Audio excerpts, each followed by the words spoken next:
Judge, I'm sorry to interrupt. It's Maytha here, but please, I would like to begin by reading out a statement to start the hearing. Oh, please. Yes, of course. Thank you, Maita. I'm very sorry to interrupt. Not at all. The trial is being held by way of video conference. Any orders or directions made after or during the course of this trial will be issued by the Registry in Dubai on Justice Sir Peter Gross instructions. We are here for a trial in the matter of CFI 069-2020 before Justice Sir Peter Gross. The claimant is represented by Global Advocacy and Legal Consultants. Lead counsel is Sandra Eze. The defendant is represented by Khalifa bin Huwaydin Al-Kitbi Advocate and Legal Consultant. Lead counsel is Rahamtalla. Thank you. Thank you very much, Maita. Right, Ms. Eze, how do you like to proceed? You can go straight to evidence, or you can say something in opening. Up to you. Well, essentially, the court will be aware of these proceedings, and indeed the background. I am grateful for the indication that that you've read all the papers. There are only few witnesses. Quickly, but I've read them quickly, so you know, don't be put off telling me what you want to tell me. For today's proceedings, there are two witnesses: one for the claimant, and the claimant himself, and indeed a fact witness from the respondent. So therefore, with the court's permission, I will call Mr. Tarig, who is the claimant in these proceedings.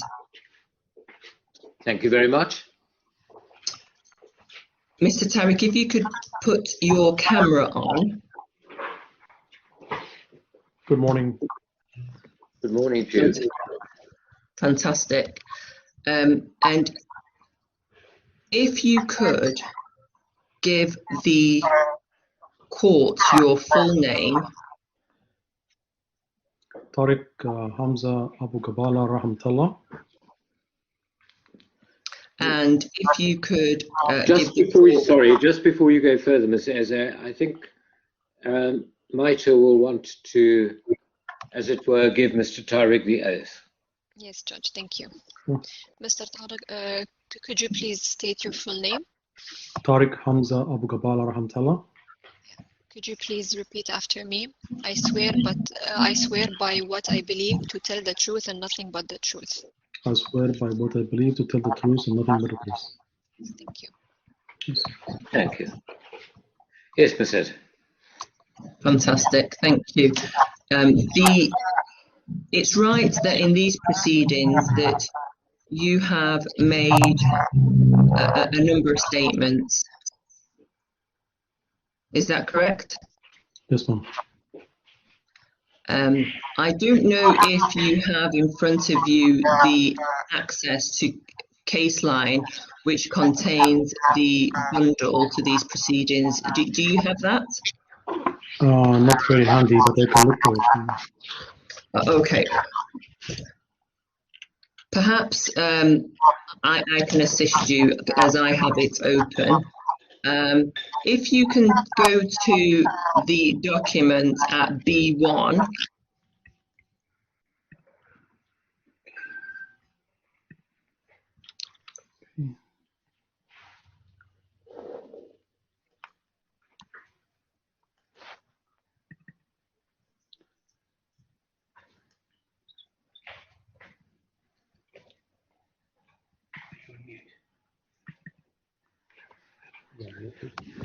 Just let me know when you're there. Okay, when you say B1. So yes, it will be the tab number 6 in the bundle. I don't have the bundle with me. Oh, do you have access to Caseline? I don't. You don't have access? No, in the same video conference? In the same video conference? No, it's not in the video conference, but do you have access to the bundle of documents for these proceedings, the trial bundle? I don't have it, no.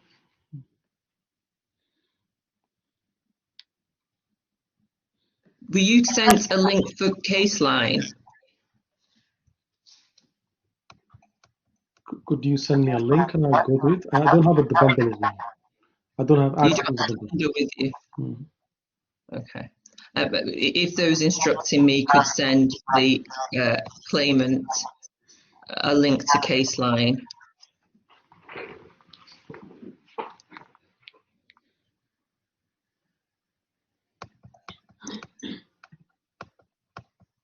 You should be receiving that shortly. Okay. The email? Yes. Sure.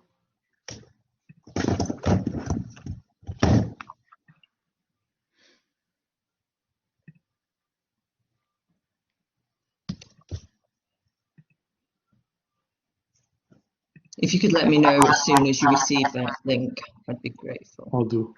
Mm.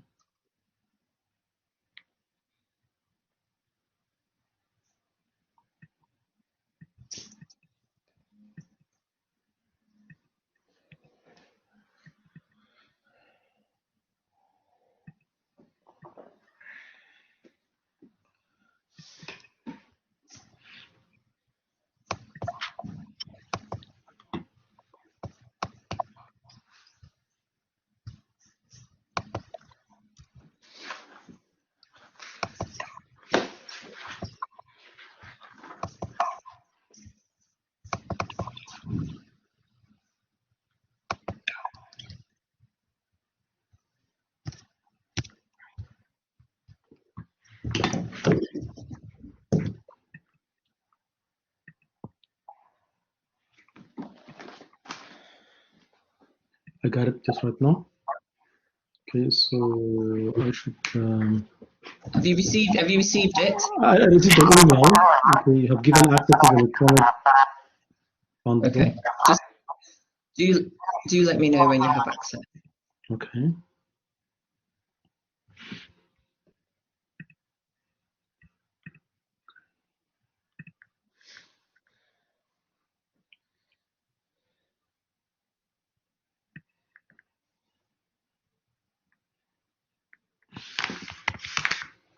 I just have to log in. Okay, just give me a second.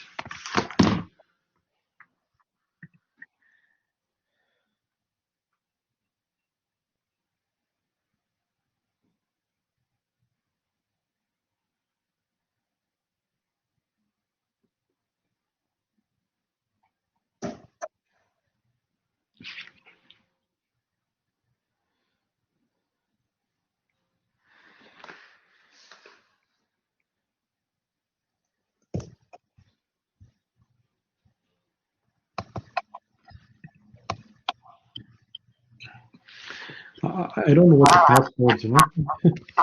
It's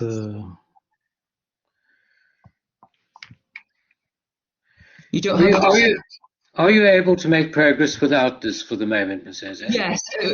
Otherwise, we're going to take a long time in this. Exactly. I'm grateful for that. I think that the easiest way is to do it this way. Mr. Tarig, it's right that you made 4 statements in these proceedings. I did. Okay. And is it correct that your first statement is dated the 21st of February this year? Yes, ma'am. And your second statement is dated 11th of March? Yes. Your reply document? Yes.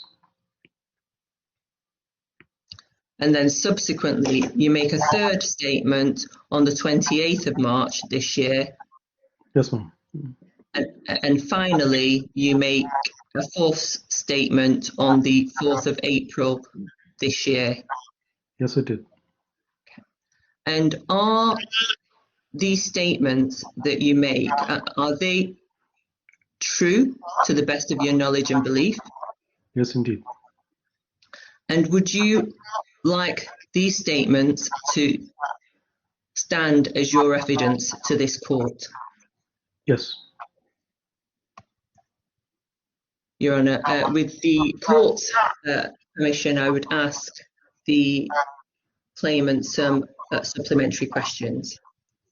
Okay. So,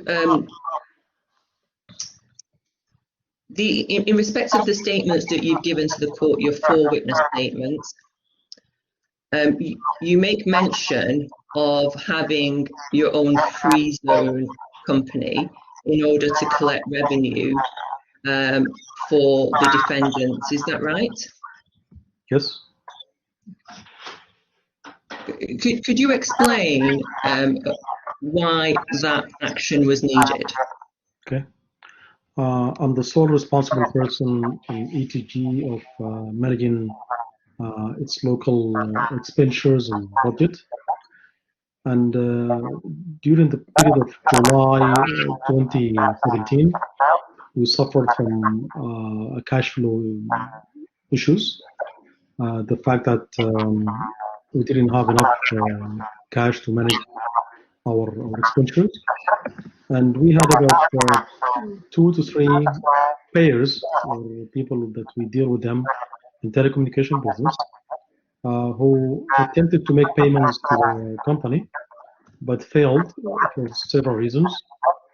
And due to that fact, we tried to secure different options of collecting the money through second or third party, and we failed in all of attempts. So I was, in a good faith and looking at the company benefits first before anything else. I opened a bank account for my offshore company, okay, and use it with the purpose of collecting the money on behalf of Expresso. But that was exactly in an entirely good faith. I haven't taken the wrong way.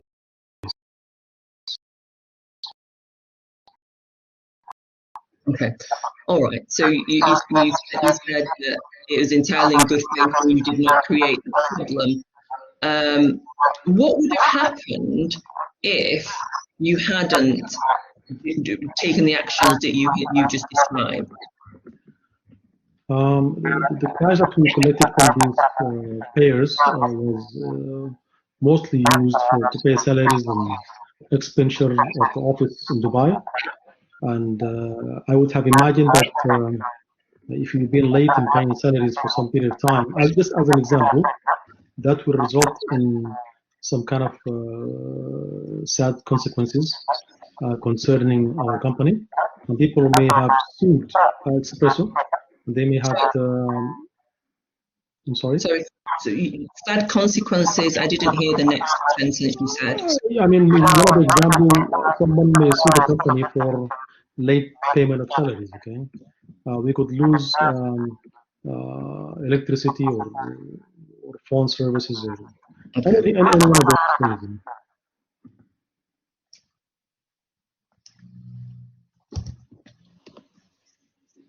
Okay, so to avoid these sad consequences, you had an initial agreement, you say, with Diamond. Is that right? That's fine.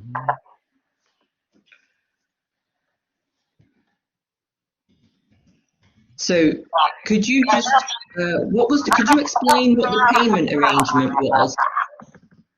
Okay. Between the 3 organizations. Okay. Since Cool Communication was not a familiar company to no one, we used one of the agents that we had conducted business with. It's called Diamond, to become a mediator in collecting money from Cool Communication crossed over to ETG for a percentage of 3%. Okay. Then later after, I have thought about the cost of incurring with Diamond, and we decided to post the money directly from Cool to ETG for a 1% commission. Just forgive me, Ms. H.A.G. Mr. Tarig, can you help me? Yes. Let's talk slowly through that. Yes. You start with Diamond. Mm-hmm. ETG has got money's owing to it, yes? Somebody, you want to collect money for ETG, is that right? Yes, yes, sir. From whom? From payers, the companies that we have done business with. Okay, so you want to collect money from companies you've done business with. Mm-hmm. Sorry, I just want to make sure I understand. Okay, and then where does Diamond come in? Okay, because Cool Communication didn't have, cannot provide proper securities, okay, to ensure the payment will happen on time. So we have taken post-dated checks from Diamonds to secure the payment that would be going to Expresso. So, sorry, what does Diamond do? Okay, Diamond is a payer to ETG. Cool Communication collect the money from the payers. Cool collects, take it slowly, sorry. Yes. I really do want to understand this. I do understand. Cool collects the money from the payers. Pass it to Diamond. Yeah. Diamond who provided ETG with post-dated checks to ensure the payment will be done on time. Okay. Since Cool Communication did not have that ability to do so. Okay. So once Cool Communication passed the money to Diamond, Diamond pay ETG. Right, and then Diamond takes a commission for this? Yes. How much? 3%. Sorry, Ms. H.A.G, I'm just trying to make sure I understand, then we'll come back to you. Commission of 3%. Okay, what then happens? In 2019, middle of 2019, we decided it is too much of a commission to give out. We would have. Who's we? I personally, the one who's responsible of managing that account, I decided to cut off Diamond, okay, and pay the money from Cool Communications directly to ETG, since I couldn't have trusted anybody with that money more than myself. Okay, so right. Thank you, Ms. H.A.G. You take it from there. I'm grateful. So the situation that you've just described for us, Cool Communication collects monies from the people that owe ETG money. Cool Communications, I see you nodding, but if you can just speak and say yes. Then Cool Communication it pays the money to Diamond, because you say Diamond is able to provide security checks, is that correct? Yes, ma'am. And then Diamond pays ETG. Yes. Okay. Then you say that in May you felt that the commission that ETG is paying is too high of 3%. Yes. And so you remove them and you do it yourself at 1%. Have I got that clear, what you've just told the judge? Yes, you did. Okay. Okay. Okay. So that deals with the arrangement that you had with Cool Communications and Diamond, and you getting rid of Diamond in order to save the money, the cost, yeah? Yes. I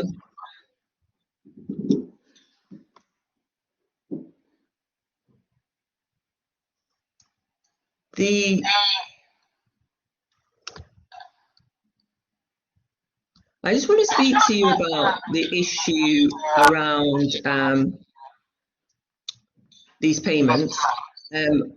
Was there any attempt by you to hide Cool Communications involvement? Absolutely not.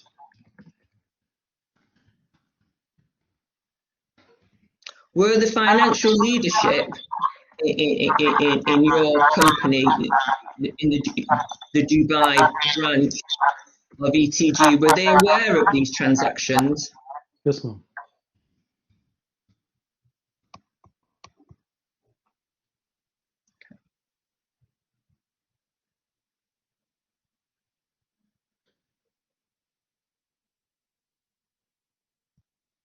I'm just going to move on, if I may, as our time isn't very much this morning. Can we just talk briefly about the travel policy? Were you generally aware of the company's travel policy? If you're talking about, I mean, there is no a policy per se, you know, that you could say something have been approved by board of directors and signed, okay, and forced to, and where it's been audited and verified every year, okay. The normal travel, it's rise by needs, you know. I was basically overseeing 4 West African operations in Ghana, in Guinea, in Senegal, in Mauritania. Most of my duties cross with those companies outside Dubai, okay, where I have to follow up with them. I don't have an operational duties with them, but what I do have is a directional and a strategic functioning that I need to follow in. Okay, for that purpose, I've been, as per the request from those operations, and as the need rise, I've been traveling very frequently to those countries and to some other countries associated with the business we do in those places. And how often did you travel? You mentioned a number of countries, Ghana, Guinea, countries in West Africa. How often were you traveling? Very often. Very often. Yes. You have to understand, my duties in Dubai, they're very limited what they can do in Dubai. So most of my actions and duties cross-lap to those places in West Africa. So as I said, the process, the fact that I'm getting requests from some of the CEOs of those operations, where I basically have been contacting my boss, who happened to be the president of Citatel, and sharing with him my plans to travel to those places. And I've been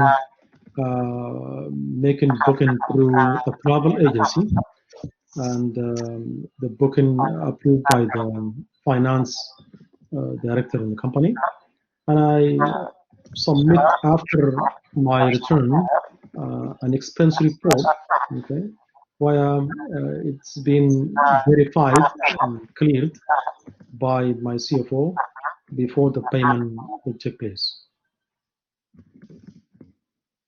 Okay. When you say, sorry, when you say you shared your travel plans with your boss, can you? I didn't hear. Others might have done. Forgive me. Who was your boss? My boss happened to be the Sudatel president in Sudan. Can you give what's his name? At that time, his name is Tarig as well, just like my name, Hamza Zainal Abdin. You're going to have to spell that for me. I can't. The line's not good enough. No problem. Tarig, like gold, Tarig. Yeah. Last name is Zainal Abdin, ZAINELABDIN.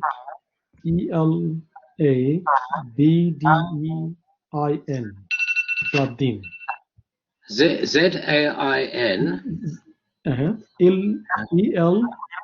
LEL B like boy, D like David, AIN. Labdin. Zainal Abdin. Zainal Abdin. Yes, yes, sir. Okay. So, So you got your travel approved by your boss. Should we call him Mr. Tarig? Yes, Mm-hmm. the Sudatel president. Okay. Yes. Mm-hmm. Were you in your time at Sudatel ever reprimanded for breaching travel policy? Absolutely not. Okay. And how long did you work there? I have worked in Sudatel Sudan for 3 years, from 2010 to 2013, and I have worked in Dubai from 2013 until I was terminated in April 2020. Okay. And so that is 10 years, is that correct? Yes, ma'am. And can you tell us some of your, very briefly, your history within the company? I came from the US to join Sudatel back in March 2010 to create a department called Revenue Assurance. And after I created that department, after 6 months, I was promoted to become the CFO of the group. I have took my duties for 3 years as a CFO and a vice president of finance. And then I was promoted to come to Dubai in 2013 to become vice president of international operation / CEO of Expresso Dubai. And since I have been following with Expresso, I recall the company in 2010 was almost $186 million of negative balance, negative net profit. And through a hard work and elimination of bad operations in Ghana, in Nigeria, and in Guinea-Conakry, the company rise to become at one point of time almost a $2 million net profit in 2018. 2018, yes. I have been awarded a 2-month bonus for 5 years consecutively. Okay, I'm a very passionate person about telecommunication and telecommunication in Africa in particular, and I have made some strong differences and solved a lot of problems for the group where I'm very proud of. Okay. I'm very sad to see myself go in this direction now. Sorry, if I can just pause you there, because you've said a lot. You said you when you joined it was 180 million minus, and by the time you turned it around to 2 million, was that in 2018? Did you say? Yes. Mm-hmm. Okay, 2 million profit. Yes. Okay, and you said that you'd been getting a bonus of 2 months bonus. How long is that for? How long has that been for? Consecutively 5 years. For the last 5 years, you've been getting 2 months pay for your bonus. Yes, ma'am. Okay.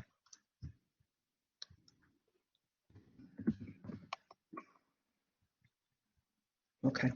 Thank you. Thank you. So, just briefly going back to what we were talking about the travel policy, you get it approved by your boss, and you said that he hadn't reprimanded you. Can I just speak to you briefly about the issue around? Well, there's two things. Obviously, you've read the papers. There's made mention of a loan. Can you speak to that? It's a common practice in ETG to take a approved loan from the supervisor against. That you could pay in an easy installments. Okay. can I just pause you? Many of us are not in the region. Could you just tell us briefly what the approval process is for the loan? In the UAE in general, most companies offer a personal loan to individuals. Sometimes it could be secure by the end of service, the 3 months or whatever. That if you're not able to pay off that amount at the end of the day. I have requested $80,000 for my boss, okay, to How buy much? $80,000. $80,000. Okay. I was intended to purchase a house for my family in the United States, where I need to pay, since I operate outside of the US, I have to pay a hefty down payment for the house. And that loan, I submitted an application to my manager, who approved it, okay, and has been documented.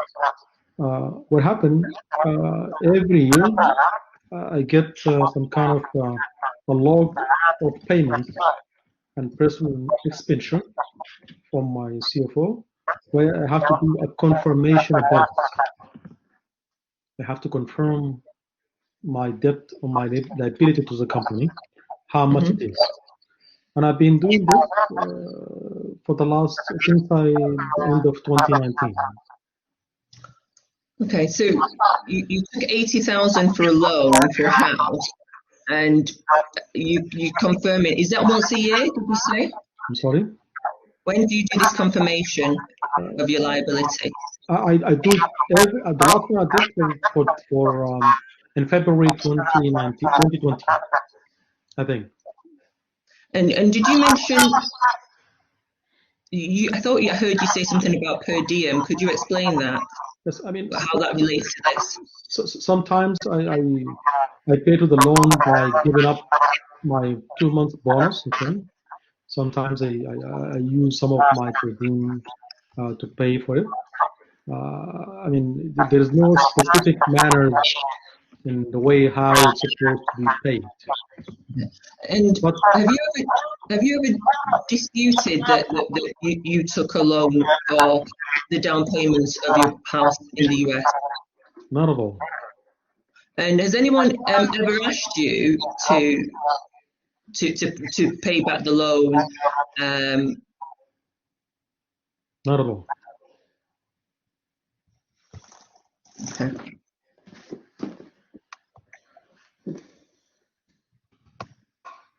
Okay, finally, I just want to ask you about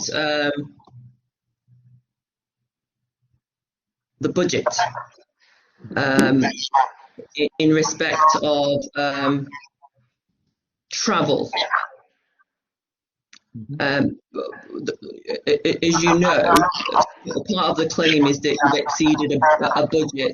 Are you aware of a budget for travel?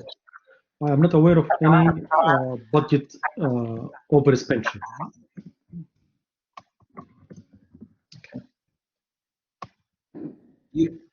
Was it ever communicated to you that there was a travel budget? Yes, the travel budget was communicated to me every year, okay? But I have never exceeded the budget of my office where I used to manage, okay? Neither I've been getting any kind of warning or such a notice, because for a small office, managing a budget overlapping with the amount that have been indicated is such a big thing, you know. It's not an easy amount to oversee. So the chief financial officer, you said you've never received a warning that you exceeded it. Who would that have come from? CFO. Even though we do a monthly budget versus actuals, reviews, you know, not only within the Dubai office, but among the all opcos and the Sudan office as well. And that's become even bigger in a quarterly report, because what happened, our parent company, it's a publicly held company in Abu Dhabi Stock Exchange, and must submit a quarterly report to the market, to the stock market. So these reviews happen very often, very frequently. All right. I just want to talk to you briefly about your termination. Yes? Yes, ma'am. You say in your statement, you describe a scene of getting an email from, I think, the director chairman, Mr. Sunny. My lord, Yes. my lord, I hesitate to interrupt my learned friend, and I've refrained from doing so thus far. But whilst I'm content that there might be a few supplemental questions, this really goes into a full examination in chief in relation to the substance of this case. There was an order made by the court that the witness statement stand as evidence in chief. This goes far beyond one or two clarificatory questions. Yes, Mr. Ezzy. There's what do you say, Ms. Ezzy? I hear what my learned friend says. I can confirm that this is my last question, and I will be very brief. Right, I would be, because this wasn't what was planned. I haven't stopped you so far, but this is your last question. Put it, please. Can you assist the court with your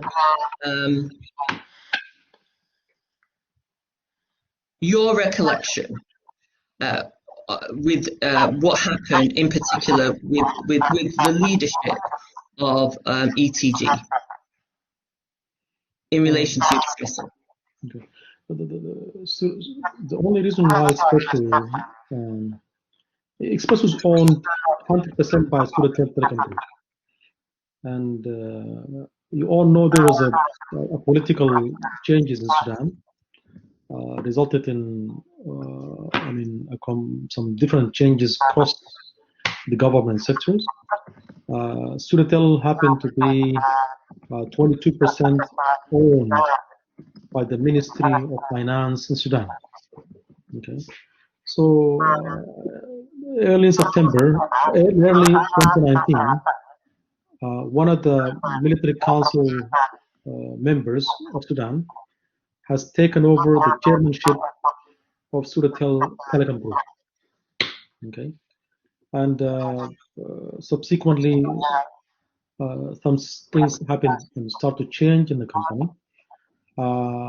I maintained at that time, I was just took a duties in addition to what I'm used to have in Senegal, to go and turn over the company from a lost in position to a better shape and better performance. And I did a lot of things in Senegal. I took the job in Senegal November 1st. In March 2020, I got a visit from the chairman of the group with the president of Sudatel, and at that time I have acquired a multi-network for the company. I was able to get financing from it from a local bank. The morale of the employees was at the roof, very excited of seeing an almost dead company to come back to life. Okay, come this chairman, the general, in March, I think the 2nd, visiting Senegal, and then we had a heated conversation, on the March 3rd, where he was talking in a very hostile manners about the performance of the operation in Senegal, where I just took over to turn around, and I've been making some strong, solid steps in that direction. Then he traveled from there to Mauritania, and then they asked me to come to Sudan. Uh, I was in the middle of so many things. I went to Dubai, then went to Sudan to see him on the 12th of March. And sorry, so you have this hostile conversation on the 3rd of March, and you go to Sudan to see him on the 12th of March, and that's what you describe in your statement. Were you able to see No. this No. this new chairman? Were you able to see him? No, I did not. Okay. I have no further questions for you, Mr. Tarig. If you could wait there, there may be further questions for you from my learned friend. Sure. Just one second, Mr. Mithani. I understand your concern, but in a sense, you've been saved time because you now have a much clearer idea of the nature of Mr. Tarig's evidence. So you know what you're dealing with. My lord, yes.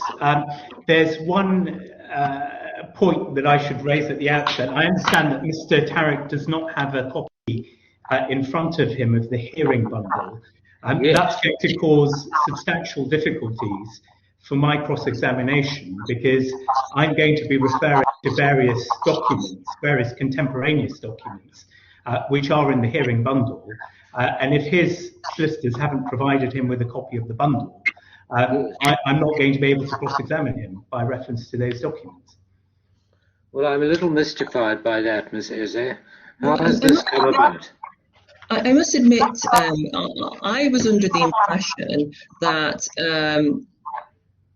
that Mr. Tarig did have at some point, maybe not now, but did have at some point a couple of the bundle. But I'm in the process of trying to send a message so an electronic PDF copy of the bundle can be sent to him, because obviously we can all click on the download section of Caseline, we can download the full bundle, and we can send that, that can be sent to him. So I'm hoping that those instructing me who are on this call can maybe send him a PDF version, even if he doesn't have a password, or the alternative is that he creates a password now, and he'll have immediate access to Caseline. Okay. Either way, he should. Stop there. I am mystified why this has happened. Somewhat concerned. This should not have happened. It's nothing to do with Mr. Tarig. It's to do with the organisation on your team. We're going to take a 5-minute break, Mr. Mithani. You can't cross-examine while Mr. Tarig's trying to download something. Yeah. Ms. Eze, get your team to do what they should have done before, please, and do it now. No delay. Just get the documents. It's not Mr. Tarig's fault, so I'm not unhappy with him, so he understands. Get your team to do it without delay, or there is an obvious risk that the hearing will be disrupted. All right? I shall come back at 9:55 BST, 12:55 Dubai time. Thank you very much. Mr. Mithani will resume there. Thank you for making the point.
I have received the bundle. Very good, Mr. Tarig. And can you operate it? Does it work? Yes, it's working. I'm very grateful. Thank you very much indeed. Thank you. Let's just wait for counsel to reappear. No problem. Thank you. You're welcome. Mr. Mithani, Mr. Tarig has the bundle. And once Ms. Eze is back, we can resume. I'm good.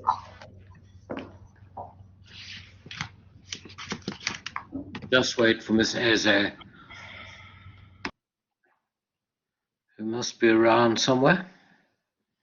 It's very difficult on a screen. Yes, there's Ms. Eze. Ms. Eze, Mr. Tarig has the bundle, which is good news. So Mr. Mithani can now carry on. Thank you very much. I'm grateful, my lord.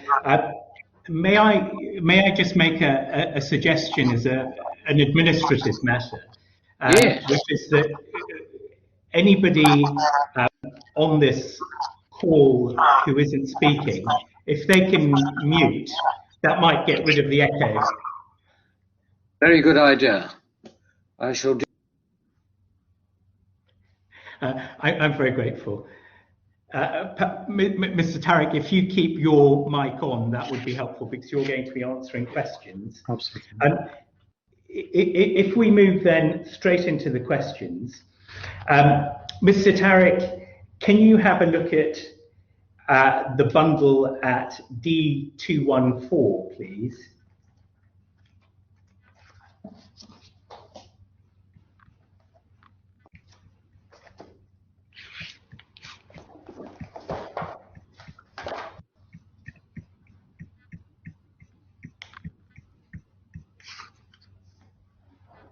I'm searching for it. Do you have it? I'm looking for it now. 214, right? Yes, D214. Sure.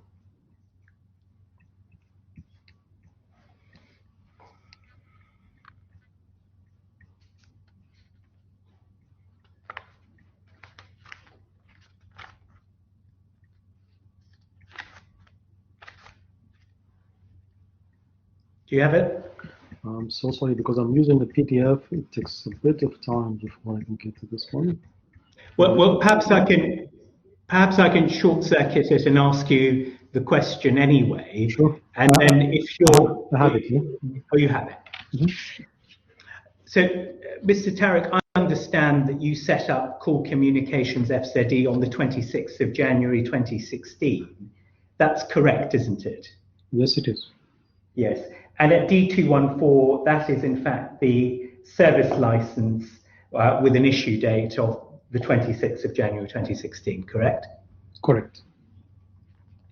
Now, when you set the company up in 2016, the beginning of 2016, you did so, as I understand it, for you to use as and when you needed it. So you wanted to set a company up that you had in your back pocket, which you could use as and when required for whatever particular need you had at the time. Is that right?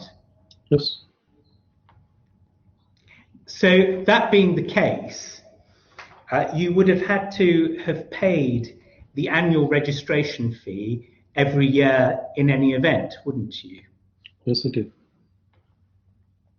So when you say in your witness statement that you retained monies in Call Communications to cover the cost of company registrations and maintenance, strictly speaking, that's incorrect, isn't it?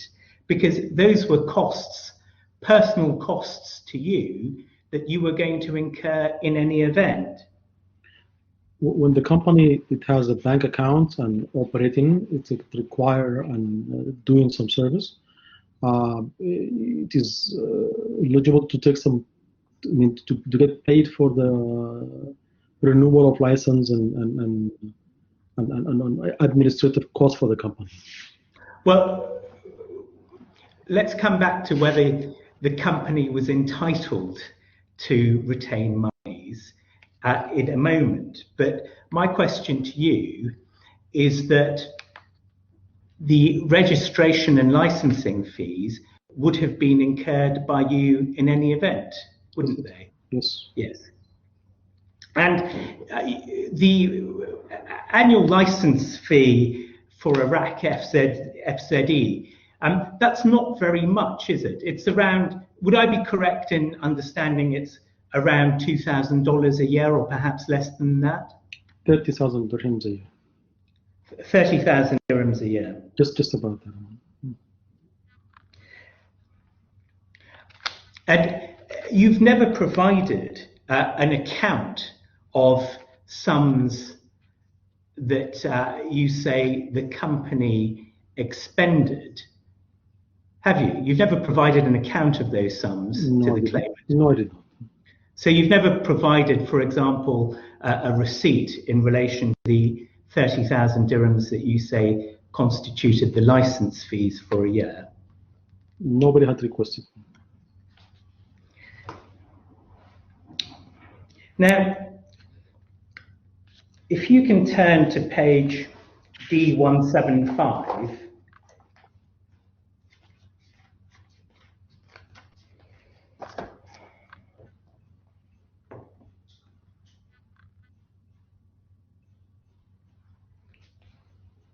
do you have it? Just a second.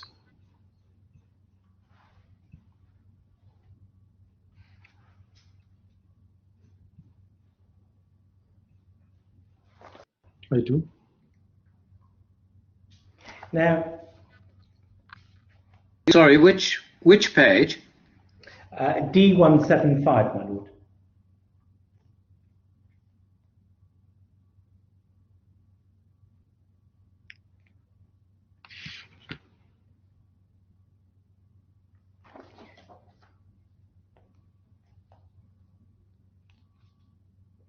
Now, that is an email chain in which you answer various questions that were put to you by the defendant. That's correct, isn't it? Yes.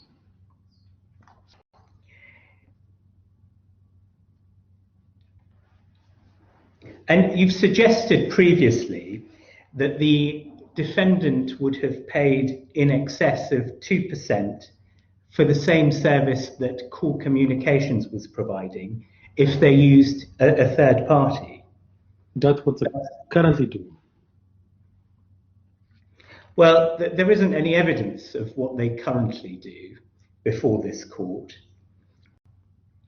But the reality is that, Mr. Tarig, you thought you would have some of that money for yourself, didn't you? Please repeat the question again. You thought that you would take some of that commission that they would have to pay a collection agent for yourself, didn't you? For your company? No. Well, I do not understand your question at all. And okay, well, let me rephrase. The context is not clear at all. Well, let me make the context absolutely clear. The monies that you retained, you've never, or I should say the monies you retained in Call Communications, you have never accounted for those monies to the defendant, have you? What do you mean by that? I mean, the 1% or 1.5% or whatever percent was retained by Call Communications. You've never provided an account to the defendant of those sums, have you? What do you mean? What account are you looking for? I mean, well, you haven't provided them with a statement setting out exactly what sums were retained, when they were retained. Okay. That's correct, isn't it? You have to understand that the invoices that ETG issued under the name of Cool Communications, okay, they are set prices of traffic or services of a telecommunication, okay, and there is no any difference between what ETG demanding from the payers and what Cool Communication collecting for them. Mr. Tarig, my question is very simple. You have never provided. I was not asked to provide any bank statement. If there was someone who asked me to do so, I would have happily did it. So you didn't think it appropriate, for example, in these proceedings to submit any bank statements showing what sums were retained by Cool Communications? I have sent the finance department copy of every single SWIFT transfers, okay, that Cool Communication collected from the payers. So you sent copies of SWIFT transfers, but what you haven't done is provided bank statements showing how much money was actually retained by Cool Communications. That's correct, isn't it? No one asked for it. And you've never provided a breakdown to your employer, or I should say your previous employer, as to how much money your company, Cool Communications, has in fact retained. It was calculated by the finance department, okay, and I'm the one who showed him what happened. What was calculated by the finance department? The commission percentage that you quoted in your documents here. Well, it wasn't calculated by the finance department, was it, Mr. Tarig? It was calculated by you. No. You're the one that came up with the percentage, and it was your company that retained the monies, yes, didn't it? Mm-hmm. Yes. And in fact, Mr. Tarig, the difference between yourself and a third-party collection agent is that you were not a third party, you were an employee of the defendant, weren't you? Yes, sir. And you've said in your witness statement, I believe, that part of your role within the company as a senior executive was to collect in monies that were due to the company. Yes. That's correct, isn't it? Yes, it is. And so you shouldn't have been charging a percentage. Can I finish the question, please? Sure. You shouldn't have been charging a percentage to your employer for providing a service that you were obliged to provide in any event as a senior executive of the company, should you? If it comes as a cost, I would charge it. If it comes as a cost, but the only cost was the registration fees, which you would have incurred in any event, even if you weren't acting as a collection agent. Would you know how much it costs to maintain a bank account as well? Well, I don't wish to give evidence, Mr. Tarig, but certainly in my experience, if you have a bank account and millions of dollars are going through that bank account, your bank manager doesn't charge you for the privilege of holding that account. Rather, the bank pays you interest for having those sums in your account.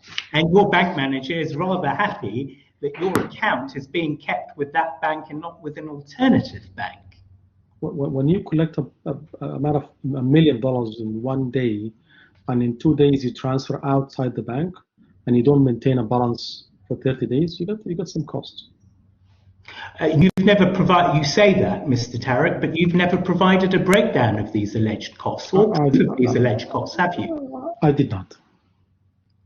I see. Now, let's. Earlier in your evidence, you tried to give an account of how these payments were set up. Let's just look at that for a moment. It's right, isn't it? There were some payments that were paid to Cool, which were then paid on to Diamond in relation to a number of these customers. Yes. And I can take you to the I can take you to the invoices if necessary, but we probably don't need to do that at this stage. Now, let me ask you this. Diamond was paying monies to the defendant. So Diamond was acting as collection agent. There was no need for Cool to act as collection agent as well, was there? That was simply OTOs, unnecessary. The companies that we have agreed with them to collect money, they couldn't have accepted Diamonds. It is not a telecommunication company. But your company, Cool, was not a telecommunications company either, was it? It's a telecommunications service company. Well, it was an FZE shelf company, yes, that had provided no services whatsoever. That's a service that's provided right now, the collection of ETG payables. And let's just examine these payments for a moment. There were payments that were being collected by Cool from customers, and then those payments were being paid to Diamond, who was supposed to be acting as the collection agency. Mm-hmm. If one looks at this from a different perspective, Mr. Tarig, there was no need to then pay monies to Diamond, was there? The only purpose in paying monies to Diamond rather than directly from Cool was to hide these transactions. They were able to provide security checks for the payments. Well, you don't mention security checks in your witness statement, do you? That's a new piece of evidence that you've just put forward today, isn't it? No one had asked me. Well, nobody had asked you. Yes. But you thought it was relevant to mention security checks today, but you didn't believe it to be relevant when you produced your full witness statements. Yes.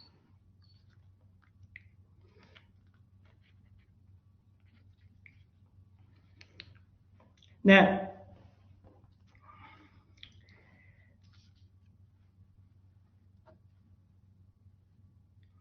were there sums paid to Cool Communications after the termination of your employment? Not at all.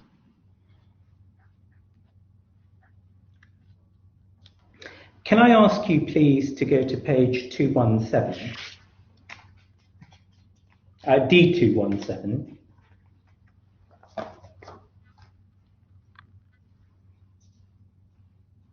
Do you have it?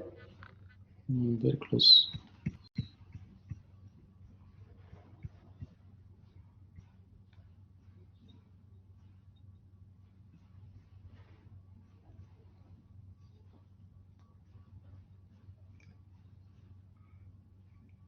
Okay. Now, if you look at that page, that sets out a breakdown of monies received and paid out. It's quite a detailed statement that's been produced as part of the investigation that was done by the defendant. The numbers on that statement are correct, aren't they? Have you had a look at this statement? Yes.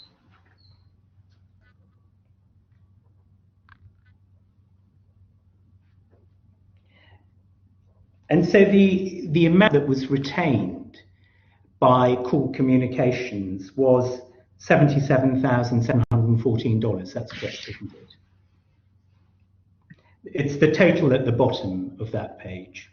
I think it's 71,000 something. Perhaps it's your screen that's got the number slightly small. On my printed version, it says 77,714 at the very bottom. In my calculation is 71, but it's okay. Sorry, your calculation is how much? 71,000 something. 71,000 something. Thank you. Your Honour, can we just confirm what page my learned friend is referring to? D217. I believe that's the same page. He's got what he's done, and I think it is all on 217. Yes. Is there's an Excel spreadsheet. Yes. And Ms. Eze, I too was wondering, but if you scroll down, on my screen it comes up in red as 77714 in the bottom right if you scroll down to the bottom. I see it. I'm grateful. Thank you. Thank you, my lord. I'm afraid I've gone slightly old school and I'm using a printed bundle, which perhaps isn't that environmentally friendly. Well, between us now, Mr. Tarig has a bundle and you've got a printed bundle. We'll get through the documents. I'm grateful. So, Mr. Tarig, moving on. If we consider for a moment the indirect benefit to you or to your company, Call Communications, of acting as a collection agent, it's right to say that you now have a company, Call Communications, which has a substantial financial history, which it didn't have before. That's correct, isn't it, Mr. Tarig? For offshore company, it is not valuable. Well, Mr. Tarig, I would beg to differ because you say for an offshore company, but this isn't a RAC ICC company, is it? It's a RAC FZE company, which can undertake business within the jurisdiction. It's not a pure SPV offshore company like a BVI company. This is a company that can actually undertake business, isn't it, Mr. Yes, Tarig? but if you try to evaluate the company today, it doesn't cost. I mean, it doesn't value anything that may go to your mind. You know? And it's fair to say as well, isn't it, Mr. Tarig, that your company, Call Communications, that you were using as a vehicle for this scheme that you put together, now has a substantial financial history with its bank, doesn't it? It does.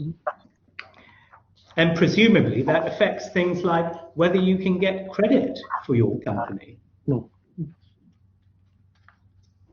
Now, Mr. Tarig, before you set up Call Communications, you didn't obtain authorization from the president of Sudatel or anybody else, did you? No, I didn't. In fact, you never disclosed the existence of Call Communications to anyone until it was discovered and you were asked questions about it. No, it was. That's correct, isn't it? No, it's not. So, whom did you disclose it to? It was familiar by the finance department. Okay, the invoices of that Cool Communication issued was issued by an employee in the wholesale department. It was not a secret. Now, you were in charge of the operations at Expresso in Dubai, and you refer to a finance manager. He was your subordinate, wasn't he? Yes. So your subordinate was aware of this because the monies had to come through finance. But there's nothing to suggest that he was aware that Call Communications was owned by you. He is. Was there?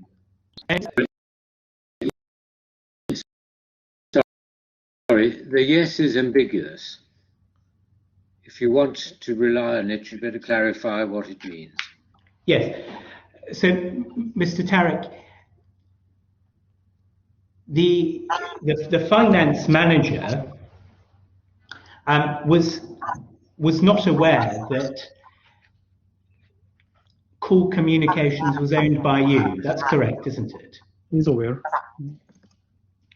Well, let's park that for a moment and beg to differ.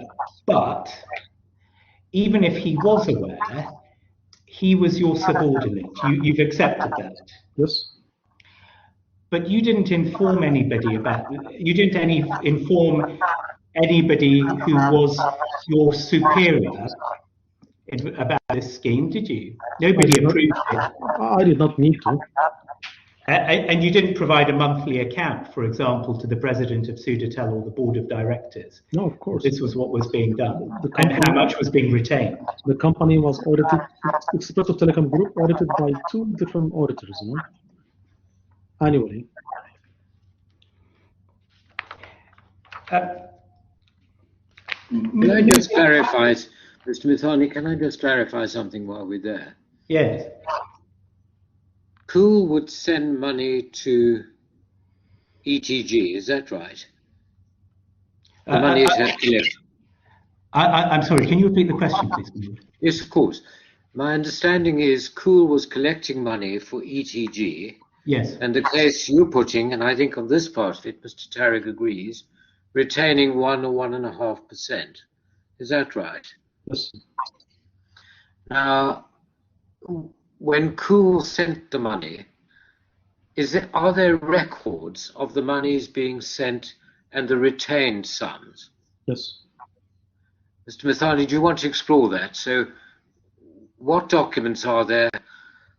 Where did the records go, and so on?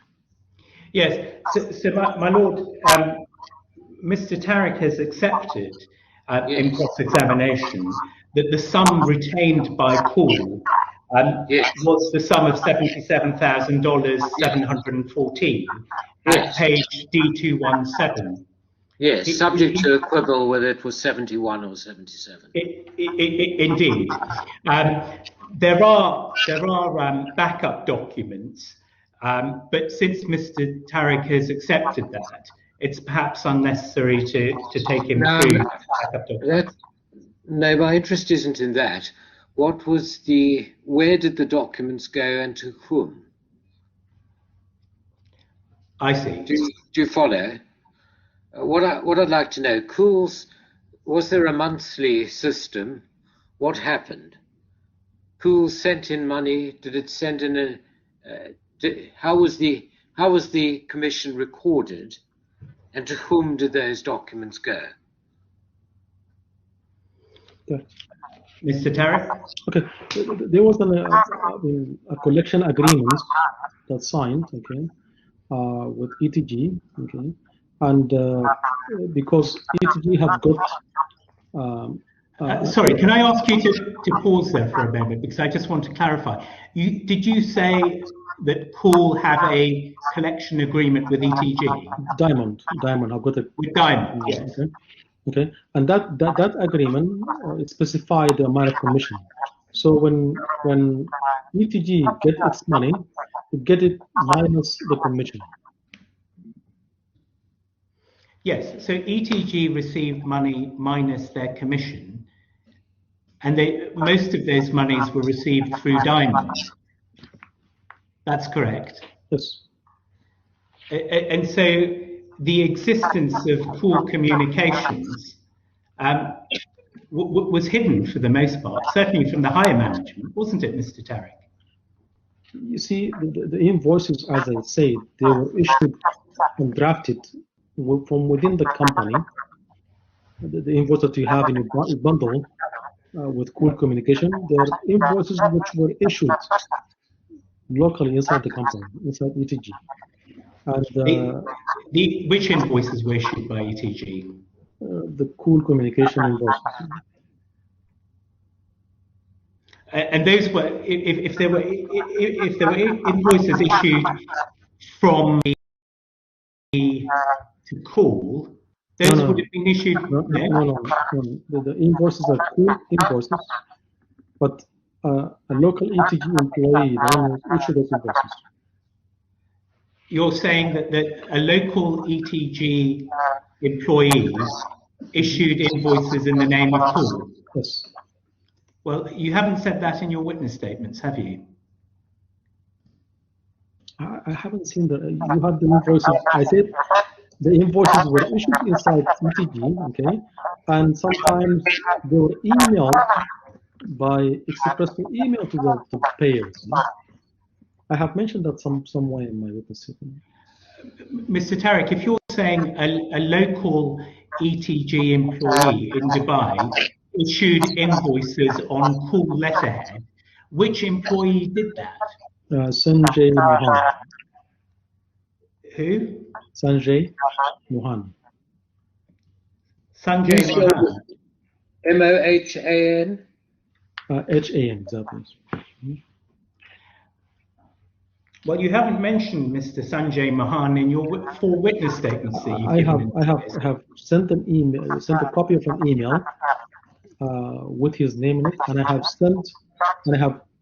specified in one of my witness statements that invoices sometimes will have been sent from ETG email. Mr. Mohan, tell me, what was his position? He was working in the wholesale department. He was working in? Wholesale department. Wholesale department. So he was one of your subordinates again? Yes. So he did what you told him to do? Yes. So if you told him to issue invoices on call letterhead, he did that because you were his boss? Yes. I see.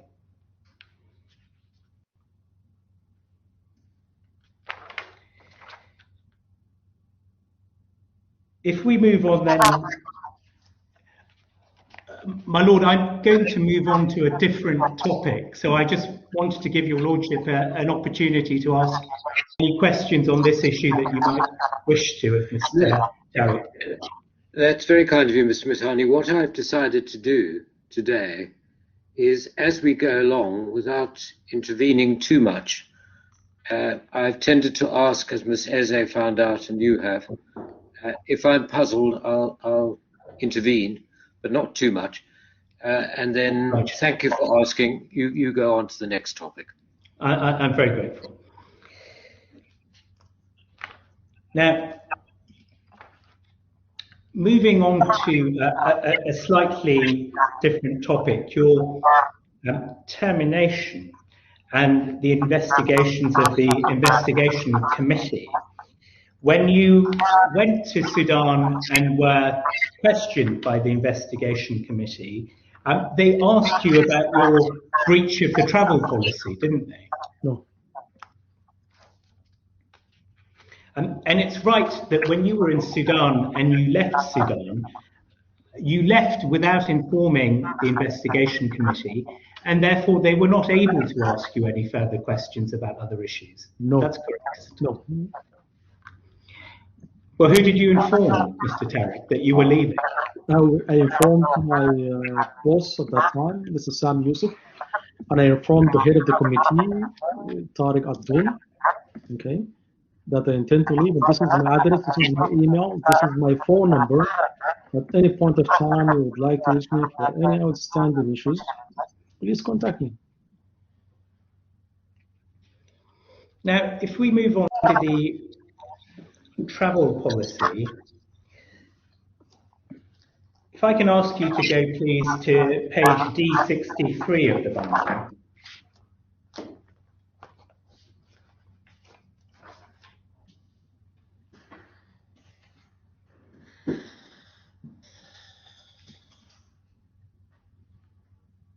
Do you have it? Scrolling up.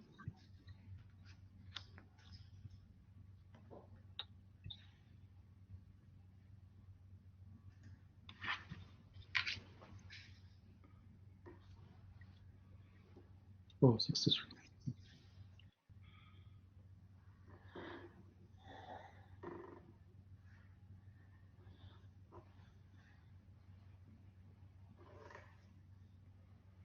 Okay. So that's an email from Ala Hassan to various individuals, including yourself. Mm-hmm. And it states, reference to the email hereunder received from the Group President Office. Your support is needed to ensure that all international operations staff must obtain the President's approval prior to any planned or unplanned business travel outside their duty station country. Mm-hmm. So you were aware that the President's approval was required in advance to any travel expenses. Yes. And that was also something that was reflected in the policy that was in place at the time, wasn't it? The policy that we have now by the way, it's modified. It is not the original draft policy. That policy have never been approved by board of directors of Expresso, and I wish to see a signed approved policy. Well, there is a policy. If you can have a look, please, at D24. Mm-hmm.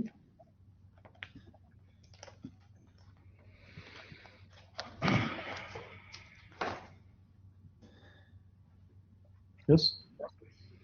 So D24 sets out international travel approvals, and it sets out Expresso International Operations Managing Directors, approval required from the CEO plus the Executive President. I have never seen this page in that policy. I have seen the draft policy before, but this page in particular, no. And I haven't seen a single signature in this policy. So you haven't seen this policy, you say, but you were aware of the policy because yes, you received the email of the 15th of November 2016. I just question its importance.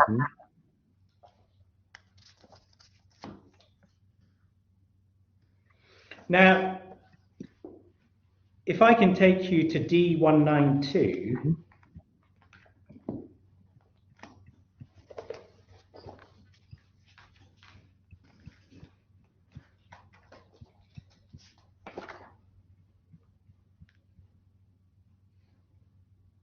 I'm sorry, if I can take you to D203, do you have that? I'm looking for it.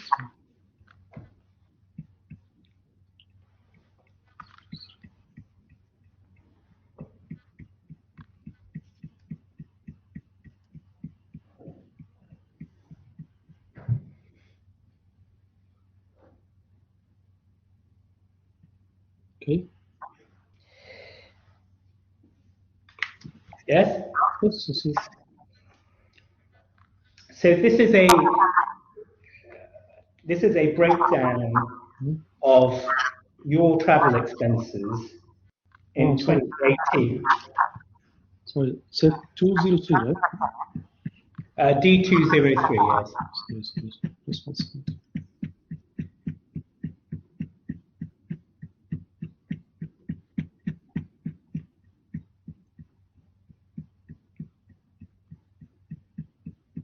We have a bit of noise in the background. It sounds like somebody running on a treadmill.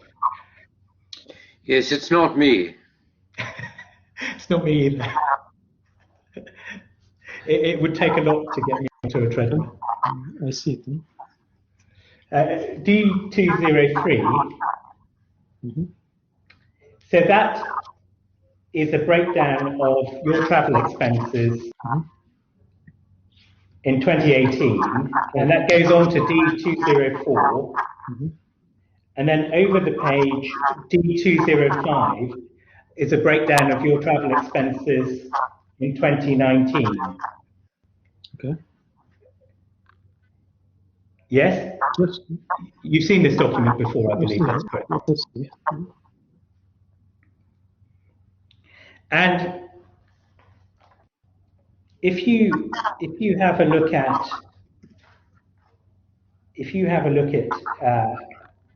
D203 and 204, it's right, isn't it, that you incurred $69,062 over budget without pre-approval from the president for those trips? No. There was no pre-approval from the president. No. What you're saying is wrong. Okay? I didn't need to get approval from the president to go over budget, and I haven't gone over budget. Okay, I have a budget that I manage for the office. Okay, I have not gone beyond the office budget at all.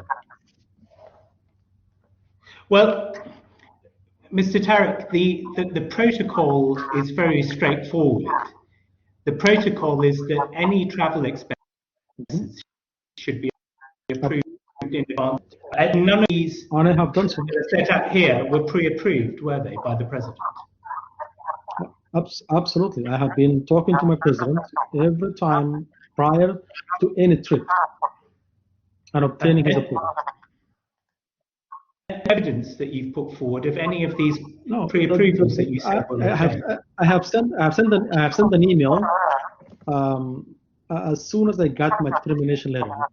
Okay, that email is when I saw those two claims concerning my termination. One of them is the fact that I have been traveling. I answered to that email very clearly, okay? And everybody knows in the company, my supervisor, my boss at that time was not responsive to emails, okay?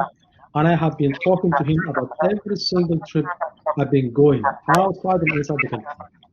I have been in clear, informative manner with him about all of my action, all of my trips. And I have not gone over budget. Well, Mr. Tarig, there's no evidence. There's no evidence of pre-approval. And I haven't gone over budget. There's no evidence of that as well. Now, if you just have a look at page 203 for a moment. Yes.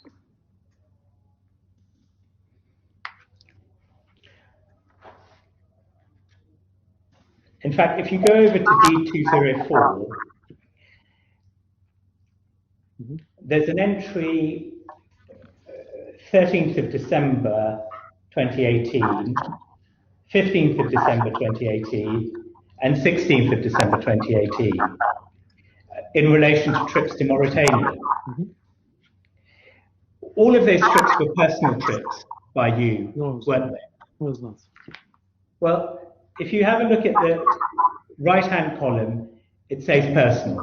Because you know what happened when this was shown to me, I told the finance guy, I don't recall the exact. I don't travel to Mauritania for pleasure. Okay, it has to be for business. Okay, but I couldn't recall the exact product or trip for. That's why I asked him to keep it as personal. I'm sorry. Can you repeat that, please? Okay. I don't travel to Mauritania for pleasure. Okay. All of my trips that you have right now, okay, they're all business trips to operation. Okay. And the reason why this was kept in a personal manner is because I was not able to tie the project or the manner of traveling to that date into Mauritania with the CFO, and I told him to keep it as personal. So you told the CFO to keep it as personal? Yes, sir.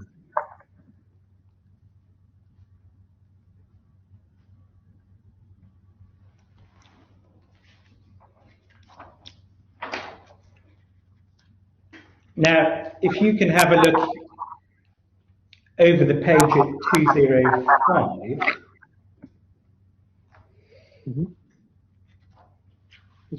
There's an entry which is on the 5th of March 2019, about halfway down the page. Yeah, both treat the same thing.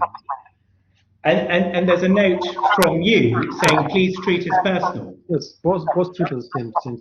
So all of these trips were personal, weren't they? Because and those were the instructions you gave to finance. Exactly. Sorry, which ones were personal in 205? Were highlighted by a brown color, some kind of thing. There's one, my lord, that's highlighted in green and the other is highlighted in brown. And Mr. Tarig has said that both of these were personal trips. That's correct, isn't it, Mr. Tarig? I asked to be treated as personal.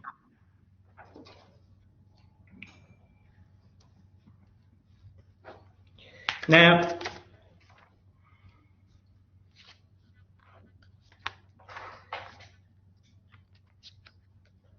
you have claimed a bonus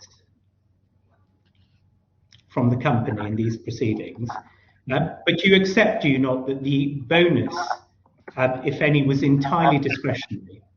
It was entirely at the discretion of the company as to whether an employee would get a bonus. Is that something you accept? Whoa. Hold on a minute. That's asking for his subjective view on the construction of a clause. Well, I'll leave his understanding of.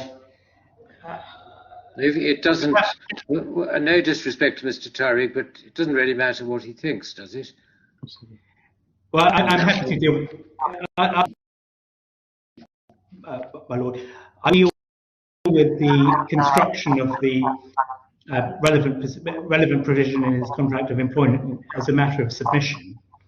Yep. I'll move on then to my next point. I now want to ask you some questions about the per diem allowance that you've claimed of $21,600. It's right, isn't it, Mr. Tarig, that there was no per diem allowance payable to employees who were traveling to Sudan? There is no policy. It's just a custom. Well, Mr. Tarig, you were never paid a PM. You were never paid a per diem allowance previously. It's my mistake. Well, let's pause for a moment. Let me finish the question. You were never paid a per diem allowance ever during your employment with the company when you visited Sudan. That's correct, isn't it? True. And so the policy at all material times was that for employee travel to Sudan from Dubai or from anywhere else, there would be no per diem allowance payable. No, it happened only to Sudanese citizens, and there is no written policy. It's just a custom. So you say there was no policy. There is no policy. So there was no policy that they'd be paid a per diem allowance. Paid or not paid, there isn't. But you're saying that the custom was that they wouldn't be paid. Yes, but I'm not Sudanese. I'm British. It was happening only for people who go to Sudan and the customs, not the policy. Sudanese people, when they go to Sudan, they don't get paid. Okay, it happened that I'm okay. Mr. Tarig, with respect, you are British. You're also American, I believe, and you're also Sudanese as well, aren't you? Yes, but you know, when I'm being treated with this matters, I felt I need to, to claim it. You know, why not? Why not? If you thought you could get it. Yes, if it's something that I've been treated this way, I could claim it. Yes. I see.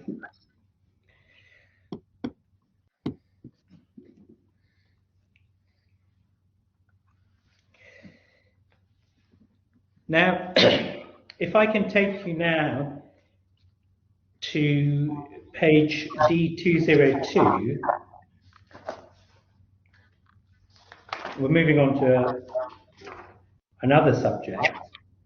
202. D202, yes, ma'am. Okay. Do you have it, Mr. Tarig? I do. Now, this is your loan account with the company, isn't it? This is a copy of your loan account. Yes. And the numbers here are correct, aren't they? I don't remember them by heart, but I believe they are. Okay. So you have an outstanding loan to the company in the sum of $40,300. Excuse me, and $386. Correct. Thank you. Okay. Finally, I'm going to move on to another point. And before I do so, Mr. Tarig, and ask you questions about this, I need to just raise this with the judge. My lord, this was the point that was alluded to by Ms. Eze in her opening in relation to the other proceedings. Now, I appreciate that your lordship hasn't read any documents in relation to this. If I can just give your lordship a very quick bit of background in relation to this. There have been... Tell me in a sentence. Yes. What the proceedings are and why they matter in this hearing. Yes, my lord. So, in a sentence, the reason they matter is... What are they? Yes. Who's suing whom where? Yes. So Mr. Tarig is suing Expresso Senegal in proceedings in Senegal in relation to sums for salary and other matters which he says he is due. The reason it matters is because there is a double recovery between those proceedings and these proceedings. Now, I understand that those proceedings were issued very recently, and they were served, and no doubt those instructing me will correct me if I'm wrong, they were served around the middle of April. These were proceedings that were issued by Mr. Tarig. The reason I say that there is a double recovery is because your lordship will recall that Mr. Tarig was employed in Senegal by the group as part of his DIFC contract of employment. And it in fact was the third addendum to his DIFC contract of employment. And so what he sought to do is to bring proceedings in the DIFC in relation to those sums, and then bring further proceedings in Senegal.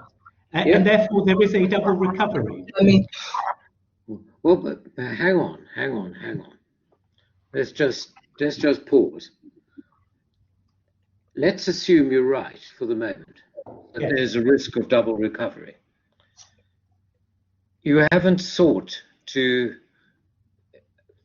get an injunction or any sort of order to restrain him from pursuing those proceedings. There's no such application before me, is there? Nor am I interested in what applications there are in front of the Senegal court, because I have no jurisdiction over those. Obviously, if there were proceedings like that, you'd need to tell me. So it's all very interesting, but there's nothing I can do about them today, is there? Even assuming you're right on the fact. My lord, in bringing these proceedings to your lordship's attention, I'm not seeking an anti-suit injunction today, and certainly one might consider that an anti-suit injunction in relation to proceedings of this size might be disproportionate. Yes. Which is an issue. I'm not encouraging you.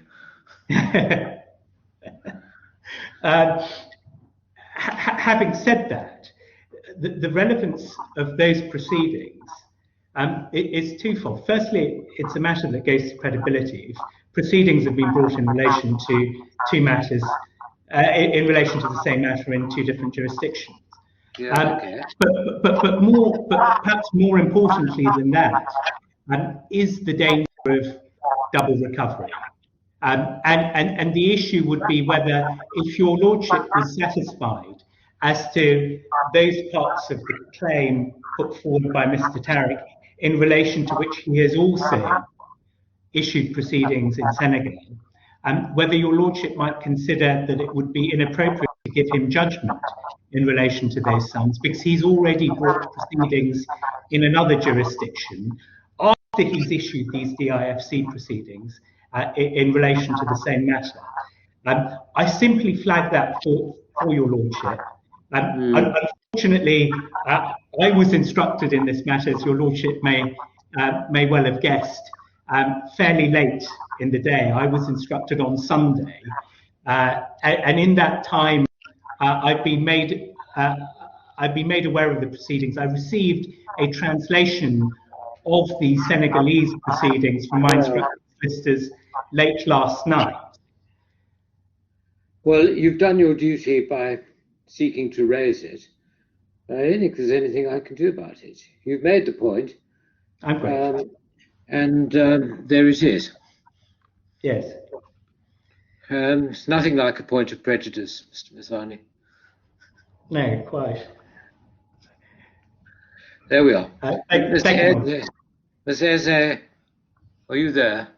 I am here. I hope that There's nothing for you to reply to because the matter's irrelevant today. Of course, if Mr. Tarig won in either place, say for instance, the Senegal proceedings went very quickly and he received a judgment in his favor there before I have given judgment, somebody would need to tell me. And I have no views on the case, Mr. Tarig, at this point, obviously. But if Mr. Tarig was successful here, then clearly, Mr. Mithani, you'd want to draw the attention of the court in Senegal to that. Indeed. Ms. Eze, is there anything you can add to that that's relevant? nothing to that end. As I intimated earlier, that this is something that was told to me this morning. I know nothing about these proceedings. I think the mere mention of these proceedings is highly prejudicial, and I wouldn't worry about that. I was teasing Mr. Mithani. May I? It's not relevant. Yes. Ms. Eze, it's water off a duck's back to me. All right. May I, my lord, say one thing? Yeah. Okay. Do if you want to. The proceeding in Senegal is against a local Senegalese contract. Got nothing to do with the DFC contract. Yeah. Well, my position, to be perfectly clear, is what I've been told so far is A, too late, B, irrelevant for today, and really that's the end of that.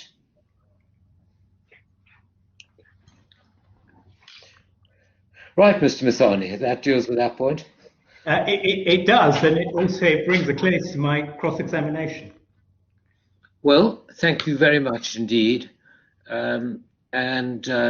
I will not, other than recording that you raised the point about the Senegalese proceedings, any judgment I give, I will say no more than what I've just said, that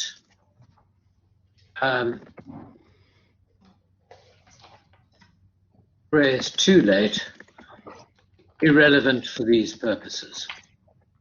Ms. Eze say there are no surprises. If either case produces a judgment in Mr. Tarig's favor, then the other court should be told with a full explanation of what the proceedings are. All right? Indeed. But that's it really on the Senegalese proceedings. And Mr. Mithani, you finished, you say. Thank you very much. I have. Thank you very much. Thank you. Ms. Eze, any questions in re-examination? I may have one or two. I wonder, Lord, if I could have just a brief moment, no more than 5 minutes, just to have a brief comfort break and just check what questions, if any. Yes, of course. What I'd suggest, go and have the break. We'll come back in 5 minutes, if that's all right. Then complete your re-examination before we take the break we were going to have. Everybody can have a short break now, but we'll have the proper break after you've finished re-examination. Thank you. 5 minutes. Mr. Tarig, a moment ago you were asked you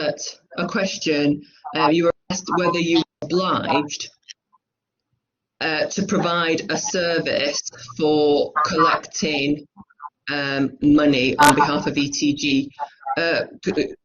Can you confirm to this court whether it was part of your employment contract with ETG to collect ETG's debt? Sorry. I'm sorry. Which contract? Earlier, you had explained to this court about the difficulties in how you stepped in to help. Mm-hmm. In to collect money, you made mention that paying staff, electricity, blah, blah, blah. Mm-hmm. You were asked in cross-examination, but collecting this debt, you're obliged to, it's part of your job. Is it anywhere in your contract that you have to do this? No.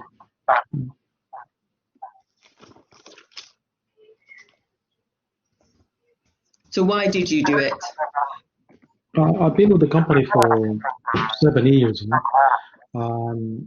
After, I think, 5 years working for the company, you have the sense of responsibility and urgency to serve and to protect and to help the company to sustain it in a better shape. And through my employment at Expresso and before with Sudatom, I have been very much a problem solver, someone who's hard working to create a better future for this organization. And the numbers of the company speak for themselves.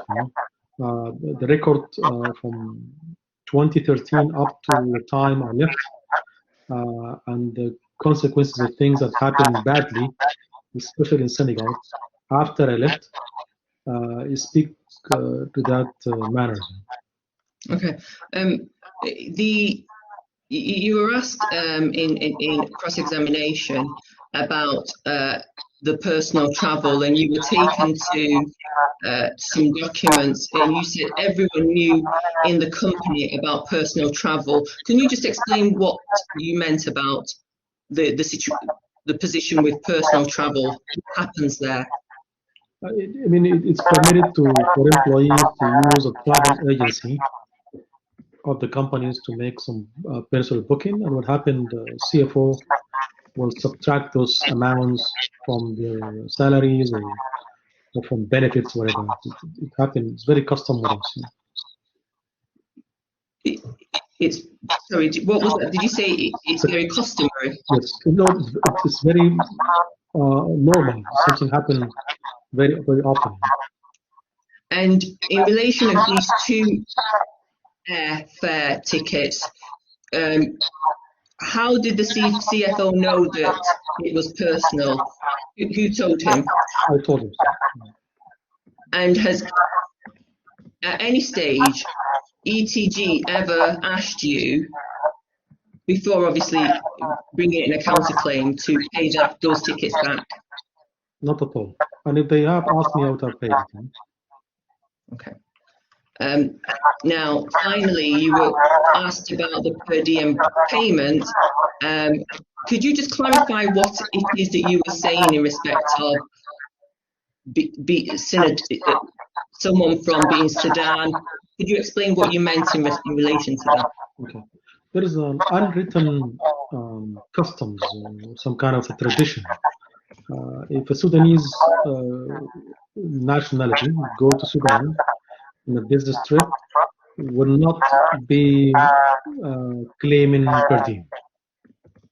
Okay, it just a customs, and I'm sorry.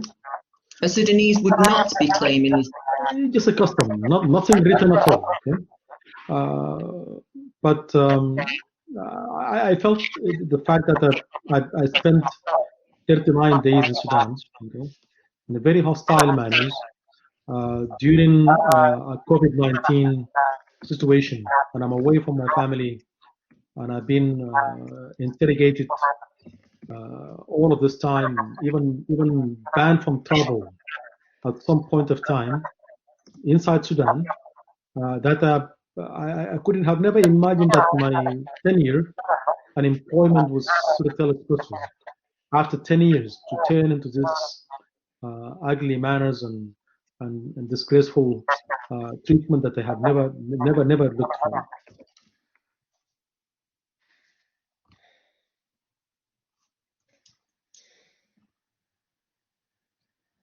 I don't have any further questions. Mr. Tarig, thank you for coming to give evidence. Thank you. That concludes your evidence. Thank you very much. Thank you. Mr. Mithani, Ms. Eze, we now have a scheduled break. How are we doing time-wise? We're on time? Certainly, it appears that way. Good, that sounds a bit cautious. Is there anything which worries you? We only have, certainly from the information that we have, we only have 2 live witnesses. So Yeah. based on that, I think that we should be fine. Mr. Mithani? Yes, my lord. I would expect us to finish on time. I'm sure we will finish on time, but I don't want you to be under any undue pressure. We will now break till 11:30 UK time, 14:30 Dubai time, if that's all right. Then, Mr. Mithani, you have a witness. Yes. You have one witness. There will only be one witness because none other are scheduled, so that's that. You presumably have 1 or 2 questions in chief. Yes, very briefly. And then, Ms. Eze, you've got cross-examination. That's correct. We should be fine, I would have thought. And then there are closing speeches, which, for obvious reasons, when you turn to figures, I will need help on the position on the assumption that there was termination for cause or termination without cause. That's the big divide in this case. It's not the only issue, but that's the big divide. I may get you at the end of today to send me schedules of what you say the figures are, depending on what conclusion I reach on that. If you see what I mean. Yes. But Zeza? I was just going to ask, my lord, if it is a situation where you feel that you are able to reach a conclusion today, or will judgment be reserved? Oh, judgment be reserved. Absolutely. No doubt about that. All right. So we'll go on from there. We'll break now till 11:30. Then over to you both for the next witness. Then we'll see about our next break and make sure you each have enough time for closing submissions. Is that satisfactory? Thank you. Yes. Thank you very much. Thank you.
Anyone there?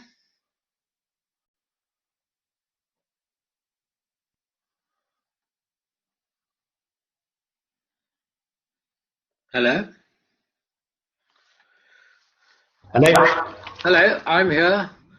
Miss Eze here. I'm here. I'm hoping that you can. I'm here. Good, good, good. Now we need the witness, and we need Maitha to swear him in. Is Maitha here? Very good. All we're short of is a witness.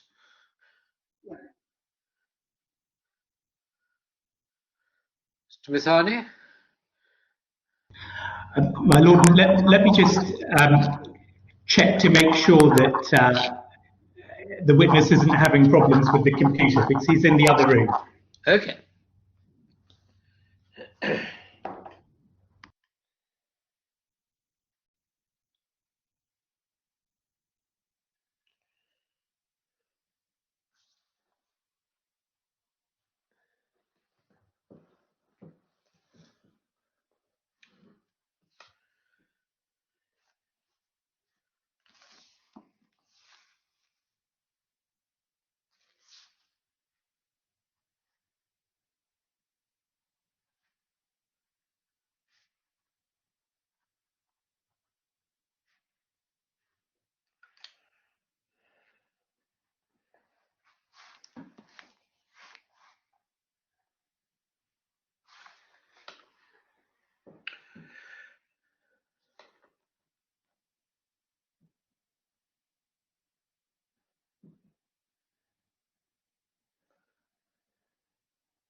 All right.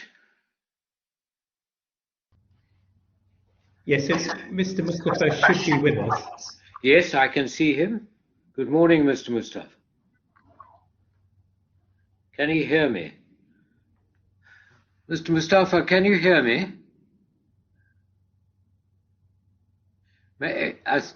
He's muted, I think. Let me go and check. Okay. Can you hear me now? You can hear me? Yes, I can hear you. Good, and I can hear you. Good morning to you. Good morning. I'm going to ask Maita from the court to administer the oath before you start giving evidence. Okay. Maita.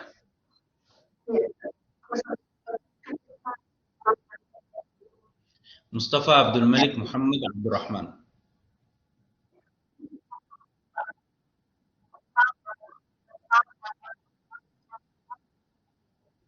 I swear, but can you say it again? Because I have written here a swear statement.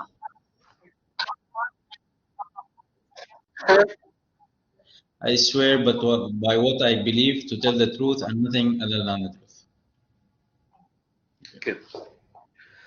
Mr. Mithani, have you got any questions in chief? My lord, if I can just invite Mr. Mustafa to confirm that the contents of his statements are correct. Mr. Mustafa, can you please turn to page B6 of the bundle?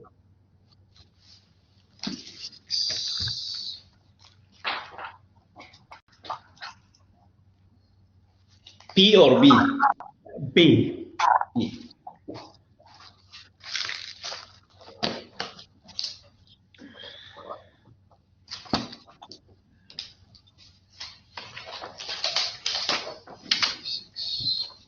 B6. B. B for Bravo.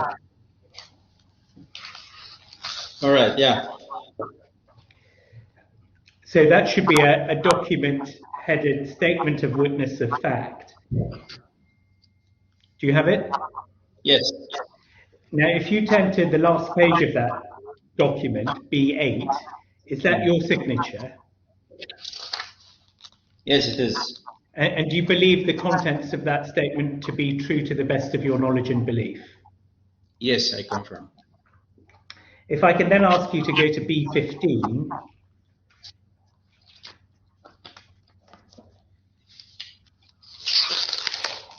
Yes. And that's a document headed Witness Statements, Evidence in Reply. Yes. And then if you go to B18, there's a signature again. Is that your signature? Yes, it is. And do you believe the contents of that statement to be true to the best of your knowledge and belief? Yes, I confirm. And then finally, if I can ask you to go to B23.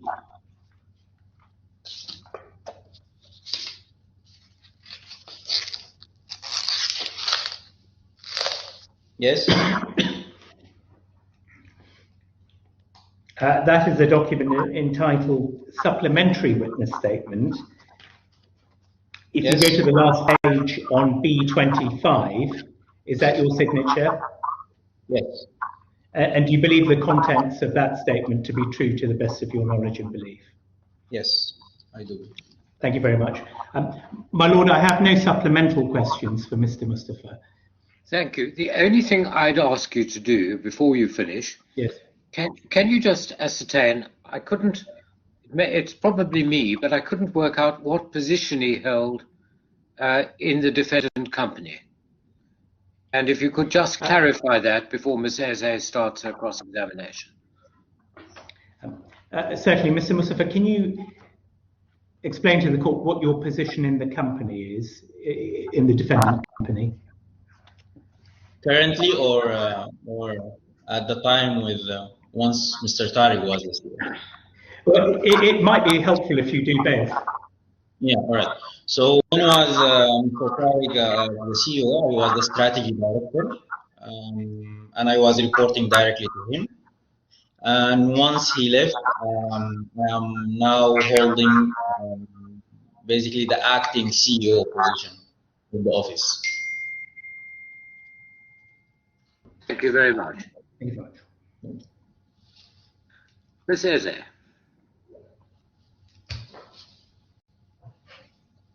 Okay. Mr. Mustafa, can you hear me? Yeah, I can. I ask questions on behalf of the claimant in these proceedings, and I have some questions for you. So just on that last point that the judge has asked you, so you currently now have the claimant's old job, essentially Tarig's old job, is that correct? Yes.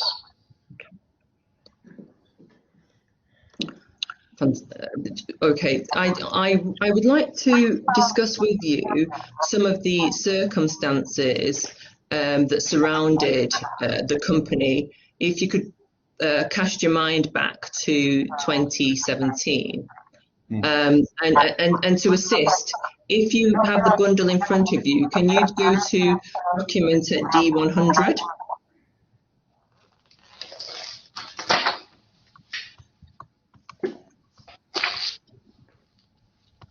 D100?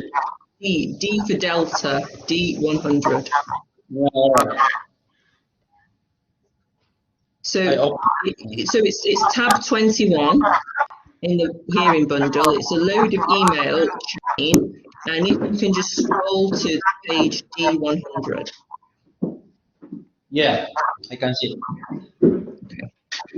So that's an email chain, and can you see an email dated the 6th of August 2017 at 11:07? Yes. Okay. Could you just read that for me? What that says? The email you mean? Yes, at D100. Yeah, the email is from Faisal. who was the finance director at that time. I'm talking about the first email. It might, in fact, it might assist you would it assist you? Can you see the email at 11:07? The email I have in front of me now, there are two emails, both one from someone called Farah, and the other one is from Faisal. Exactly. So it's the one from someone called Farah. Could you read that out, please? Dear Faisal, kindly note that bank details of these payment are the same as were the bank details of the payment made. Oh, sorry. Forgive me. Perhaps I've not made myself clear. Maybe I should read it, and you can tell me if I'm correct. Okay.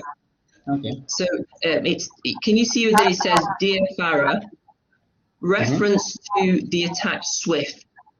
Sorry to inform you that the payment has been rejected due to the name of Expresso Telecom Group you mentioned in the transfer instructions.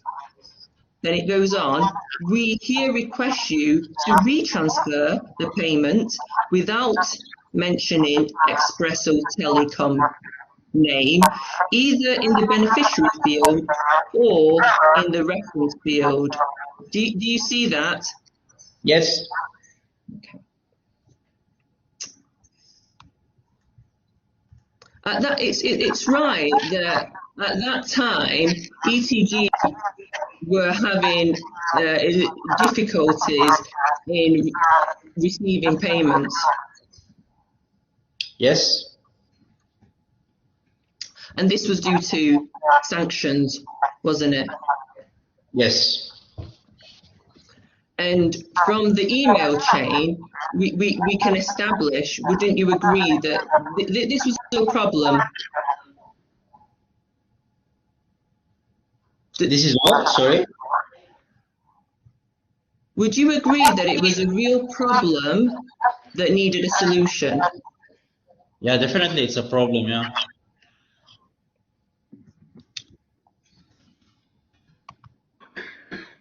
Still in section D for Delta, please will you turn with me to the document at 216. Which section, which page number? D? Yes, exactly. D, and it's a document at 216.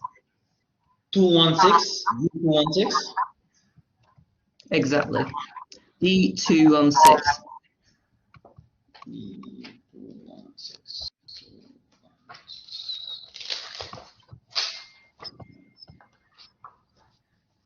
Yes.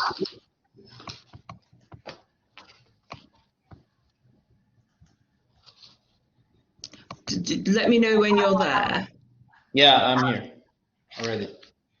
So this is a spreadsheet that the defendant company has provided, so ETG has provided, and it outlines payments received directly and indirectly. Can you see that this is a summary that's been provided by ETG? Can you see that as 216? Yes. Okay. So it shows the payments made to ETG via Diamond in the first set of boxes, and then can you see that? Yes. Okay.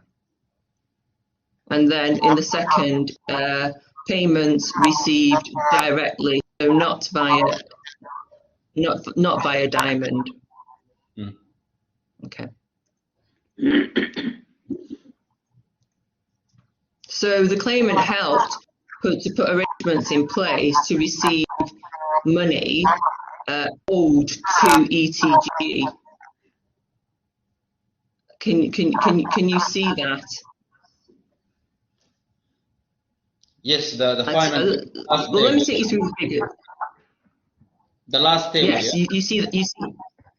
Yes. So the first table, it shows the total amount transferred to, let's call them ETG, your company.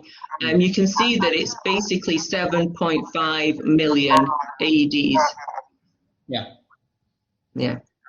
And that was paid via Diamond, yes? It was received by Diamond, yeah.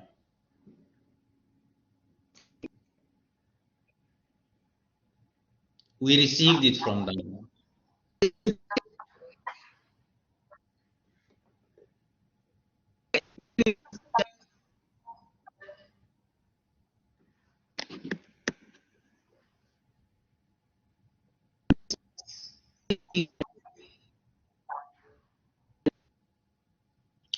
Sorry, your voice is breaking. I can't hear you. Ms. Eze, you're breaking up at the moment. We lost the last sentence or so. Ah, sorry. I can. You're breaking up again. We got as far as you were putting to Mr. Mustafa the 7.35 million figure, and then we lost you after that.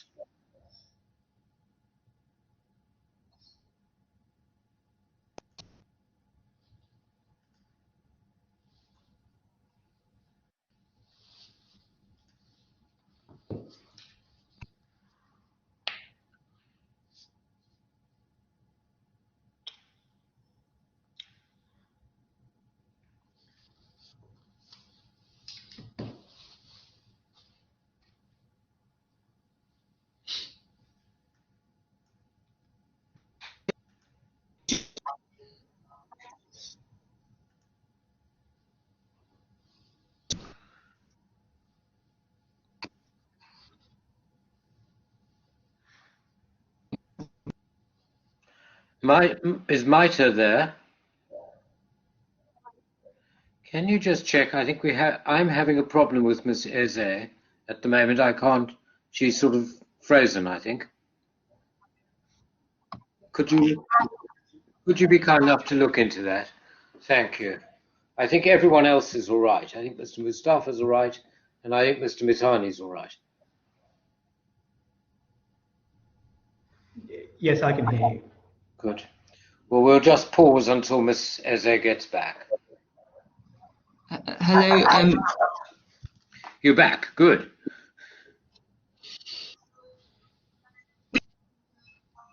Oops.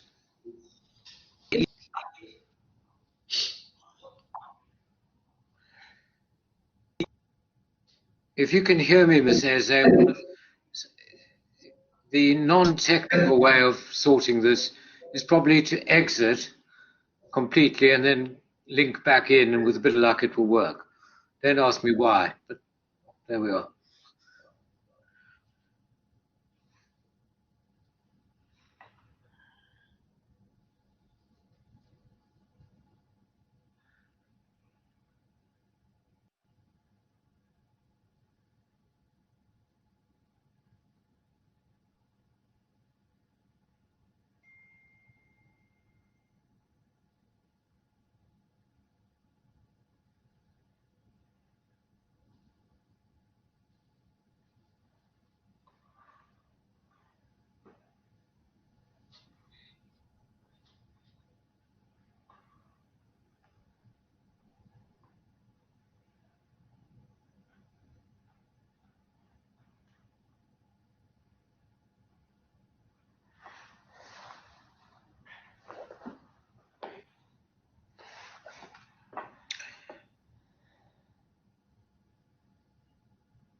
I hope I'm back. You are indeed. Take your time. These things can happen to anyone. I'm grateful. Mr. Mustafa, I was asking you about the document at D216. Do you still have it in front of you? Yes. Okay. And can you see the heading where it says total amount transferred to Expresso bank account? Can you see that?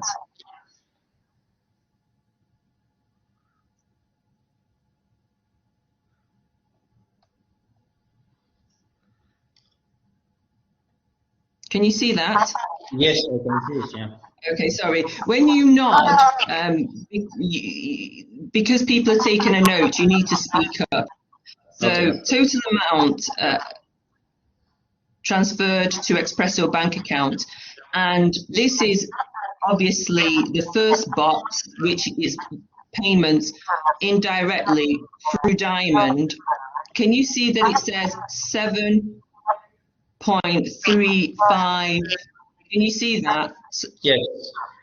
Okay, so it's 7.35 million, yes? Yeah. Via Diamond. And in the second box, total amount transferred to Expresso's bank account. This is now without Diamond, and again, it's 7.246. Can you see that? Yes. Okay. So that's the money that was brought into ETG by Cool, correct? Yes. Okay. So in total, the claimant company, Cool, helped bring in over 14 million via Cool, right? Yes. So by setting up this payment arrangement at this time, the claimant was assisting in bringing in revenue to ETG, wasn't he? Yes. And it appears on the whole that he was successful at doing that, doesn't it? Yes, I'm not sure of the total revenues to be collected, but for this amount, yes. Okay. Will you turn with me to the table? You'll find it at D181. D 181. 181.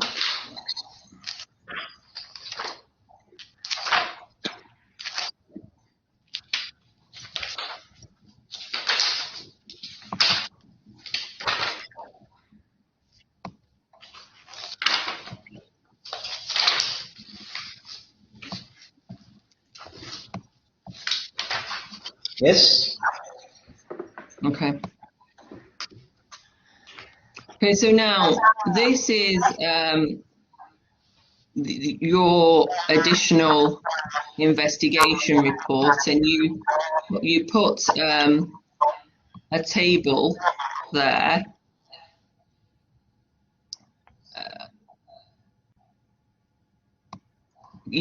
I'm hoping that you're following me and you can see the same table that I can see at D181. Okay, so we have in the table money going in, and you can see that it starts in 2017, 27th of November 2017, and we have Cool passing the money to Diamond, and Diamond passing it to ETG, yes? Yes. And you can see that the amount being charged is 3% commission, or like the transaction fee says 3%, yes? Yes. And then it ends with the last transaction that you have here is 29th of August 2019.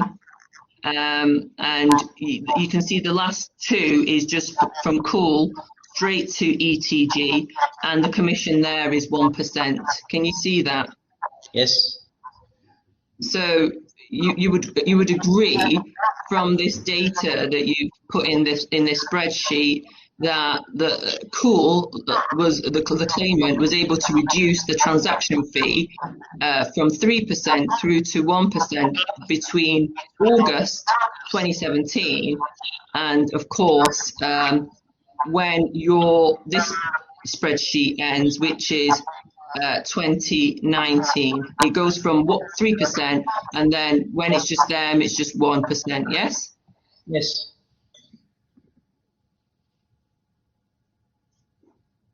Would you agree with me that 1% is quite a small amount? Yes, I have said yes. Okay. The same report that you've drafted, if you just carry on scrolling with the report and you go down to D183, so these are your conclusions, having done all the arithmetic. You come up with the conclusions. Can you see above declaration, you say finally, yes? Yes. Could you read to me what you say? Finally, the findings of the second report support the hypothesis that Mr. Tarig wrongdoing was motivated by good intentions and not seeking financial enrichment due to the low earnings amount associated with the case. Yes, that's correct. You say that Mr. Tarig's wrongdoing was motivated by good intentions and not seeking financial enrichment due to the low earning amount associated with the case. And you're referring to that 1% and the 3%. So it's clear from your statement that he wasn't motivated by financial gain, was he? Yeah, I'm not referring to the percentage, I'm referring to the sum lump amount. So the sum lump amount that we concluded, for me, given that how much Mr. Tarig is earning as a salary, it was, and we have been requested to write down our recommendations for this report. So that's okay. So it was a small amount that made you say that, yes? This is how I base my conclusion, my recommendation and conclusions. Okay, I'm grateful. So it's right that these small amounts that you speak about, it's not a case that I have a person that's making billions or millions of amounts of money and or a of secret profits, is it? That's not what we have here. Who is making millions? No, I'm just saying that it's not. I'm distinguishing. I'm saying that we don't have a situation where you have a gentleman making secret profits and getting very rich, because it's small amounts, isn't it? I can't confirm that. I have just the numbers in front of me. Based on that number, I give you my conclusion. Okay. I'm going to turn with you to. I just want to ask you a little bit about the travel policy for your organisation. So could you turn to the document at D23?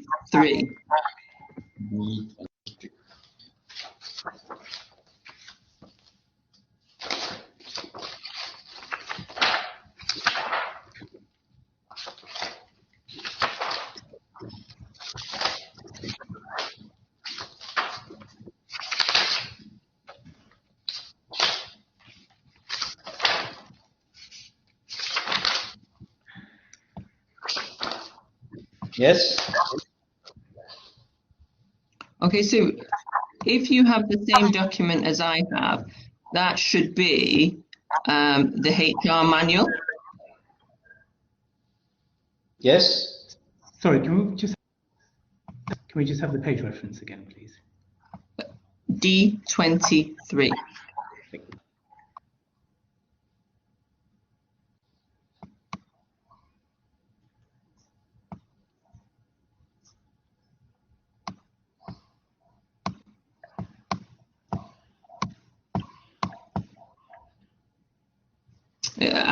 Are you there? I hope you're there. And Mr. Mustafa, could you confirm that you're at page D23? Yes, I'm in the page D23. Fantastic. And can you see the heading, authorization for business travel? Yes. And that has the HR policy for authorization for business travel. Can you see at 1.61, it says travel approval. Can you see that? Yes. And the last sentence, it says travel needs to be approved by the appropriate line manager. Can you see that? Yeah.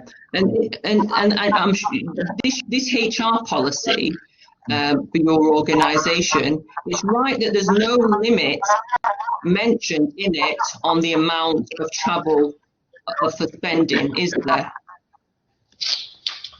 I think it's limited by the budget. The travel policy, sorry, I'm asking you about the travel policy right now, and in this particular document, there is no limit in this on the spending for travel. There's nothing mentioned in it, is there? In the document, nothing mentioned about limitation. But usually how it works in your company, every budget cycle, you submit your budget for the travel in terms of amount, you get approval for that, and you control your travel expense. Okay. I'll talk to you about budgets in a moment. I'm just focusing on this for now. Yeah. You see, it says here that you need the appropriate line manager for travel. Mr. Tarig says that he always obtained his manager's approval. Are you aware of that? I'm not aware. I don't have visibility on that. You don't have that visibility, fine.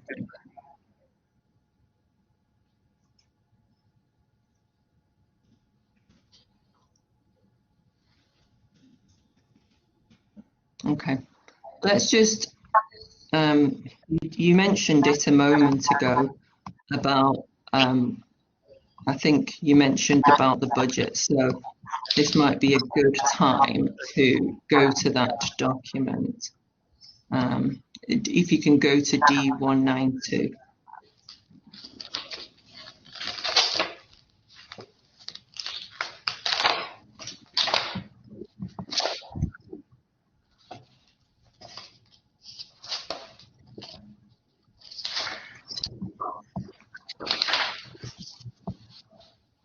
Yes?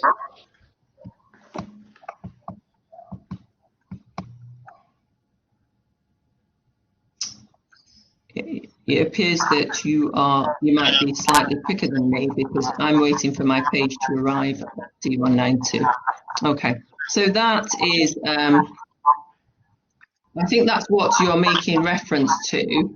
It's a table showing year on year the budget.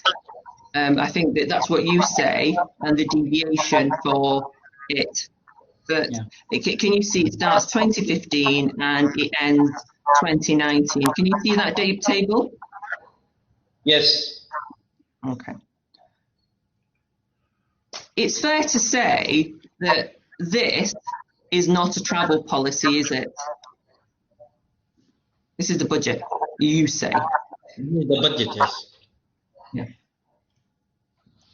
But you can see from this table that over the years, the money spent on business travel for the claimant has actually been quite consistent. Can you see that? It starts at 2015, your table, it has 105, then 2018, that's 105,000. Then 2016, 118,000. 2017, 68,000. 2018, 77, and 2019, 90. So can you see those figures, what he actually spent? The actual spend is the column in the right end of the table, which is the total cost, includes the per diem and the tickets. Yes, yes. That's including the per diem. That's yes. I appreciate what you're saying. I'm making reference to what he spent on travel. Yes.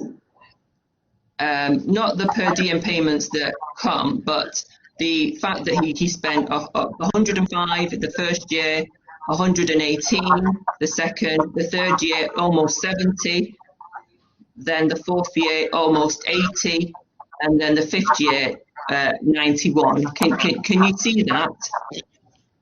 Yeah, but the per diem is considered as part of the travel expenses in the company. Yes, yes. But the point is that the claimant is saying that for his job, it's necessary for him to travel in his role, and we can see from these this document that you've provided for us that he has been consistent throughout with the travel amounts that he's spending. That's correct, isn't it? Well, yes, yeah. It's obviously around $100,000 a year. Okay, and so the claimant, as you've established, this purported budget is not a policy, and he didn't breach a travel policy, did he? Sorry, can you repeat again? The claimant didn't breach any travel policy, did he? Didn't agree? He didn't breach. We've established that this, you say, is a purported. It's the budget is not a policy, so it's right that the claimant didn't breach any travel policy, did he? I can't really confirm that. I mean, there is a travel policy. I don't know if he's getting approval or no. I don't know if the excess from the budget is an issue for the travel policy.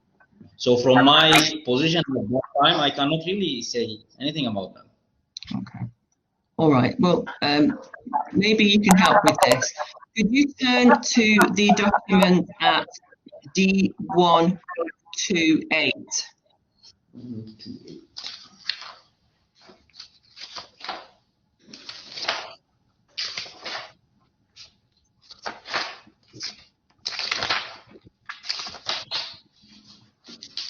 Yes.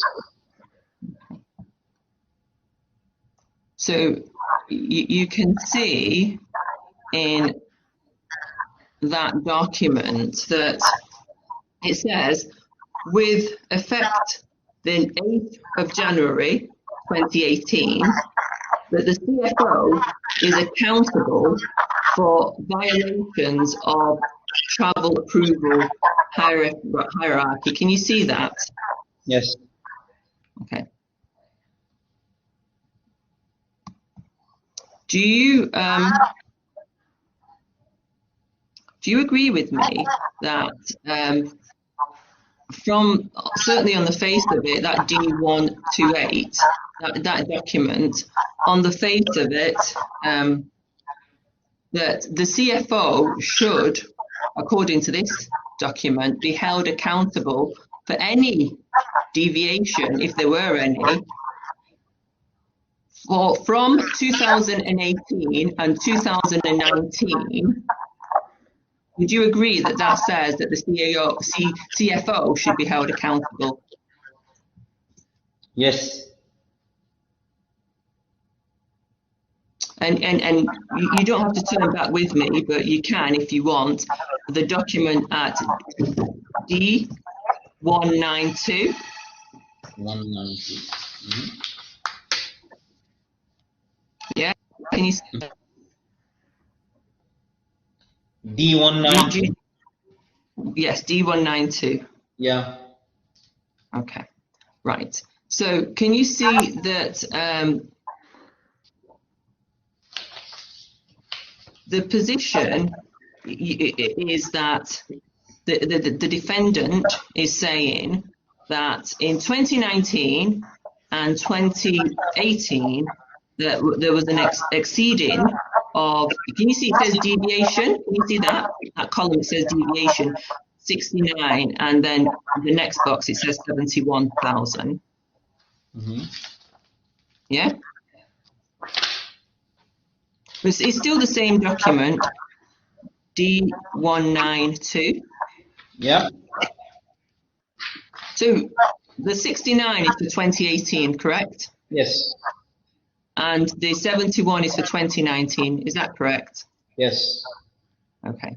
And we've just been to an email that says from January 2018 that it's the CFO is responsible for any deviation, is that correct? Accountable, yes. Sorry, what was that? Accountable, yes. Accountable, yes, you agree with that. Yeah. Okay.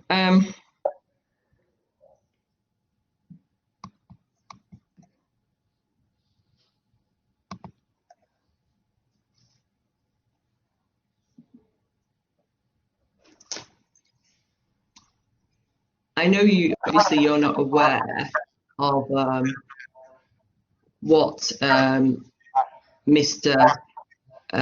Tarig had said in his examination in chief, and indeed his cross-examination. So let's return to that summary table at D216. Which page? It's D216. 216.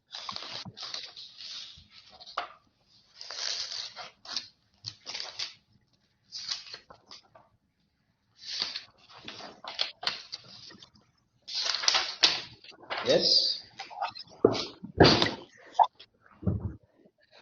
Okay. We looked at the. Do you recall that we looked at this earlier? Yes. And you had already confirmed that the amount transferred, the total revenue transferred made to ETG of the Dubai office was over 14 million. I think the exact figure was 14,597. Yes. Yes. Okay. Right. So now we also know that you are now in the position of Tarig before you've taken over his job. Yes. Yes. Okay. And it's fair to say that ETG consistently year on year, due to its West African operation, the Dubai office, which obviously you are now, due to this West Africa operation, gets about 7 million annually. Would you agree? Dubai office gets about 7 million from the operations? Yes, yes. Roughly 7 million year on year. That's what the Dubai office would get. No, I can't confirm that. You can't confirm that. No. How long have you been in this position? In Tarig's position is 1 year. 1 year. Okay, so you might not have had foresight, but okay, roughly. That 1 year we did not get that any amount near that amount actually. Sorry, I think someone is not muted themselves. You're echoing a little bit. Could you just repeat what you said? I suppose the question I'm asking you is the revenue, the core revenue for Dubai office has pretty much year on year been annually about $7 million. $7 million. I'm not talking about AED. I'm talking about USD. And that's due really to the West African operations. Would you agree that it's roughly, I mean, it doesn't have to be to the exact penny, but it's roughly about 7 million. Yes, last year it was $7 million, but it's not due to the West African operations. A large part of it outside African operations. Okay. All right. Because 7 million last year. Yeah. Okay. All right. Well, year in year, it's about 7 million. And if we look at the annual contribution that has been brought in via Cool's assistance, yes. So you very helpfully in your report, you set out a number of tables, and we went there earlier, 2017, 2018, 2019, where you talk about money that's been brought in from Cool or via Cool. Do you recall that we went through the tables that you had provided? Yes.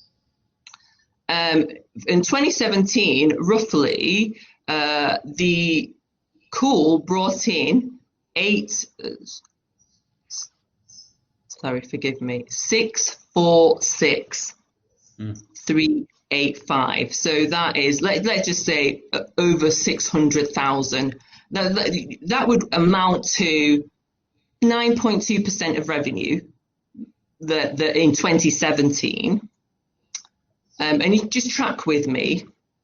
In 2018, Cool brought in 836,547. Now that is about 12% of revenue. And then finally in 2019, which was the last year that we had a look at, Cool brought in 1,926,806. All of this obviously is in USD. So that is about 27.5%.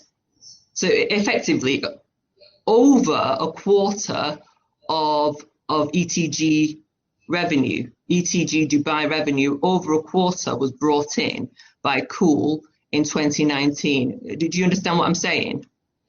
Yeah, but my only comment here, Cool was... Did you want to just wait for me to ask the question? Right. I mean, perhaps the witness can be... Sorry, perhaps the witness can be given the opportunity to elaborate, as he seemed to want to do that. Mr. Mustafa, sorry. I'm so sorry. Perhaps I can have a minute. It's not anyone's fault, but Ms. Eze, when you're going to give figures like X% of Y, I'd find it helpful if I knew which document we were looking at. And I've lost track of it. And you might want to break down the question. I follow the inquiry completely, but let's just break it down. Which document shall we look at? Yes, of course. Yes, absolutely. So we had previously been looking at some Excel documents. We started D216, then we went to D217, which lists the data. That's some of the the data that was provided, and we can and taking from the table that Mr. Mustafa has provided to the court, we can see what was brought in 2017, what was brought in 2018, and we can see what was brought in 2019. So, sorry, which page for 17, 18, and 19? Do you mean 217? Sorry to be slow. Yes. Okay. Yes. No. Not at all. Yeah. Now help me. Now, which percentages to which? That's all. Just so the witness and I can both follow. Okay, so essentially, one would need to obviously review Mr. Mustafa's data, and one can extrapolate from that in 2019, Cool brought in 9%. In 2018, Cool brought in 12%. So 2017, 9, 2018, 12, and in 2019, 27%. So the question was, and if I may ask the question. Please.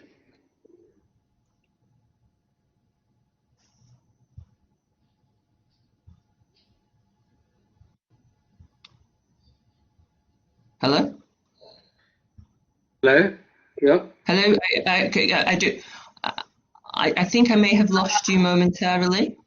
Here.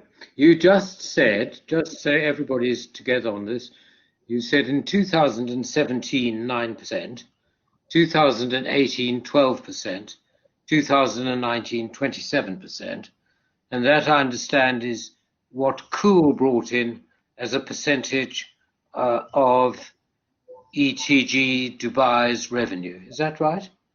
That's correct. Yes, of their 7 million revenue, roughly. And then the question, you were about to put the question and then you cut out.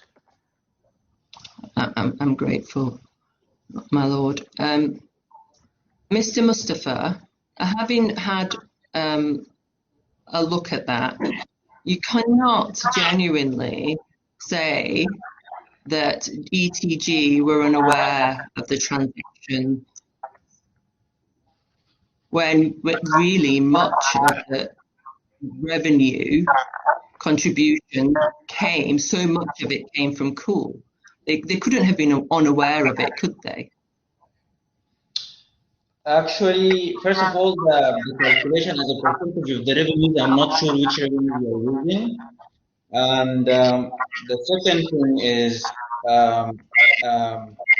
when I got into the details of the collection, some of the amounts were collected for other subsidiaries. Like example, for Shingitel in Mauritania, for Sudatel in Sudan. So it's not entirely for ETG. If you want to take it as a percentage of the revenue, Cool, from the record I have seen, Cool have collected almost for 3 subsidiaries out of Sorry, 4 Mr. subsidiaries. Mustafa, there's still a bit of an echo. I wonder if everyone could make sure they're on mute. Please continue. Yeah. So if I look at the data that I have, Cool have collected effectively revenues on behalf of all the subsidiaries of Sudatel, not only ETG Dubai. So probably if you want to use the revenues, you need to use the revenues of the entire group of Sudatel. So we're clear. You're saying that Cool collected because the data that you've provided, you've split it into different payers. Can you see the first one? At D217 is BICS. Then we've got Monty. Then we've got Teletech. Yeah, that's what Yes. you've provided. Yes. Okay. Right. So that's what we know from your evidence that Cool brought in to ETG. Correct? Yes. Okay. Now, given the amounts that you have provided here, whether we use percentage or not, this is a significant amount of your annual revenue, isn't it, that Cool is bringing in for you? It's a significant amount. Yeah. So it begs the question that ETG were aware of the transactions coming in from Cool, weren't they? Honestly, I don't have information if they were aware or not. Okay, all right. Let's move on. I just want to talk to you about another subject, if I may.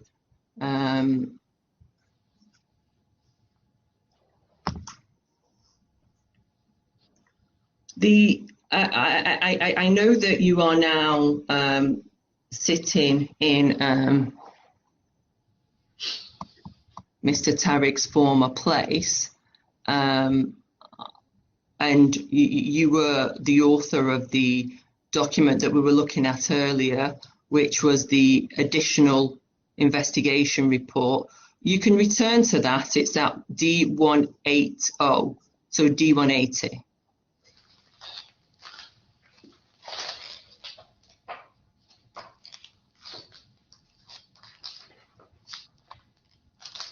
Yes.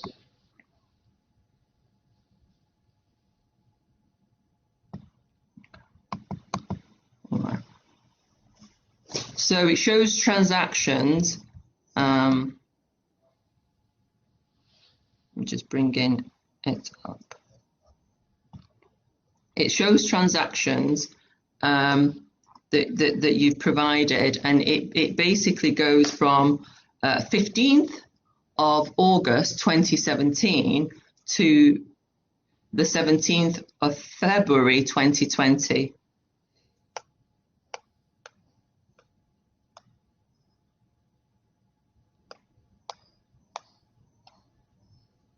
You will have to go because of the way you've set it out.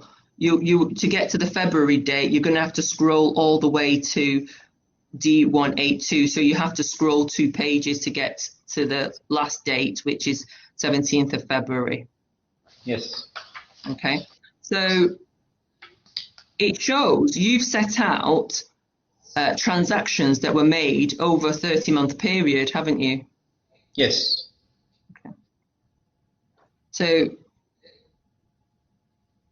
you can't, as an organization, obviously, say genuinely that the company was unaware of all these transactions made over a 30-month period. Can you? It depends who you mean by the organization. Who should be aware? Well, would you agree with me 30 months is a long period of time? It is. Yeah. Okay. And we've got a significant amount being collected, we say, and you agree, helpfully, by Cool. So what I'm suggesting to you is that you cannot genuinely say that ETG was unaware of the transactions made over such a long period of time. That's the question, can you? Yeah, but the question, as I said, who is you referring to as ETG? If you are talking about the finance director, like example, probably he knows. If you talk about someone else, probably he doesn't know. So it depends on which one you are referring to as organization. ETG as a whole, I mean, yes, obviously the finance director, you know, that's presumably he's an officer of the organization, and the finance director is head of finance, isn't he, in the ETG Dubai, is he not? Yes.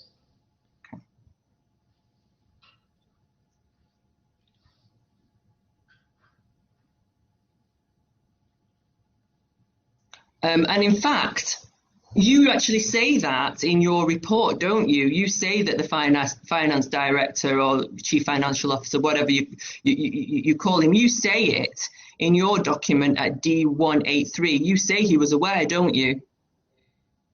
Yes, when I asked him, he said he was aware. Yeah. And you can go there with me if you want, but the chain of emails that we looked at earlier, which was describing the state of affairs with ETG not being able to get their money because of these sanctions, at D95, we have Mr. Faisal, I think it's pronounced. He says in his email, "Dear Tarig, reference to the below email, Monty confirms the return of euro 20,000 back to their account. As discussed, check the other options to finalize the matter." So we've actually got Mr. Faisal saying to the claimant to check other options because money's been returned. Can you see that? Yes. Okay. All right. I want to talk to you now. Sorry. Just before we go on, forgive me interrupting. Who's Mr. Faisal? Mr. Mustafa, is Mr. Faisal the finance director? And reporting to Tarig. Sorry, is Mr. Faisal the finance director? Finance director reporting to Tarig. Okay. Thank you. Great. Can I ask just one or two other questions on this while we're there? Is ESG ultimately a subsidiary of a Sudanese group? Is that right? ETG, you mean, sir? Is ETG? Yeah. Is it a subsidiary of what is ultimately a Sudanese group, Sudatel? Yes. And is it sanctions on Sudan which were creating the problem? Yes. People talk about sanctions, but they didn't say what. Thank you. That's helpful. So this message, Ms. Eze, is from the CFO or Finance Director, Mr. Faisal, to Mr. Tarig. Have I understood correctly? Yes. Thank you. I'm sorry to interrupt. I just wanted to clarify. Mr. Mustafa, I would like to move on to a different subject with you. The claimant, you know him, Mr. Tarig, started as the Vice President in the Dubai office in 1st of September 2013. You may not be aware of it. I can take you to the document if you need, but he started in that date with a basic salary of $9,000. Were you aware of that the date he started and how much his remuneration was? I have seen it in the documents related to the case. All right, great. Turn with me to D59.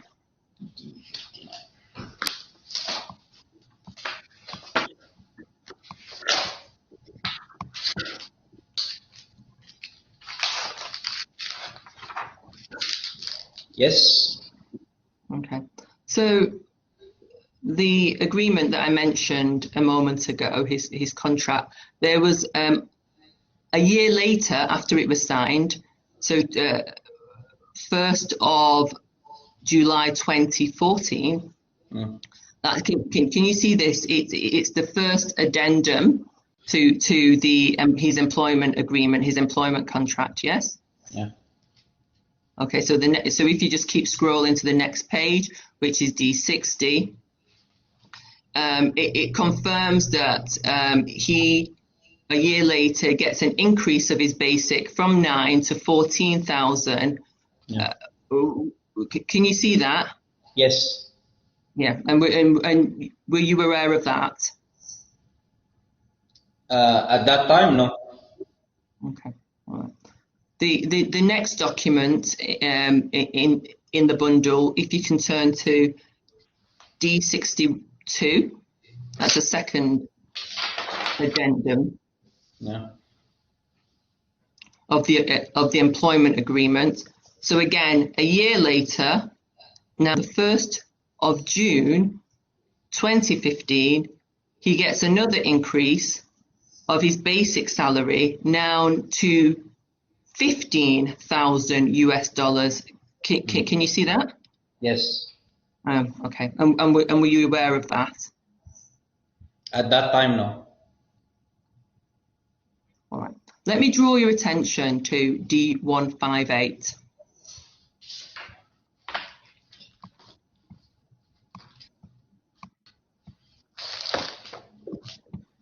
Yes. Okay, so now this is the third addendum, yeah? Yeah.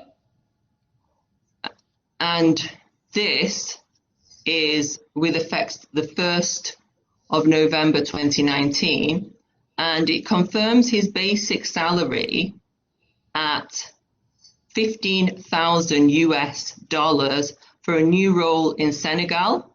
Yes? Mm-hmm. Okay. And if you just go to the next page in the bundle, you'll find D.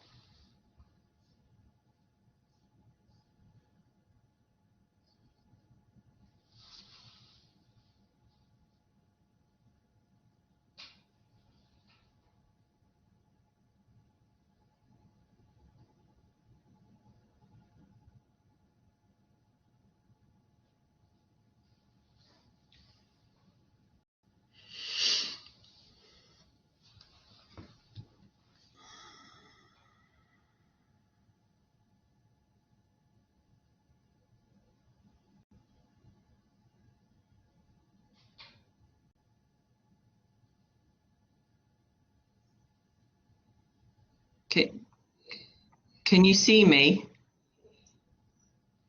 Hello? Yeah, now I can see. Okay.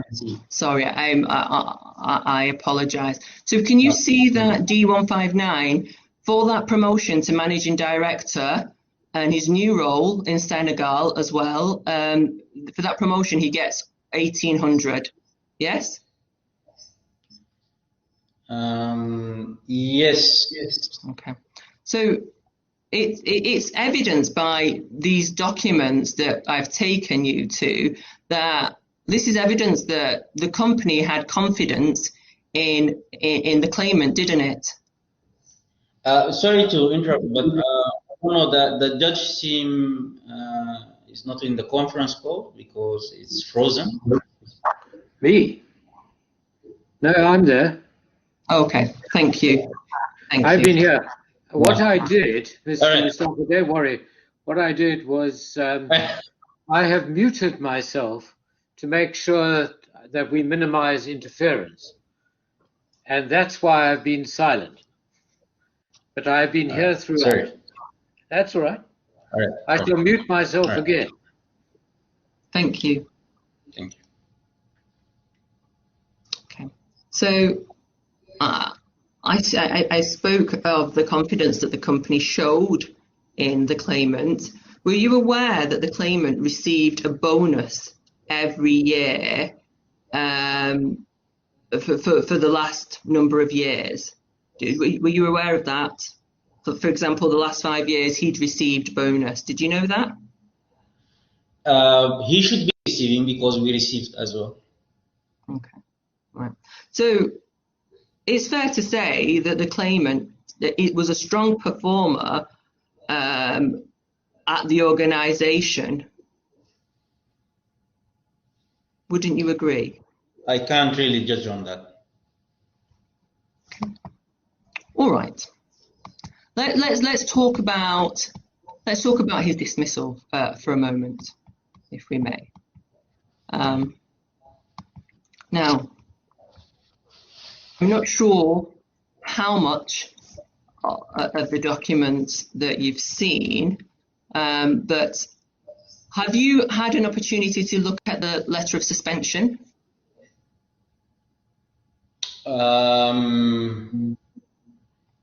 Yeah, I think so. But if you can just direct me here, which page is it? Absolutely. If you can go to D164, that's the letter of suspension. D16.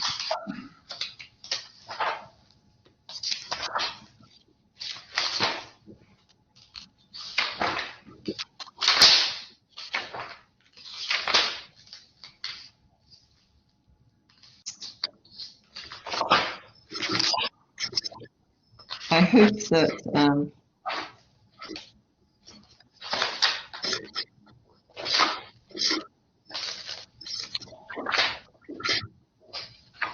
D16? No, I said D for Delta, D164. letter of suspension.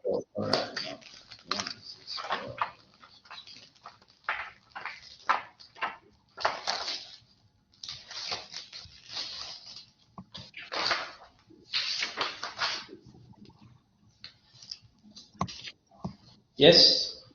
Okay, so you can see that is a letter of suspension, and it's dated the 12th of March last year, yes? Yeah. Okay, and can you see where it says it has been decided, blah, blah, blah. It says it has been decided to suspend. That's referring to Mr. Tarig, and it says, and the reason provided is until reviewing the administrative and financial performance of these companies. Can you see that? Yes. Okay. Now, if you could turn with me to B, so B for Bravo, 3.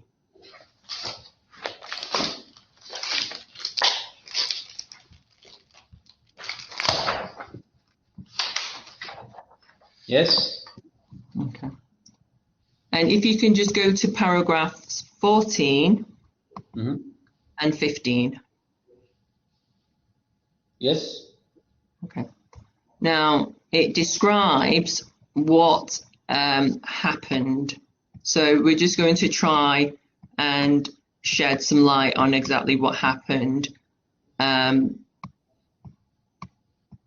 paragraph 14, can you see that it says, it clearly states that the claimant arrived in Sudan on the 14th of March for the meeting, but can you see the bit that it says the meeting, however, were presenting by me, explaining my achievement within the company over the past 7 years. Can you see that?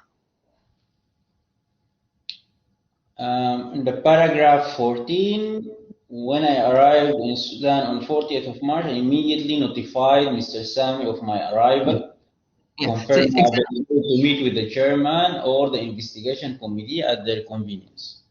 Okay, so the 14 tells us the date he arrived, which is the 14th of March, and 15 tells us that the investigation committee, the meetings consisted, he says, the meetings, however, were presentations by me explaining my achievements within the company over the past 7 years. Do you see that? Yes. Okay, all right. And if you can now turn to the letter of termination, and that's at D1. It's D167.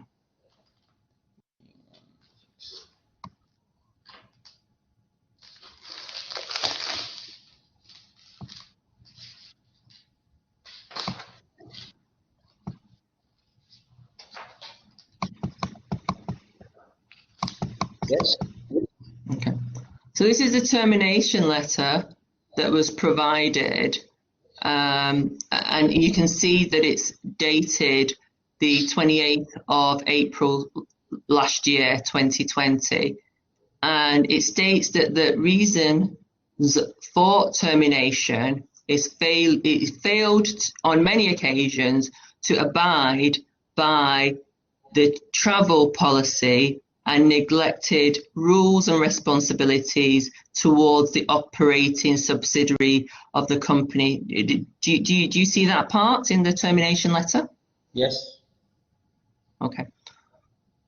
Would you agree with me that there's no reference in that termination letter about a breach of fiduciary duty or even conflict of interest? There's no mention of that in that termination letter.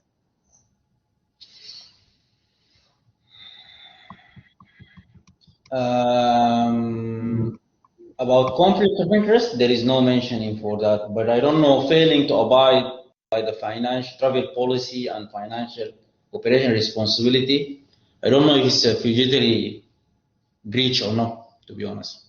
Well, certainly on the face of it, those words don't appear, do they? Sorry? Well, okay. Let me ask it a different way. There is no mention whatsoever, even in the letter. There's no mention of even cool communications, is there? Yeah, there is no mention for cool communication. And there is no reference to the allegations in the letter of suspension. I don't know if you recall that we read it a moment ago. If you remember, the letter of suspension, it said it'd been decided to suspend until reviewing the administrative and financial performance of the company. Yes? Yes. So there appears on the face of it to be inconsistencies between the two letters, doesn't there? That's a subjective matter, to be honest. Well, they don't say the same thing, do they? The first one is generic about failing Looking to at financial performance of the companies, yes. Yeah. Yeah. The second one is basically talking about the travel policy and also the responsibilities for the operating subsidiaries.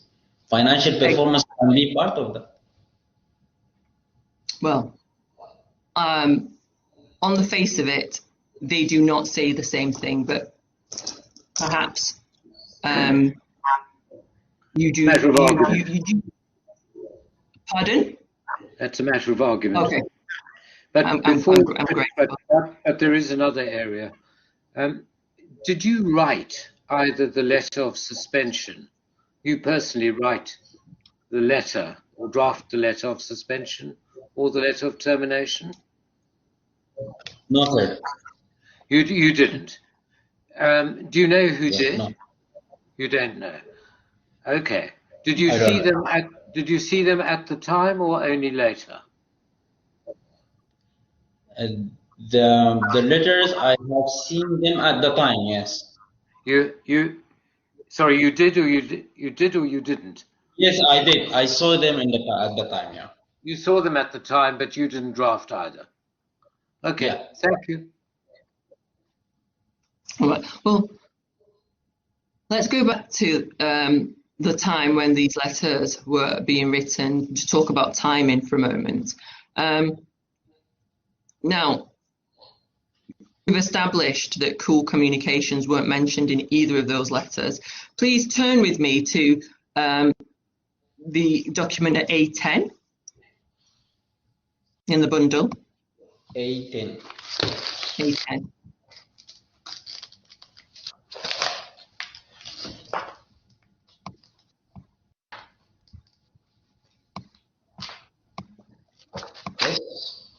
Okay, so this is the document where the claimant sets out his case. Can you see where it says on the 9th of June 2020?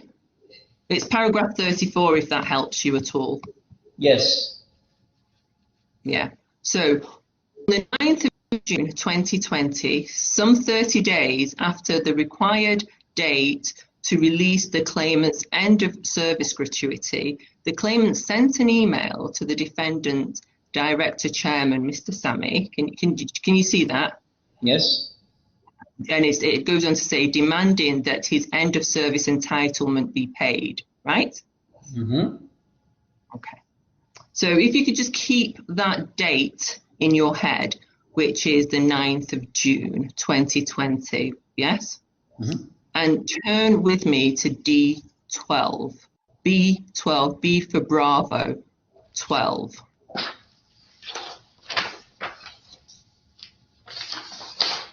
Mm-hmm. Okay. And can you go to paragraph 15? Yes. So this is the claimant's second witness statement, yes.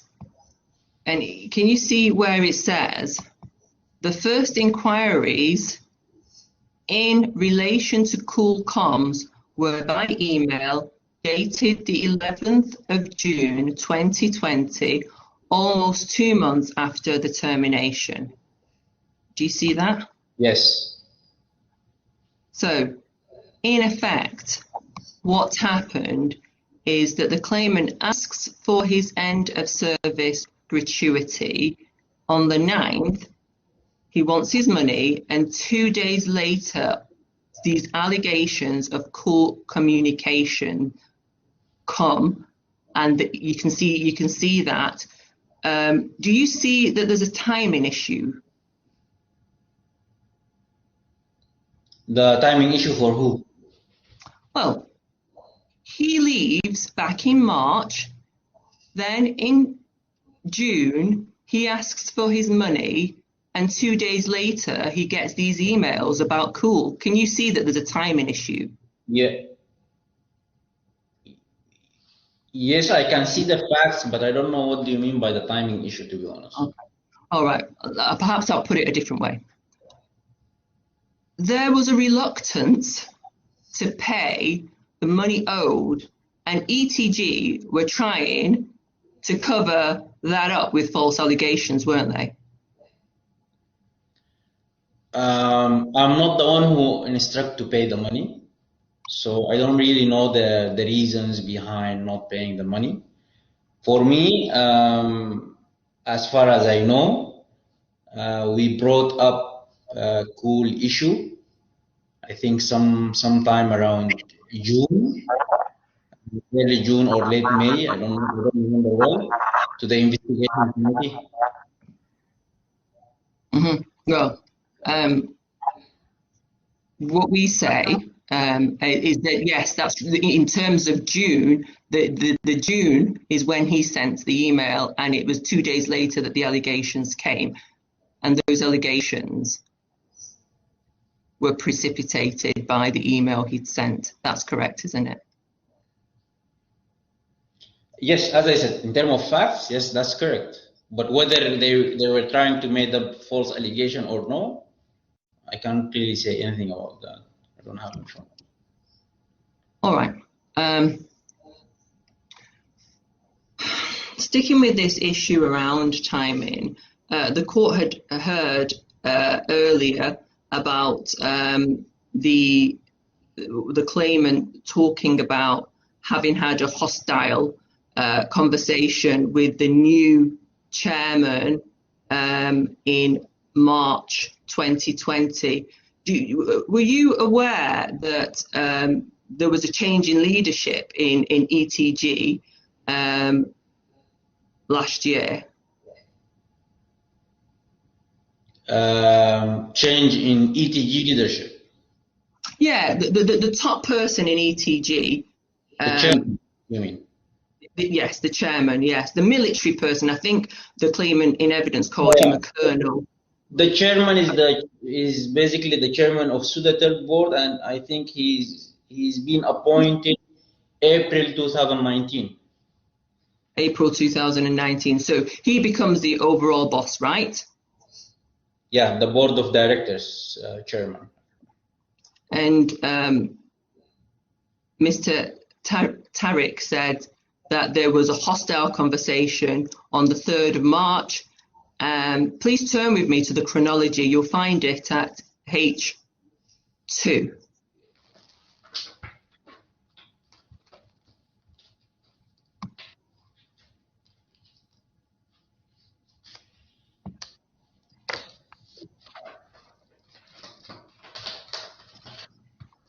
H2.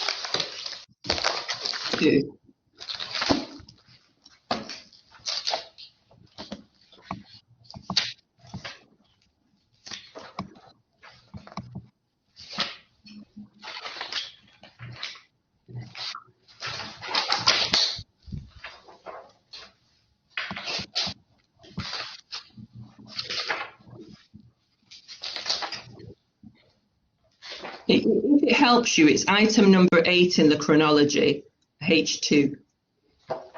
The bundle I have is up to G74. Okay, all right. Let me read it to you. In the chronology, the event number 7, it states effectively that on the 9th of March, the claimant is requested to come to meet the chairman, and this is basically followed up by an email the next day. So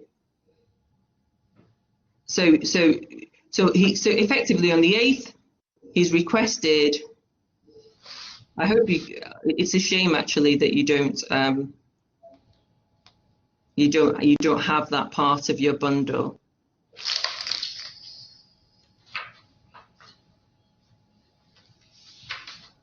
It's item number 8. For those that do have the bundle, it's item number 8. The claimant has a discussion with his boss, the director chairman, and the defendant of the company, and in which the claimant is requested to travel to Sudan to meet the chairman. Did you know that he needed to go to on the 9th of March? Did you know that he needed to go and see let's call him the big boss? Did you know that? Yes, I have heard about that. You've heard of that? Okay. All right. All right. Again, event number, for those that do have the bundle, it's event 10 in the chronology. It's on the same page, and it shows that the claimant basically responds to the email on the 12th, expressing his intention to travel to meet the chairman. Okay. Yes. Okay. So I appreciate you don't have the bundle in front of you, so I'm going to just summarize it for your sake, so you track with me. My Lord, it may assist Miss Eze if she takes the witness to the email that she's talking about in the bundle. That might be more helpful to the witness than referring to the chronology. Yes, I'm not asking the witness about the email. I'm asking him about a chronology of events that leads to a question. Okay, so we've got the 9th of March. He has a discussion with the director chairman, whom you call the big boss. Yes. Well, yes. No, forgive me. Maybe I should make myself clear. The claimant clearly told us that there was a new overall boss who he said that he had a hostile conversation with on the 3rd of March. Yes. The chronology is very helpful in telling us what happens after that date that Mr. Tarig describes to us. And item 8 tells us that on the 8th of March, he is requested to come meet the chairman. Yes. And this is followed by an email the next day. Yes. And then item 10, he sends an email saying, I'm coming. And item, absolutely. Right, and then you go on from there. Okay. Yes. And this Mr. Mustafa will be able to follow this. Yes. The same day that he says he's coming, item 11 shows that the claimant receives a suspension letter with immediate effect. Okay. Now, Mr. Mustafa, were you aware of the hostile conversation that had happened on the 3rd of March between the new colonel, the new person that's in charge, and the claimant? Were you aware of that? I remember the only thing I knew about it that Tariq told me himself that then the new chairman is not happy with him. That's it. Yeah. But I don't know the. Not happy with him, and did he tell you that the situation that he was threatening and hostile towards him? Did he tell you about that? I don't have any information about that.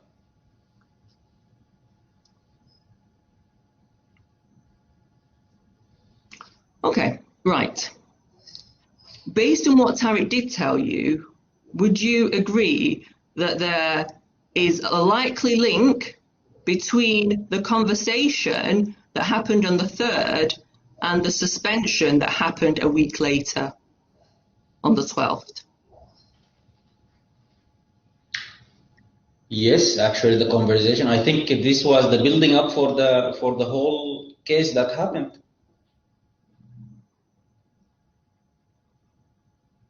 Do you not think that it's particularly suspect that he was invited to a meeting and he agreed to attend the meeting, but then was suspended before he even travelled to the meeting? I think it's normal because if you travel for investigation, then you get suspended from the job. I mean, we didn't. I'm a little Is it troubled not with true? this. Sorry, Miss Eze, I'm a bit troubled. I'm not. What you need to do, I fear, is if you want Mr. Mustafa to answer, you better first find out what he knows, as opposed to what he or you or anyone else might think is suspect. Otherwise, he'll end up speculating. I don't know for that matter. Sorry, I don't know for that matter who took the decision to suspend or dismiss. You may want to ask him. I don't know. It's up to you. But to ask him whether something is suspect without a foundation for what he knows, we're going to end up speculating about the meaning of suspect. The conversation, you made a mention, Mr. Mustafa, a moment ago that Tarig had told you that basically this new chairman is not happy, wasn't happy with him. Can you cast your mind back to the conversation? Because I suggest to you that Tarig had said that he'd had a threatening, hostile conversation with the new boss on the 3rd of March. Is that right? No, we didn't exchange any details about the conversation. He just told me one statement that the boss is not happy with him. That's it. Did he say anything else about that? Nothing.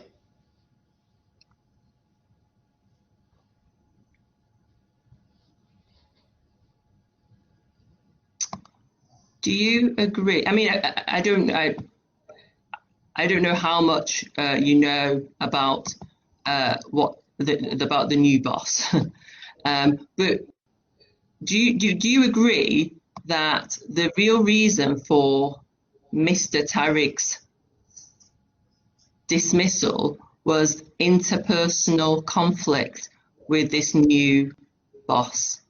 No, I can't agree. I can't agree. I don't have information about that. And now ETG is trying to cover it up with these false allegations.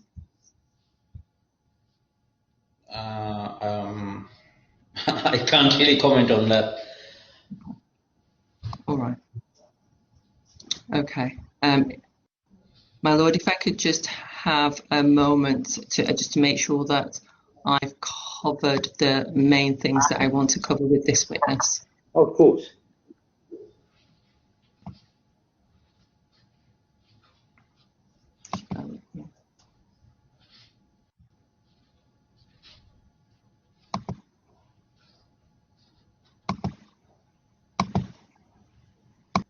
Do you want 5 minutes?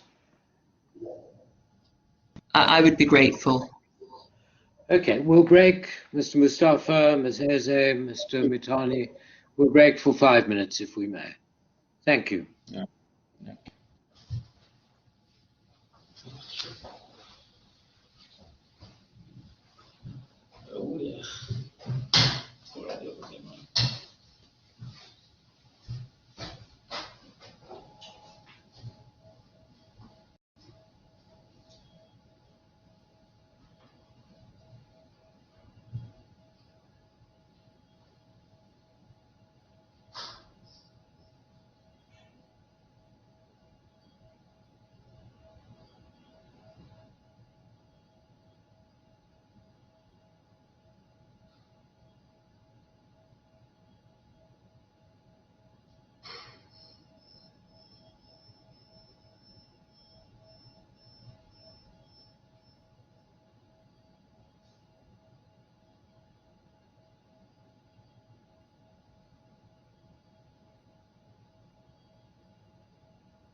Just give me the picture.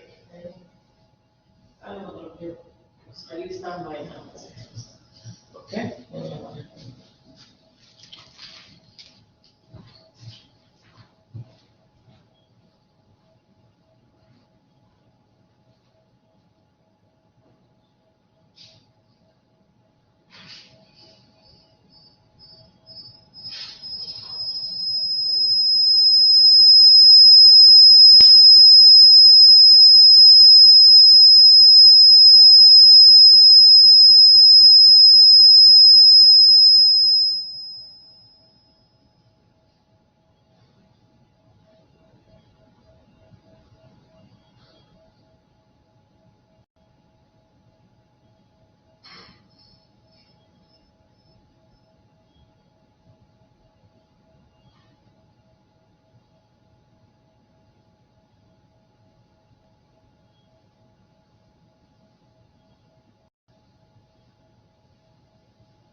Yeah, Mo?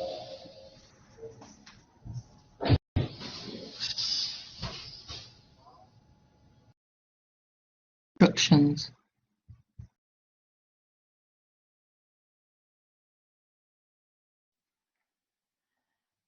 Hello.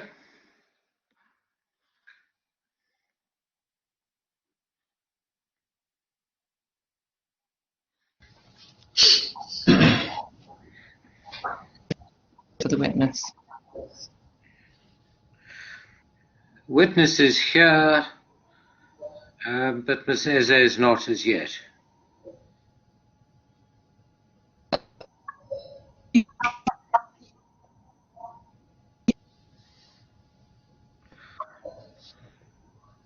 Yes.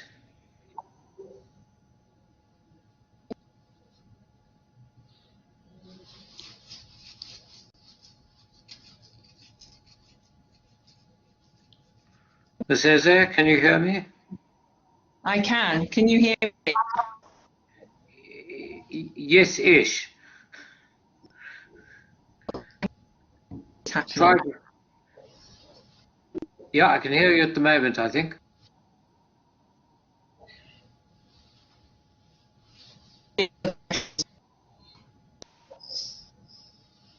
No, you're cutting out again, I'm afraid.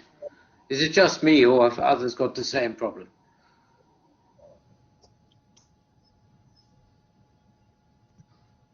I have the same problem. I have the same.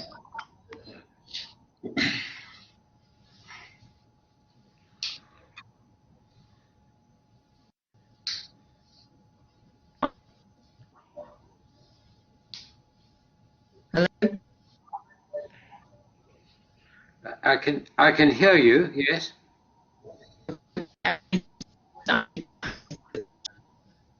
No.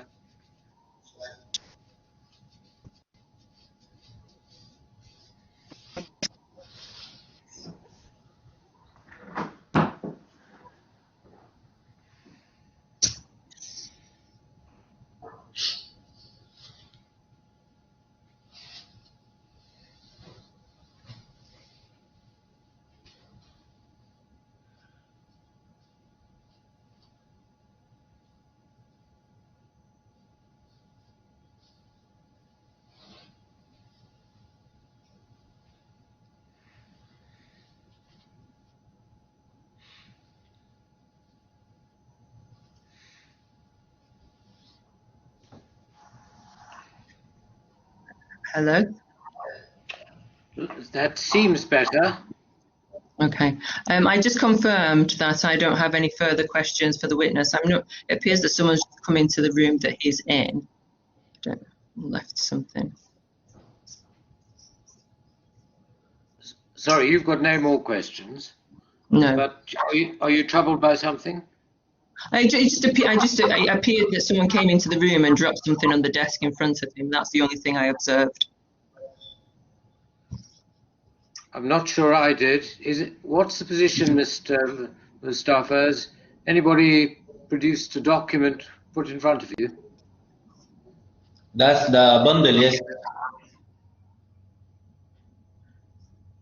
That's the bundle that you've been looking at? Yeah. Nothing new's come in? No, nothing new. And can the witness just confirm that the telephone call that he just had was nothing to do with the case? Because obviously his camera was on. No, that's a follow-up with one of my subordinates in the office.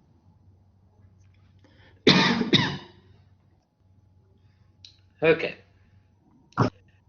Are you content, Ms. Eze, or have you got more questions about that? Your Honour, I don't think that we can take it any further. Thank you. Thank you very much, Ms. Eze. Mr. Mitani, have you any questions in re-examination? I have a few, hopefully short questions, my lord. Good. Mr. Mustafa, I'm going to ask you some questions just by way of clarification. Forgive me if I jump around a little bit, but I'm going to follow the scheme of the questions that were asked to you by Ms. Eze. First of all, you were taken to D181 in the bundle. Can I invite you to just go back to that page?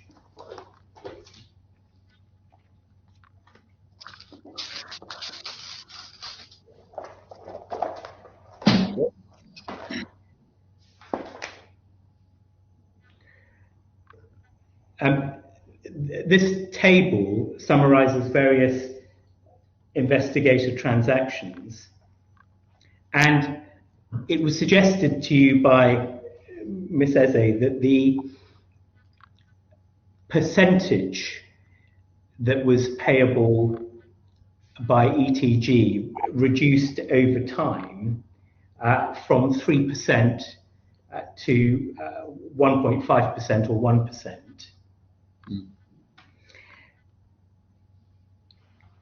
When you prepared this report, can I just ask you, at that point, were you aware of what the split was between diamond and cool for the 3% transactions? I.e., how much was cool taking out of the 3%? I'm not aware. Thank you. If I can then take you to page D23.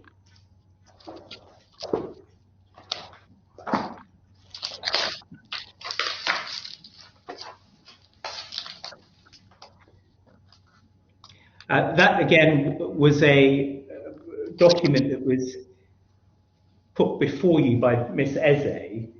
So D23 paragraph 1.61, that's the paragraph she referred to, in relation to approval by the appropriate line manager of travel. However, can you just go to page D24, which I don't think she took you to. Paragraph 1.6.4 sets out international travel approvals. If you can just read out international travel approvals for Expressos, CXOs and international operations managing directors. Who had to approve those? The executive president. Thank you. If I can then take you to D128.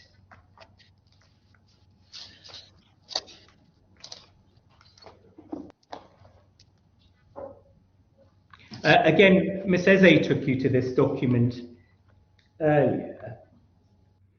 And in particular, she took you to subparagraph D, which says each CFO will be completely accountable for breaching the above regulations. Whom did the CFO report to? To Mr. Tarig at that time. Thank you. And then if I can take you to D180.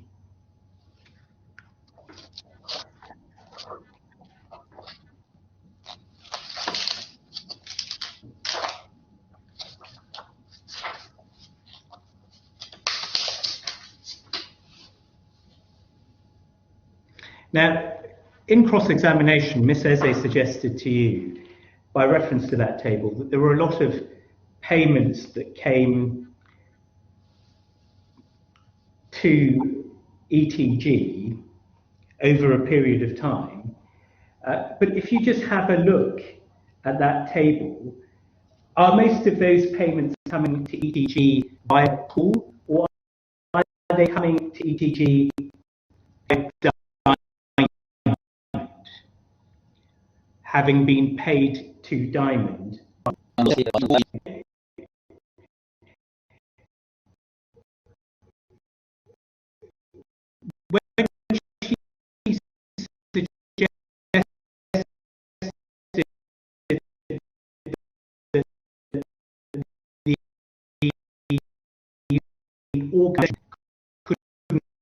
Couldn't have been unaware of the payments. I believe your evidence was it depends on who. Who ran the operation in Dubai? Who headed up that operation? Who was the most senior officer? Mr. Tarig himself at that time. Thank you. And then, if I can take you to D95.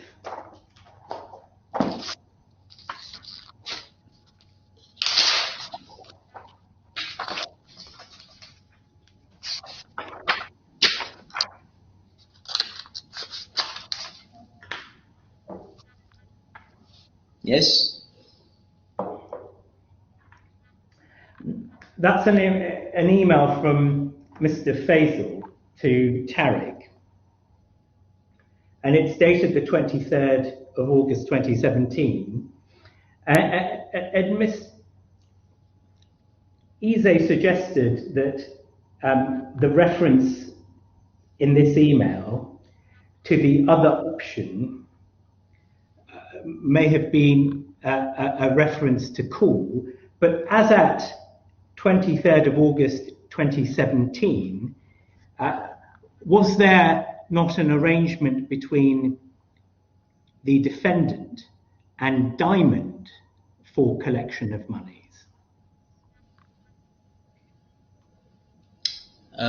Yes, yes. Was the agreement between Diamond and ETG was dated sometime around 2016, mid of 2016. Thank you.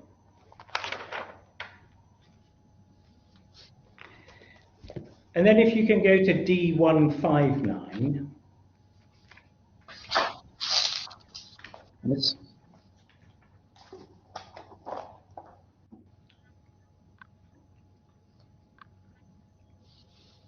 Yes. So this is an email from Ala Aloub in relation to the increase in salary of Mr. Tarig as at November the 19th, 2019. Is it fair to say that as at the date of that salary increase, the defendant's senior management were not aware of the secret profits or the breach of the travel policy? I can't really confirm that. Thank you. I've no further questions for you. Thank you very much.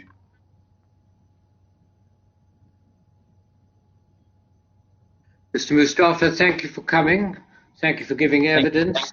That concludes your evidence. Thank you very much. Now, Thank you so much. Thank you. Ms. Eze, Mr. Mithani,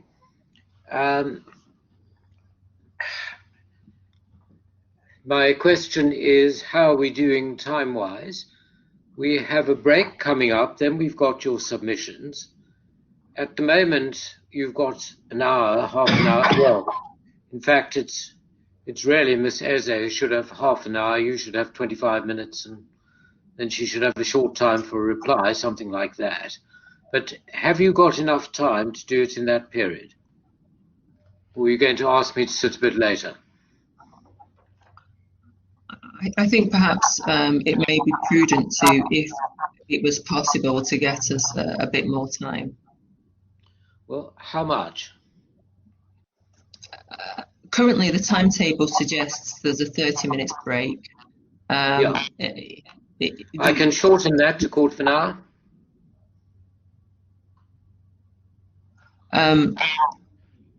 I see what you mean. I thought you were referring to the break, extending the break. No, please, I would ask not for the break to be extended. 30 minutes for submissions, certainly, from my point of view, should be ample. If anything were to be extended, I would ask that the break be extended, as opposed to the time. Yeah. No. A very nice idea, but no. What about this? We'll break now. We'll resume, if we may, at 1:55 UK time. So that will be 16:55 Dubai time. if that's all right.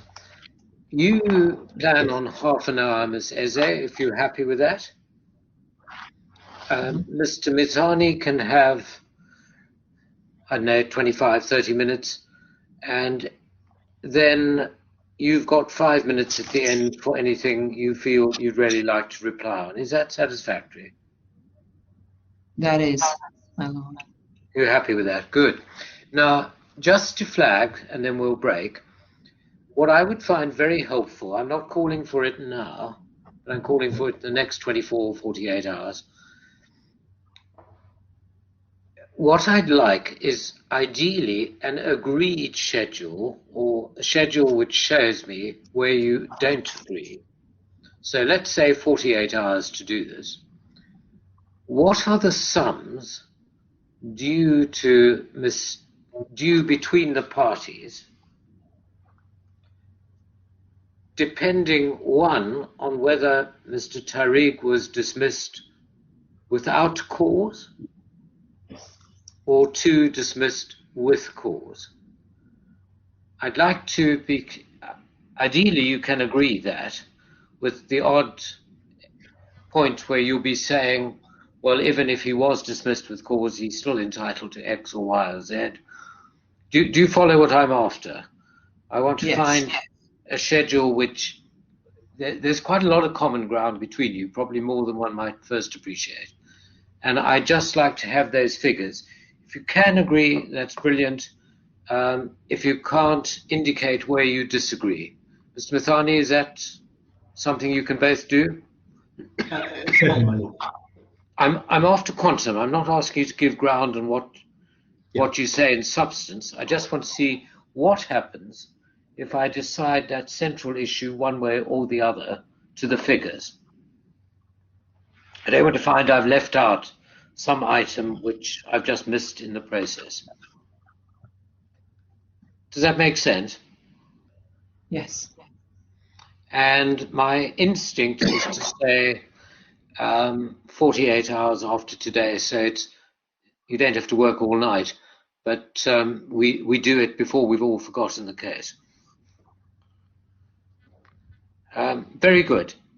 You wanted a longer break. I've shortened it a bit. I'm sorry, but let's meet again at 13:55 UK time, 16:55 Dubai time. Thank you both very much.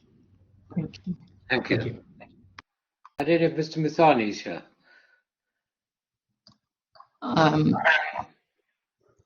I can't see him. No, nor can I. I suspect he'll be along in a minute.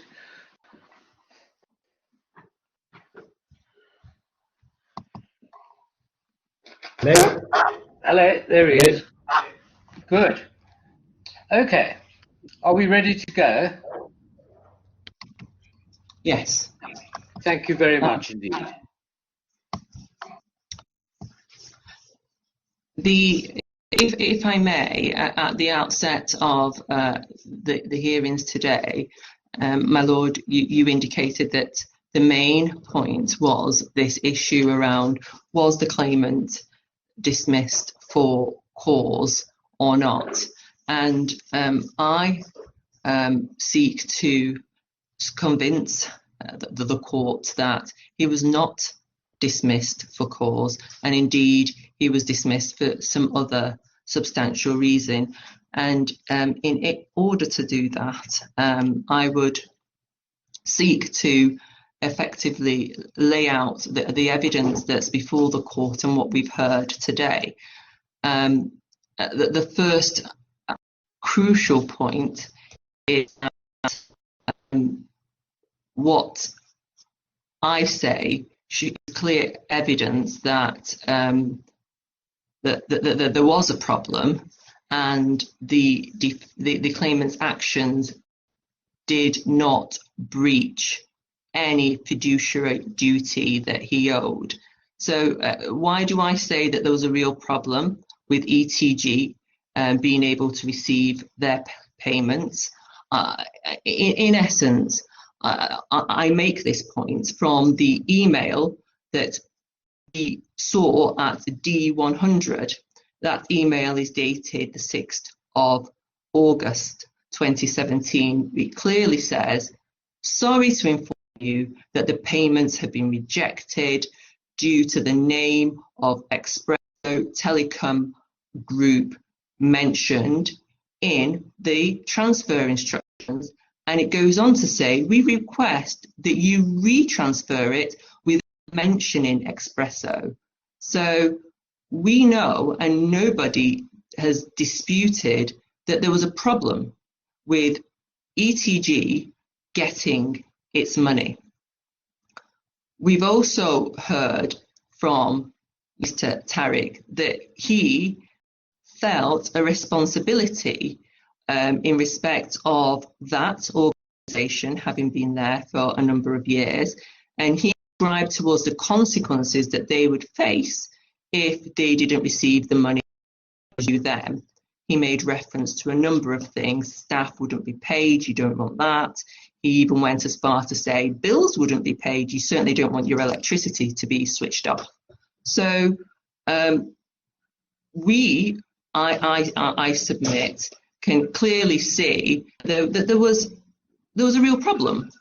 There was a real problem, and the defendant states that he stepped in to address the breach, and him stepping in is not, I submit, a breach of trust.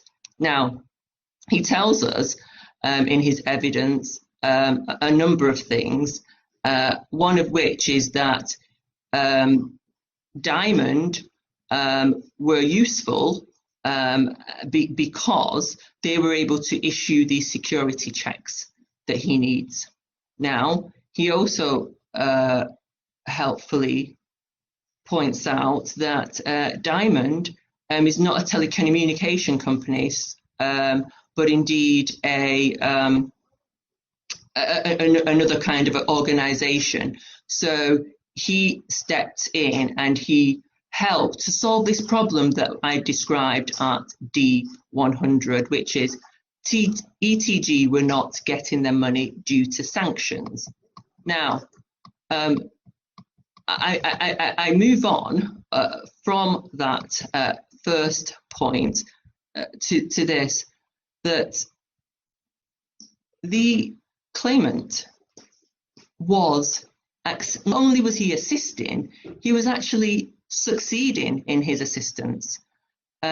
We've heard that he brought in, or he helped to bring in over 7 million via Cool. So what he was doing, and you can see that Excel spreadsheet at D216, what he was doing was actually working, succeeding, and you heard the evidence of Mr. Mustafa say that he was bringing that money in, and so it was the assistance was helping. Now, the total rate that he charges, that's Cool Communication, I submit, my lord, was not substantial, and in no way, I submit, did it enrich the claimant. The sum obtained, in fact, was inconsequential. The sum in relative to his, for example, his yearly salary, because we can see what he earns. So these kinds of figures is inconsequential. And you will see from the evidence at D183 that the defendants themselves reached the very same conclusion. The author of the report, that is the investigator who gave evidence to us, his ultimate conclusion at D183 of his report that's before the court states, and I quote, "Finally, the findings of this second report supports the hypothesis that Mr. Tarig's wrongdoing was motivated by good intentions and not seeking financial enrichment due to the low earnings amount associated with this case. So we can safely conclude by the defendant's own report that he did not do this for any kind of wrong or bad motives. Indeed, he was not looking to unjustly enrich himself, and we can conclude that the defendant is right when he says what he says, and the claimant did not breach his duty of trust. He was attempting to assist, and as he says, Mr. Mustafa, he was motivated by good intentions and not seeking financial payment. I have a question for you. I see exactly what Mr. Mustafa said in his report,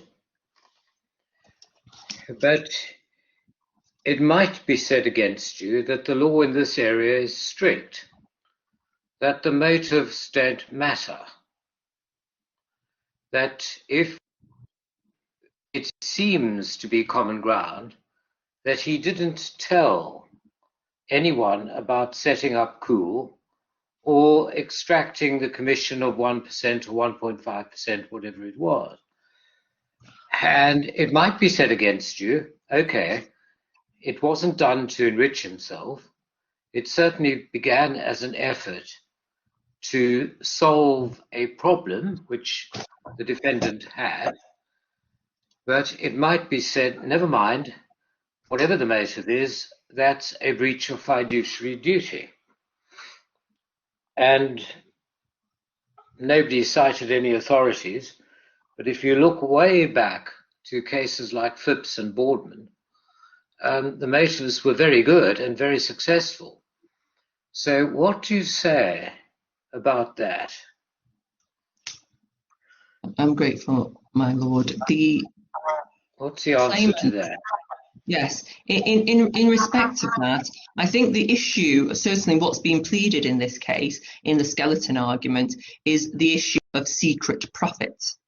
That's what it boils down to, and the claimant's position is that there was no secret profits, because the entire situation was open to the organisation. The chief financial officer knew about it. Indeed, the staff member that he mentioned processed the invoice for Cool Communication. So how it can be said that the percentage and all the information surrounding Cool was wholly unknown to the defendant beggars belief, because they knew about it, and there was no secret profits, and so therefore that it can be concluded, I submit, that there was no breach whatsoever of his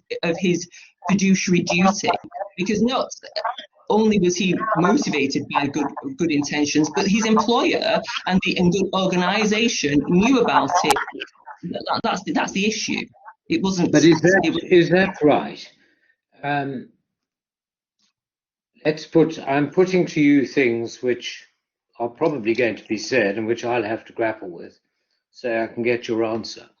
It might be said that yes, subordinate employees processed all the documents. Yes, to that extent, yes, it was open. But did they know that Cool was Mr. Tarig's company? So that the commission which Cool was obtaining was in fact obtained by Mr. Tarig for himself. Did they know that?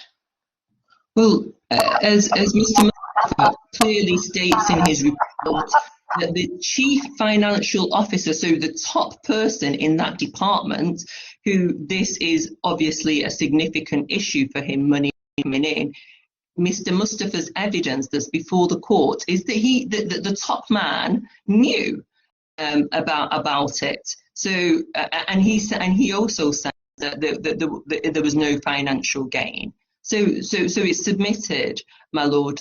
Yes, that certainly those in that position to know did know that all communications, certainly from Mr. Mustafa's evidence, he clearly says that the Chief Financial Officer knew.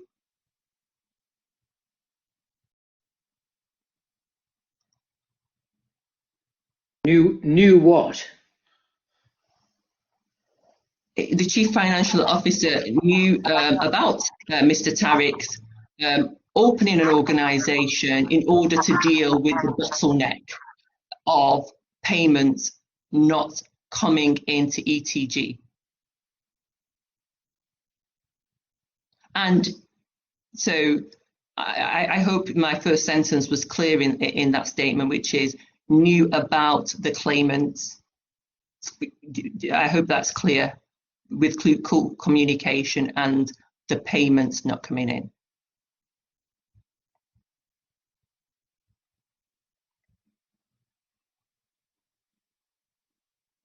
Thank you. I'm not responding all the time simply because I'm muting to cut down the interference. I hear what you say. Thank you. I'm not expressing any views. Not expressing any views in the submissions, either yours or Mr. Mithani's. My questions are simply designed to probe. I'm grateful, my lord, for that indication. It's very clear in the reports that Mr. Mustafa has provided about that knowledge. That the next issue that I seek to draw the court's attention to is the total number of the total sum from the rates charged. I submit was not substantial enough to indeed enrich the claimant, Mr. Tarig. The total sum, as I said, was inconsequential. I think, in fact, just looking at my notes, I think I've already told you that. So I'll move on to the next issue. So that is the issue of travel policy. Now, we've heard, and it's submitted that the company's travel policy, I submit, does not specify any limits to which the claimant has said to have exceeded. It's just not there. Now, what we do have is a document at D23, at paragraph 161, and it says that travel needs to be approved by the appropriate line manager.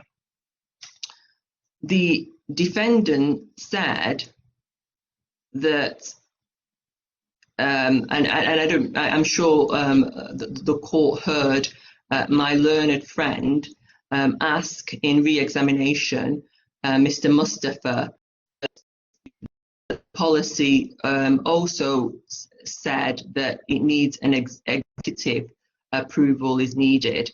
So just on the face of it, there appears to be, at best, it's confusing. He says, the claimant, that he was complying with the policy. He was getting his manager's approval for his travel. He travelled a lot for his job. He needed to, and we can see that from the data that he travelled a lot. And he says in his evidence that he got his manager's approval. So he says he was complying with this travel policy. So, and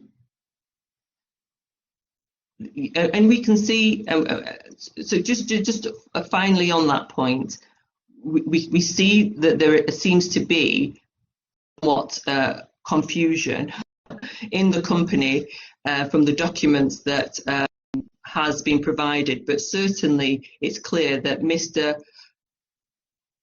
Tarig states that he was complying with that and he was getting his approval. I took the witness to the document at D192, and you'll see, my lord, that that is a table and it shows the reducing year on year travel budget. But again, he disagrees with this, and he says that, and it's actually clear on the face of it that that is not a policy. It's a table, and it's saying that the budget was this, and then it goes down each year. It's not a policy. It's admitted, and he says that he was not aware of that. Of any budget, and it's not a policy. The claimant, we know from that table, was consistent every year and Mr. Mustafa accepted roughly that his spending on travel hadn't really changed. I think it started about just over 100,000 and it went down slightly, but we're not talking about somebody who was on 1,000 and then suddenly was spending 500,000. I submit it's a nonsense. He was and always had been consistent with his travel, and he was not aware, and indeed does not accept that he breached any of that.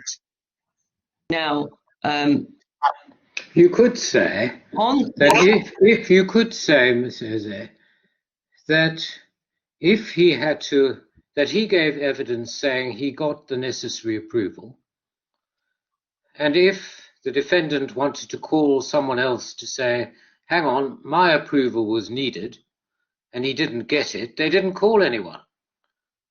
Mr. Mustafa couldn't say what the chief executive had got. Can't give evidence on that. Didn't. That's indeed right. It was completely open to the defendant to make that information clear, and it's been somewhat difficult because of the way the case is pleaded to actually understand what the defendant is saying in respect of a number of these breaches. But the evidence. Wait 1 minute. The pleading is not so much the problem, you might say, or you can say the pleading is a problem, but even if the pleading's understandable, what's the evidence? They want to say there was a breach of the travel policy. Can't come from Mr. Mustafa, he doesn't know. Anyway, there is not expressing a view, but just forewarning Mr. Mithani what's coming his way. Assuming he's keen on the travel policy point. Quite. I submit, my lord, that there is no evidence on that, and it was open to the claimant, sorry, to the defendant to provide that. In fact,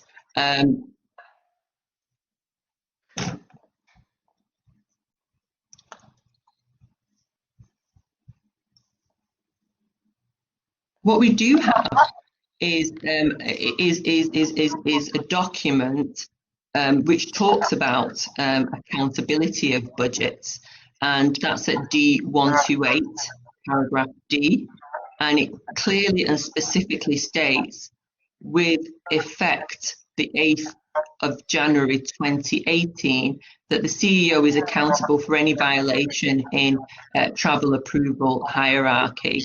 And obviously, and what is being alleged is that there was a deviation, or they say an overspend in 2018 and 2019, but the claimant does not accept that there was an overspend, and he does not accept that there was a violation whatsoever in the travel policy. If I may move to my third point, which is this issue that's been raised of and my lord, you alluded to it earlier about the alleged non-disclosure of this conflict. I think they put in their document conflict of interest. I submit, as I did earlier, that indeed that the company was aware of the transactions. The payments received were substantial.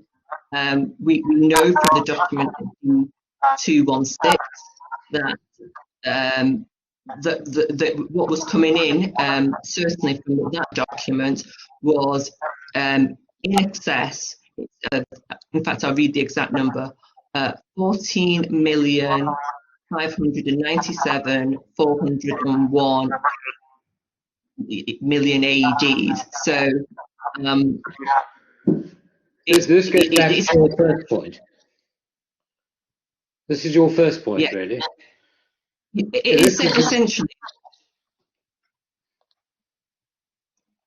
And the reason I think that the company did know also is about the number of transactions that we discussed, and thirdly, the length of time of the transactions that we looked at, because it was made over a 30-month period. So it's the number, it's the length, it's the amount, and quite frankly, the CFO is a very senior member of the team, of the organisation. So the ETG was aware, and there was no non-undisclosed conflict of interest.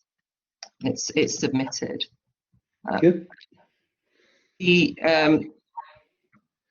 allegation that we are now before the court. It's my position that these allegations are effectively, to put it bluntly, have been made up because there were other reasons. Now, I say that for a number of reasons. We know that Mr. Tarig was a top performer. We know that because of the number of promotions he received and the number of bonuses that he received year on year.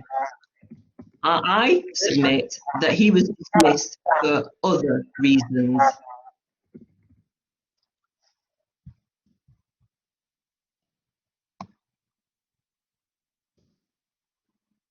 And evidence can be found by the fact that the reasons for this dismissal has really been quite inconsistent.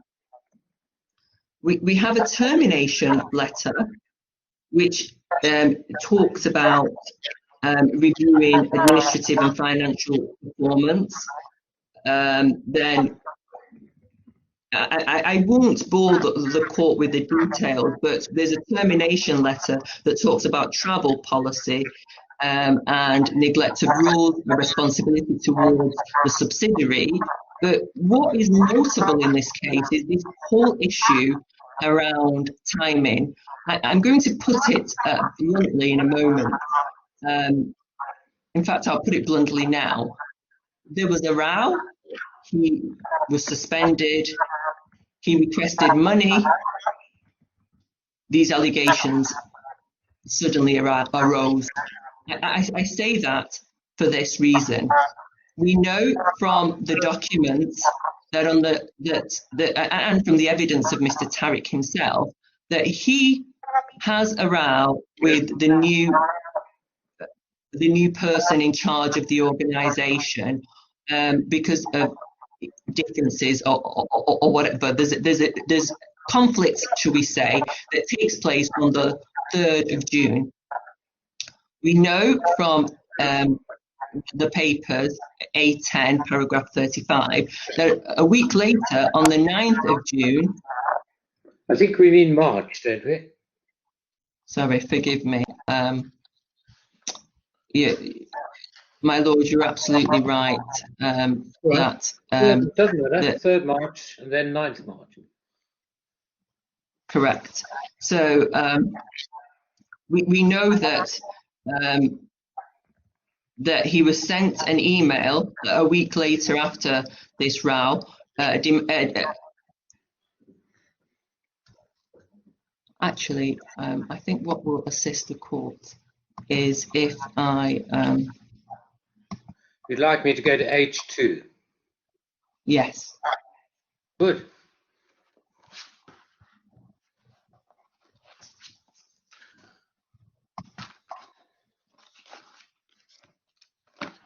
Okay. I have read H2. Oh, I'm grateful. So that document H2 has a very good, succinct chronology of events. What we do know is from the statement of claim that he also sets out exactly what happened, but essentially in relation to timing, we submit that on the 3rd of March, there was a row with the new head of the organisation. Then on the 9th of March, he's requested to go. This is also, my lord, is at H2, and it's event number 8. On the 9th of March, the claimant is requested to come and meet the chairman, and this is followed up by an email. On the 10th, so event number 10, we see that the claimant responds on the 12th of March, expressing his intention to travel. The same day, that's event number 11 at H2, he receives a suspension letter with immediate effect. Now, it's submitted on behalf of the claimant that this is likely the real reason for the dismissal. It's the conversation, or the threatening conversation from the 3rd of March. That is likely the real reason for this happening a week later, which is you have to go and see the new chairman, and before you even see him, by the way, you're suspended. He says he arrives. The entire time that he's having these meetings, he is giving presentations about his performance. He says, no, there's no mention of any of the allegations that we hear today at all. Then, of course, we know subsequently that he then gets a termination letter on the 28th of April. And again, as I said, it mentions different reasons. Now, finally, we know that if we can fast forward to 11th of June, he says the first inquiry in relation to Cool Communications was by email dated the 11th of June, almost 2 months after my termination. Now, the reason I read that quote from page D12 is simply this.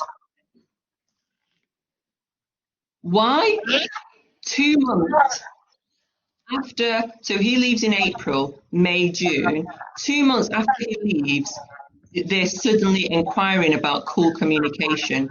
Is it not likely the fact that what happened on the 9th of June has something to do with it, which is that the claimant sent an email to the defendant director chairman, Mr. Sami, demanding his end of service entitlement to be paid at the earliest date. And for the court's reference, that is at A10, paragraph 34. Having after left for 2 months, he asks for his money, and 2 days later, he's being asked about Cool Communications, and subsequently, these allegations of things that we say they always knew about, the employer knew about. Now, just to say, your half an hour is just about up. okay, well, I get the point. I don't know, my lord, if you will require written submissions. Perhaps I can. Would you assist the court at this stage to address you in respect of the various heads of claim, or are you content with? I don't want written submissions after the hearing. They never end if you want to start. So we're not going down that road. You are going to produce a schedule of what you each say is the figure, is the amount due, depending on my view on termination with cause. But if there's anything you want to say about any of the other heads of claim, do say. I can always give you another 5 minutes or so. Okay. Well, for time constraints, if No, I'm not having time constraints. Say what you want to say. We'll sit late if it happens. Well, okay. I'm grateful for that indication. I think I've addressed you in respect of the issue, which is the cause issue, and what I submit is that the leaders were aware, and the dismissal was absolutely not for cause. In respect of some of the other miscellaneous claims that are before the court, we will submit a schedule detailing what we say is owed. I think the claimant was quite clear about the bonus and the fact that he'd received it year on year, and we can address the figure for that. Indeed, again, in respect of the March salary, certainly I can. Forgive me. The point about the bonus is Mr. Mithani says two things. One, he says the bonus was purely discretionary. Two, he says if there's termination for cause, it would be perverse to pay a bonus. That's the issue on the bonus. If you win termination without cause, I rather think the bonus arguments are in difficulty for Mr. Mithani. But if he wins on termination for cause, then what do you say about the bonus? Well, this is not bonus for 2018. This is bonus from the previous year, which is 2019. And certainly the evidence that we have from the claimant is that he was a high performer. The figures that he provided were rather telling. He describes himself having come to the organisation at one point where it was minus, I think he said in excess of 400,000, and he was able to turn the company around to be making a profit by the time he moved on to a new role of 2 million. So clearly from his evidence, he is a high performer.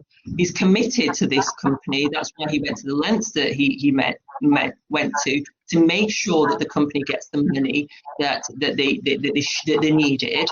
And it's telling that he's received the same bonus for a number of years. He said in evidence that over 5 years he'd gotten the same amount, and there's nothing before the court really, save from this allegation, which would support him not getting what Mr. Mustafa said everyone they'd got, because bonuses had been approved.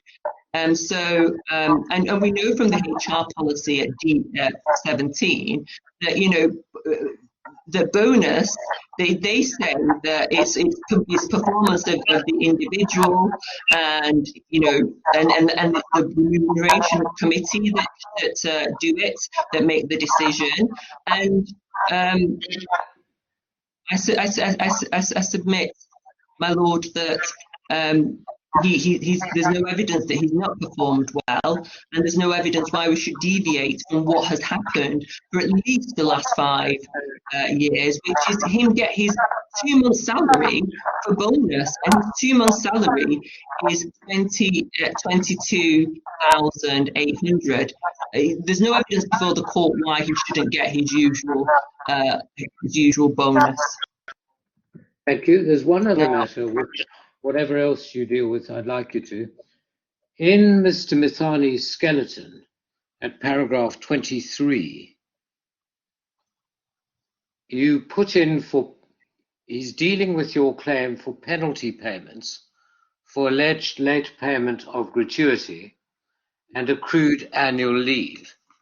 The point I'd like you, and in due course Mr. Mithani, to say something about is Mr. Mithani says there's a single payment, i.e. Article 19 doesn't tot up all the individual amounts.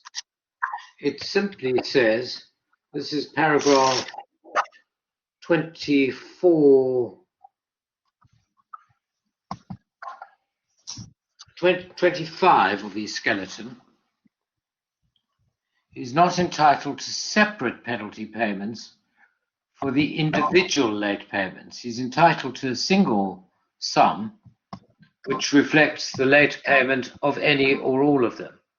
That, I think, is the gist of Mr. Mithani's paragraph 25. So you don't go and say, well, they were late on this, they were late on that, and you add a penalty for each of them. If you're right that they were late and Article 19 comes into play, you get one amount of 100 and whatever it is, $1,000, if you're otherwise right on that, and that's it. It's paragraph 25.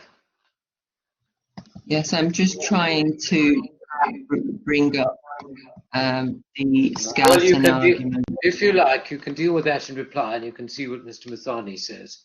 But it is something where I'd appreciate you and Mr. Mithani having something to say. Yes, I'm grateful for that. So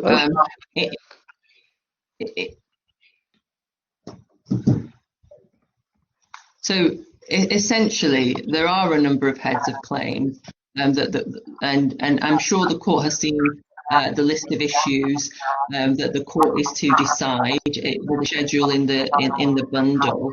We obviously say that the sum, the outstanding sum, I appreciate we're going to update that. It is off. We say that there was not any kind of valid termination for cause under section 63(1) of the employment law. And indeed, the claimant, as I said, was actually due the penalty for that accrued annual leave. It's agreed, and the court will know that for whatever reason, 100,000 odd is agreed. Yes, so exactly. So in relation to the annual leave, it's agreed. I understand it that that money is due. Now we know that the employment law, I believe it's section 18, states that the money should be paid within 7 days. We also know that section 19 talks about the penalty for section 19 talks about the penalty for paying monies owed, and in essence, we say that that penalty is in relation to each of the sums owed in respect of this claim. So the So that's the, so if just going down the list of issues, that would be the third issue on that schedule. Now, so we say that the claimant is due that money. It's agreed annual leave is due. We say that the March salary was paid, but it was paid somewhat late, 27 days, and a penalty is due for that. Now,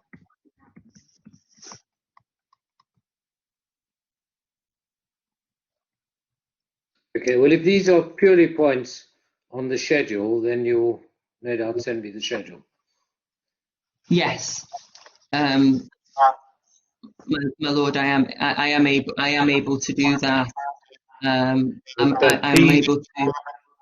Please do the schedule, both of you, and ideally agree the schedule as quantum rather than liability, but do them on the alternative basis: termination for cause, termination without cause. Indeed, and would it assist, my lord, if we did that schedule of the issues, if you like, in a sort of schedule way where we state what each person says to that issue, and then what the Keep it simple, I'm grateful. Keep it simple, but that would be helpful. Right. Well, in that case, I would summarise the figure, that we say, and what we say about that in each head of claim. We'll deal with it that way. Thank you very much. Right, and you'll have a very short reply in response to Mr. Mithani. Yes. Anything else you want to say now? No. I think it is prudent, the court's cause of action. I think that's probably the most time-saving way to deal with that. Thank you very much. Thank you, Ms. Eze. Mr. Mithani. Thank you, my lord. If I can first just raise a question to your lordship in relation to the schedule, the quantum schedule. I just want to make sure that I've understood correctly, because my original understanding was that the quantum schedule that your lordship has asked for should simply set out the alternative numbers based on termination for cause and termination without cause. What I wouldn't want the schedule exercise to become would be for it to become a sort of written submissions exercise, which your lordship indicated very helpfully that your lordship would wish to avoid as well. No, we're not going down that road. What I can foresee there from your rival arguments is that, yes, say, I have no view, I can't make that clear enough at the moment. Yes. Imagine there was termination for cause. Just use that as a hypothesis. Nonetheless, there are certain things Ms. Eze says are still allowable, and there are certain things which you say are not. So what I'd want is, under the heading claimant, 25,000, defendant null. Yes. Is that clear enough? I'm not looking for written submissions. You've already set them out. And we're not going down a written submission road. Conversely, if there's termination without cause, you, for instance, say there's a single penalty. Ms. Eze says there are 4 or 5 or 2 or whatever. So I want the figure for each of you. What I don't want to find is that I'm left to scratch my head about what you each say on one or other of those 2 hypotheses. Indeed. Is that so true? It is. So your lordship wants the figures in the schedule, but not the submissions that relate to the figures. Absolutely not. I've had enough submissions. Yeah. I'm grateful. My lord, just on that point, what I had understood it was that my lordship does not want submissions because that would be wholly disproportionate, I imagine. But the schedule that certainly I thought the court had envisaged is to clarify each head of claim or each issue the court is being asked to decide, and in a very succinct way, even if it's bullet points, say what we say that it is and why we say that it is, and then move on to the next one, just to just help everyone address their minds to the issue that the court's being asked. Am I correct? I'm just rather wary, because the bullet point becomes a sentence, becomes a paragraph. I would personally prefer to have the figure, because I, broadly speaking, from your skeletons and what you've said today, I understand where you're going. I think, say for instance, on the penalty point, just to use that, you say there's a penalty amount for each item that's late, the 2 lots of $100,000 odd. So your figure is going to be 206,000 or whatever. Mr. Mithani, on the assumption that anything is due, would be 100. Does that cause any great problem? I mean, if truth be told, I can cope with a bullet point, but I'm very, very concerned that bullet points grow in size.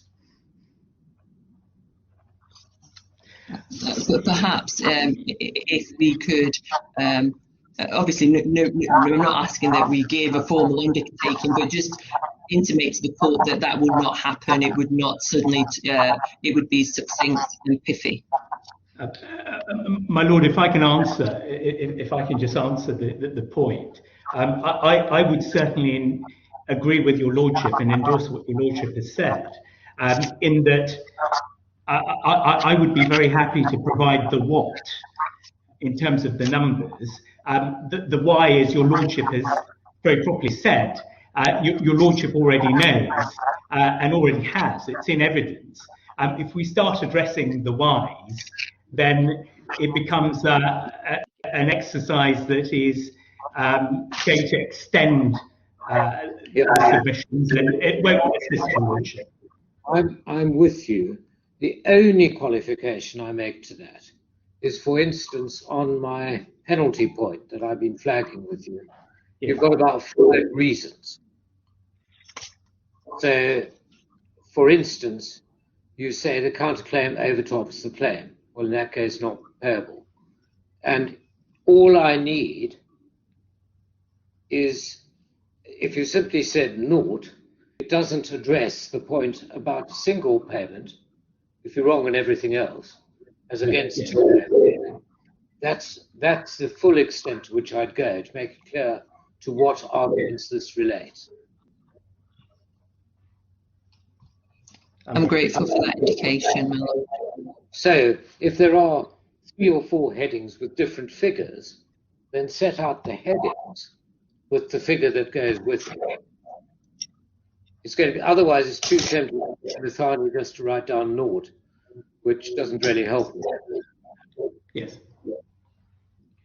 But beyond that, I'd really be grateful if you didn't seek to go, because once you start, we'll end up with written submissions, and I don't think that's proportionate, as you rightly appreciate. I've read your documents, and I understand the lie of the land. Or at least I think I do. Yes. All right. Do you follow me? Yes. Good. Okay, I'm very grateful. 48 hours after today. All right. No problem. Do it while it's fresh in the memory. Thank you, my lord. If I may then turn to my closing submissions. I shall, if I may, address my closing submissions by reference to the headings in my skeleton argument, because that might be a fairly sort of structured way within which to put those. And I shall take your lordship through the individual headings. So if I can start with the heading at paragraph 7 of my skeleton argument, which is the alleged late payment of the March salary.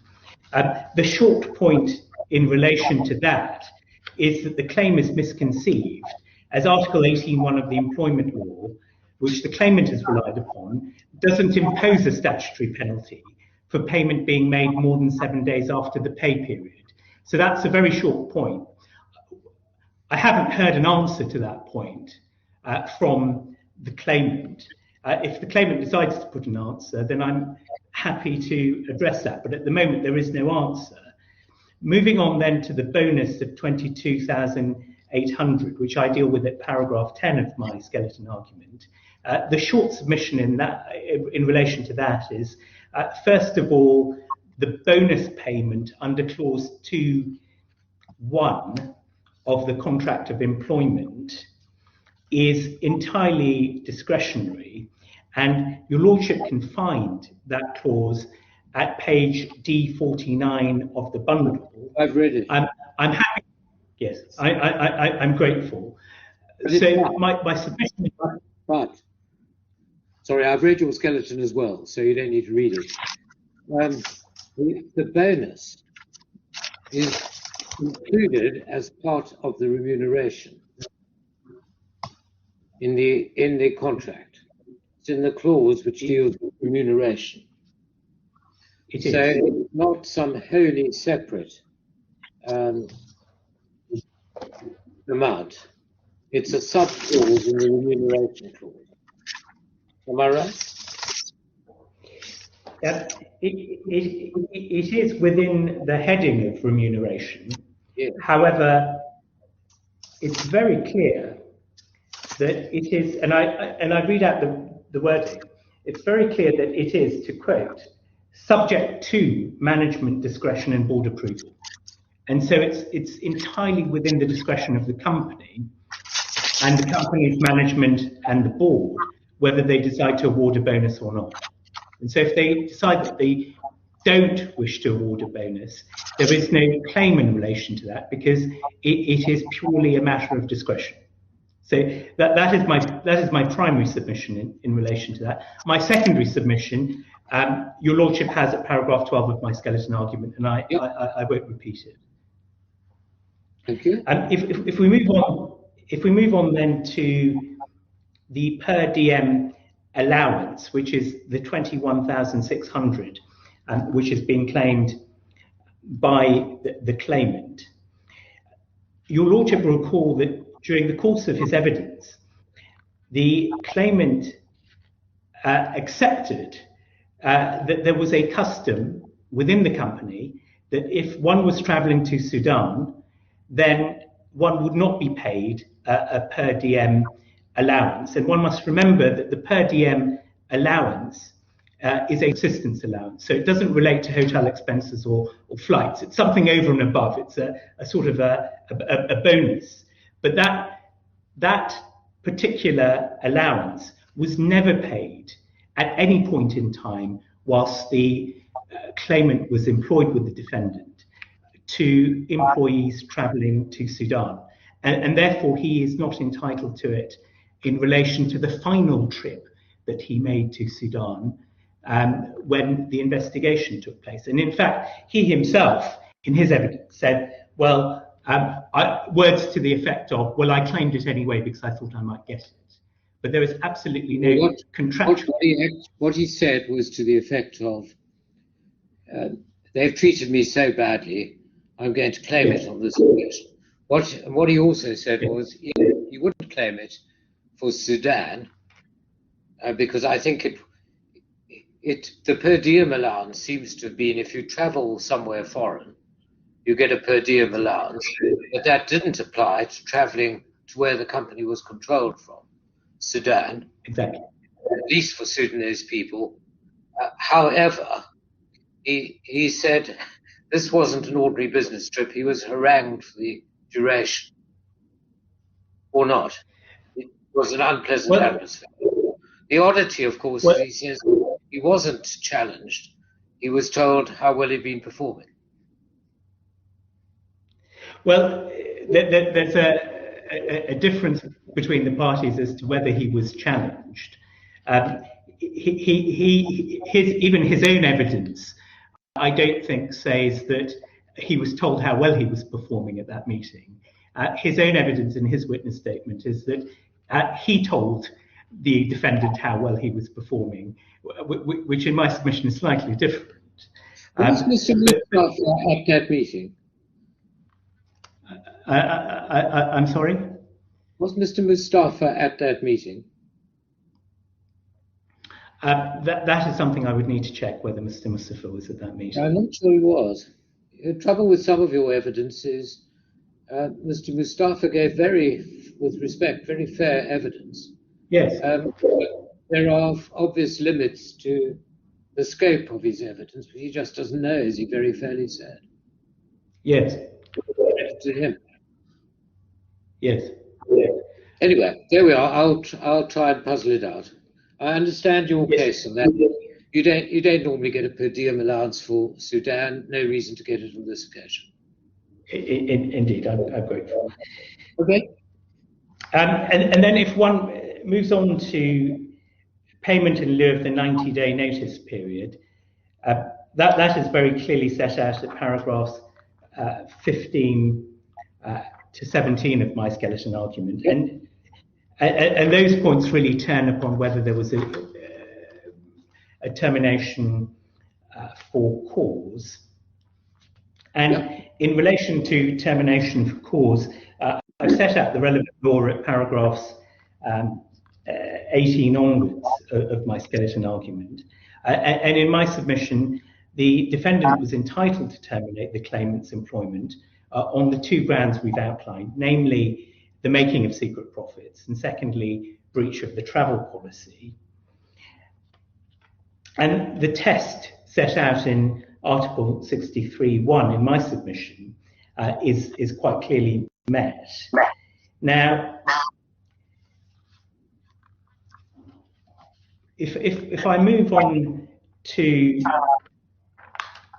just one other point before I address the substance of the breach of fiduciary duty allegations and also the breach of travel policy allegations.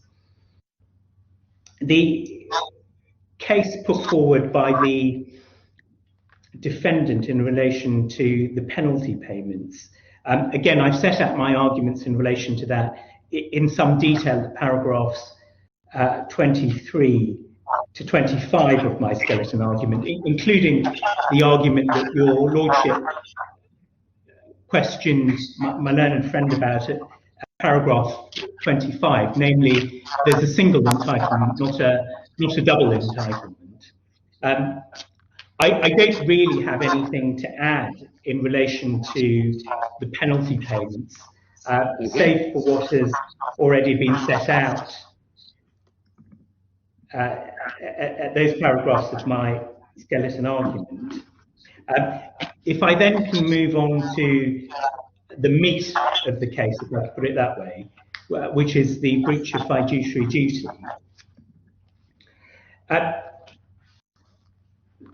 The claimant's case in relation to the breach of fiduciary duty, in my submission, is troubling, because the essence of the claimant's submission seemed to be that if one makes a secret profit of $71,000 or $77,000, then that's okay, so long as it's not a secret profit of millions of dollars in circumstances where one could have made a secret profit of a greater amount. Now, in my submission, that is simply wrong. A breach of fiduciary duty is a breach of fiduciary duty.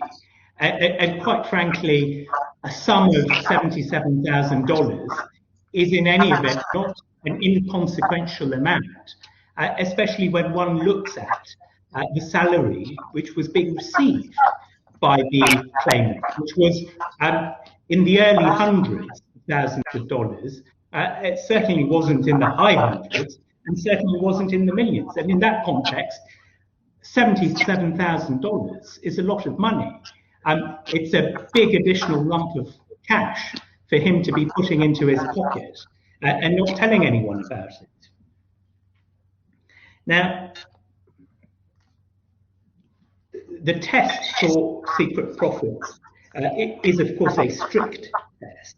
It doesn't require intent, and however, and I say this advisedly, it's pretty evident from the evidence in my submission that the intent was to make secret profits. There was no authorization obtained by the claimant from his management, from his higher management. The most he could say was that the finance director knew about it. But again, even in relation to that, the finance director doesn't appear to have known that Cool was owned by the claimant. And even if he did know, the finance director was a subordinate of the claimant. He was not his senior. This is exactly the sort of approval that one would expect to be obtained from senior management or from the board or indeed from the shareholders of the company. That was not done. The claimant did not act with transparency, and in fact he has never provided a proper account to the defendant as to exactly what sums he has retained. The bank statements of Cool Communications have never been provided.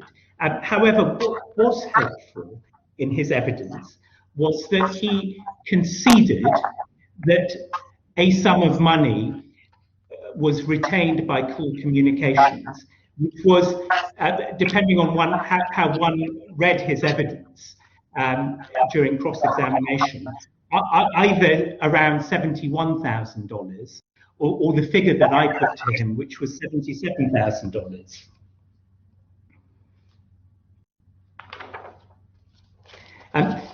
Now, in relation to those payments, my learned friend took you to various Excel spreadsheets, which showed that 3% was being taken by Diamond for a period of time.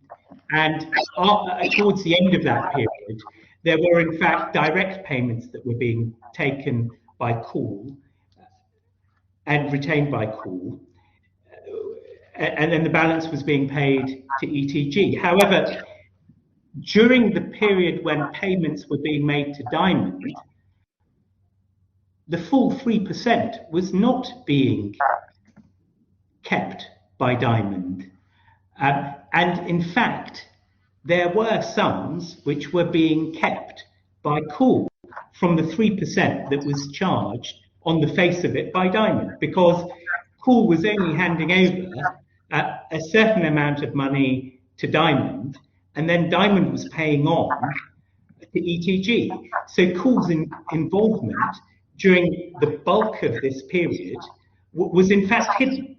And that is a clear breach of fiduciary duty. And it's a very significant matter. It's a very serious matter. Now, Mr. Mustafa has tried to make various excuses for this and various excuses for retaining $71,000 or $77,000 himself. One of the excuses he gave was, well, I had to pay for the company registration. On his own case, the company registration didn't cost $77,000. On his own case, if I recall correctly, I believe he may have mentioned a figure of 10,000, either dollars or dirhams or thereabouts. But again, he has never provided an account of that. And in any event, the registration or licensing fees are entirely irrelevant and are not sums that he would have been able to claim, because those are sums that he would have been paying in relation to this company anyway, since the company was set up by him on his evidence to be a company that he had in his back pocket to use at any point in the future when he needed to use a shelf company. Now,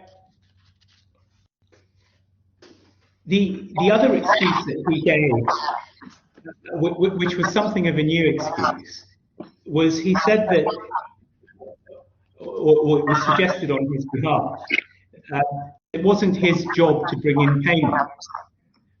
Well, there are a number of points which arise in relation to that. Well, the first is that he's in senior management, and therefore part of his job is to make sure that this company functions effectively, and part of that must be to make sure that the company gets paid.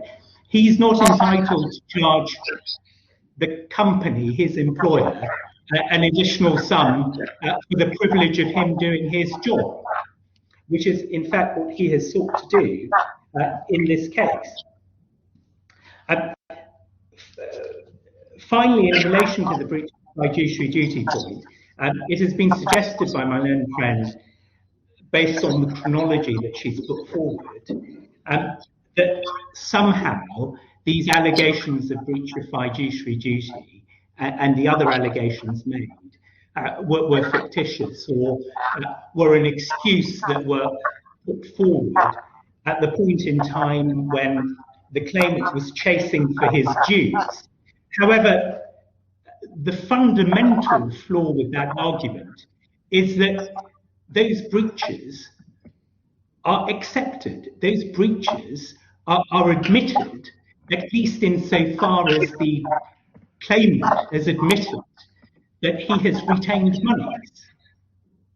And at least insofar as he has admitted that he has retained money in a company owned by him in circumstances where he didn't have approval of his superiors. Yes, might it be said, might this be said?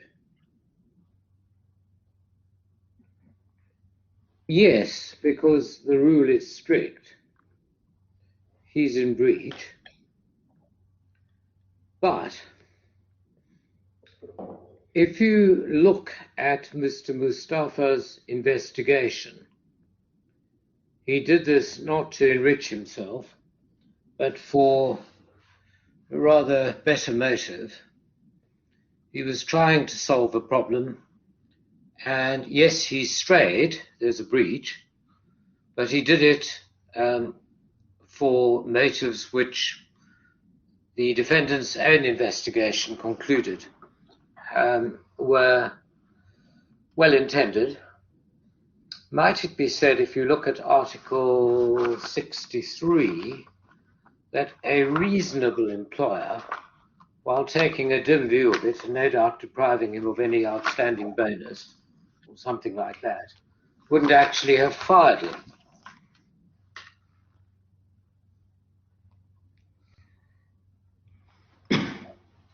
Well, my lord, that may well be the argument that Ms. Eze wishes to put forward. However, my submission in relation to such an argument would be that, firstly, if we take it in stages, firstly, yes, there was a problem, and I don't think anybody disputes that there was a problem. However, there was a solution to the problem that was already in place, which was that Diamond was acting as the collection agent. That was the solution, and I believe that Ms. Eze relied very heavily upon an email at D100, which was an email dated the 7th of August from Farah Khalil, from Faisal, in which Faisal says, oh, I'm sorry, if I can.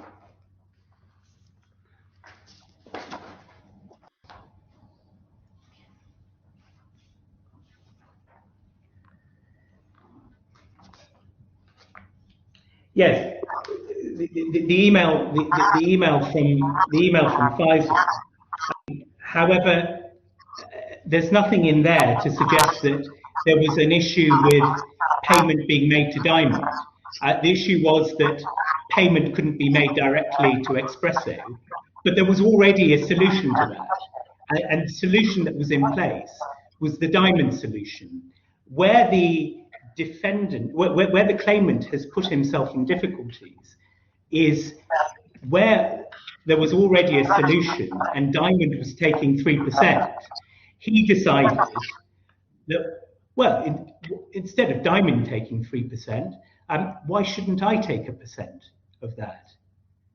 Why should Diamond take 3%? Instead, I can set up a company myself and pocket 1.5% or 2% or 3% or whatever the payment is. And the amount that he's pocketed, he's actually admitted as being $77,000 or $71,000, which is a substantial amount. So yes, there was a problem. The problem already had a solution. The claimant decided to put forward a new solution to the problem, but it wasn't for the benefit of the company, it was for his own benefit.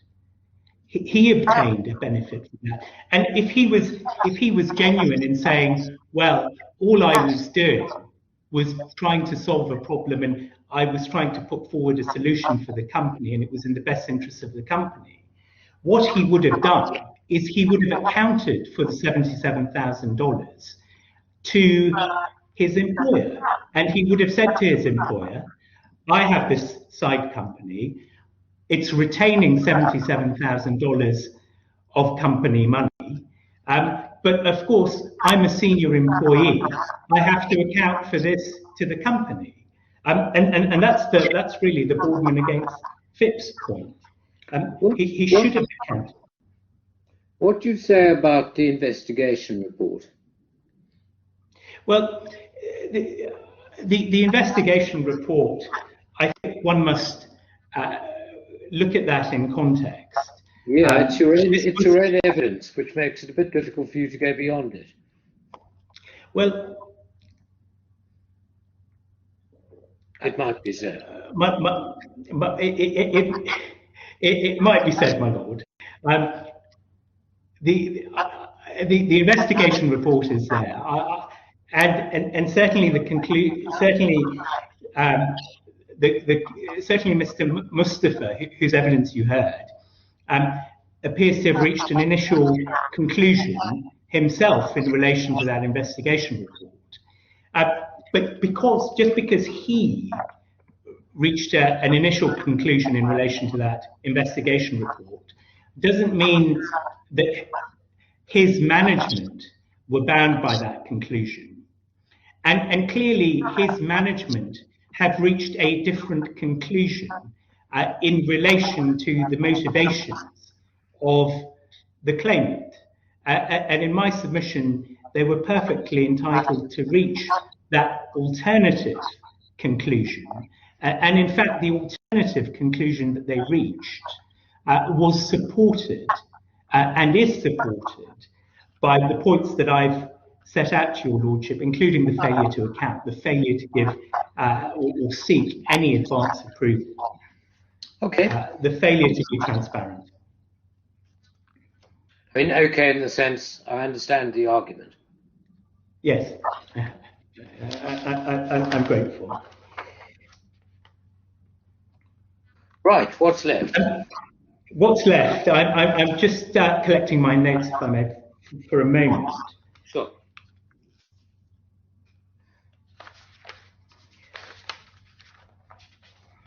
We've got your travel policy point. Yes. Well, where's that going, Mr. Mithani?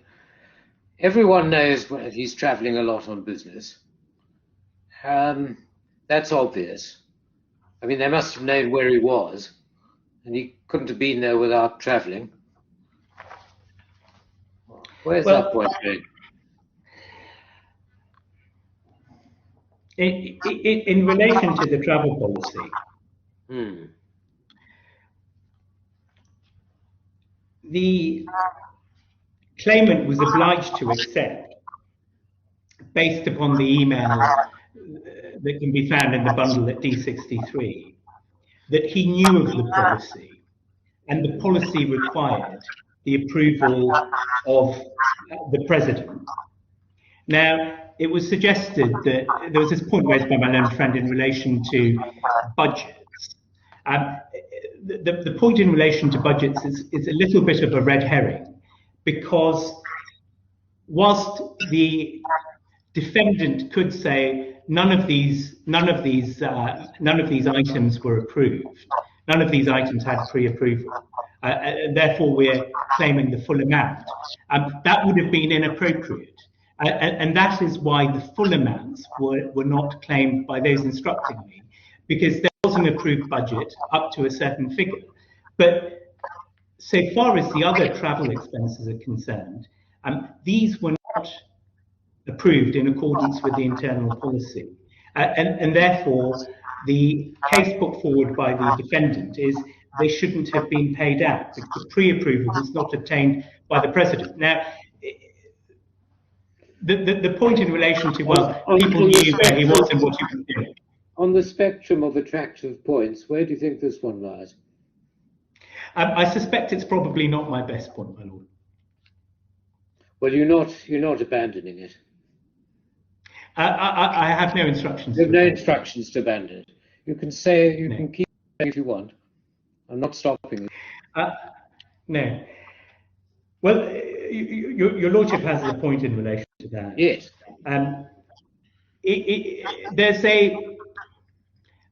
There's a subset of that point, if I can put it that way, which is in relation to air tickets for personal use. And that has been set out in paragraph 36 of my skeleton argument. If I can just address you on that subset. If one goes to D204. Paragraph of your skeleton 36. Paragraph 36. Yeah. But then if one goes to 203 and 204. Which are the documents? Of the bundle. What? D. D for Delta. Yes, D for Delta 203. So that is the list of foreign travel. And then if one goes to 204, it's very clearly stated that the trip to Mauritania was personal. And over the page, halfway down, the trip the trip halfway down, which is highlighted on page 205, was also personal. And the evidence that was given by the claimant in relation to that was he is the one who asked for that to be put down as personal. Although he then gave an excuse as to why he did that. Hang on, just bear with me. At page 3 of the internal numbering, I've got the green and the brown ones. Please treat as personal. Yeah? Now, yes. Do they form part of your 8,000 odd in paragraph 36? They do. And to be clear, that 8,241 is comprised of the two highlighted entries on D205. Yeah. Plus, on page D204, the 3 entries which are marked personal. Okay, that's very helpful. Thank you. Then I know what we're talking about. Yes. Okay. So, in relation to those entries, those that are submitted were personal travel and are clearly set out as being personal in the evidence. And you heard the cross-examination in relation to that. If I can then just move on to my last point, or the last heading in my skeleton argument, that is in relation to repayment of a personal loan. And the loan account your lordship will find it D202. And in cross-examination, the claimant admitted that that loan account was due in owing. Yes. And of course, when one tops up the figures, and perhaps this is ultimately a matter for the quantum schedule. However one adds up the figures, there is a set-off that would be due. Okay. When one considers that that amount has been admitted and accepted by the claimant. My lord, those are my submissions, unless there's anything specific that I can assist your lordship with. No, thank you very much indeed for your skeleton and your oral submissions. Thank you. Right, Miss Eze, you have a reply. I think thanks to Mr. Mithani, you've probably got 12 minutes if you want them. Okay, I'm grateful for that indication. My learned friend makes a number of issues which I would like the court to look at. The first is in relation to this, what he describes as 77,000. You would have, I'm sure, seen that information. I believe it's D1. Sorry, what's the 77,000 about? Just remind me. Which heading are we talking about? Sorry, I missed that. What you said the 77,000. Just give me a heading. Yes. Just to remind me. So the defendant has made mention on more one occasion. I'm being slow. 77,000. The secret profits, yes, as the defendant. Exactly. He says 77,000, and that is found at the bottom of page 217. Yes. What he fails to point is that obviously is inclusive of all the money collected. So the money going to Cool and the money going to ETG. Sorry, forgive me, and the money going to Diamond. So it's not a situation where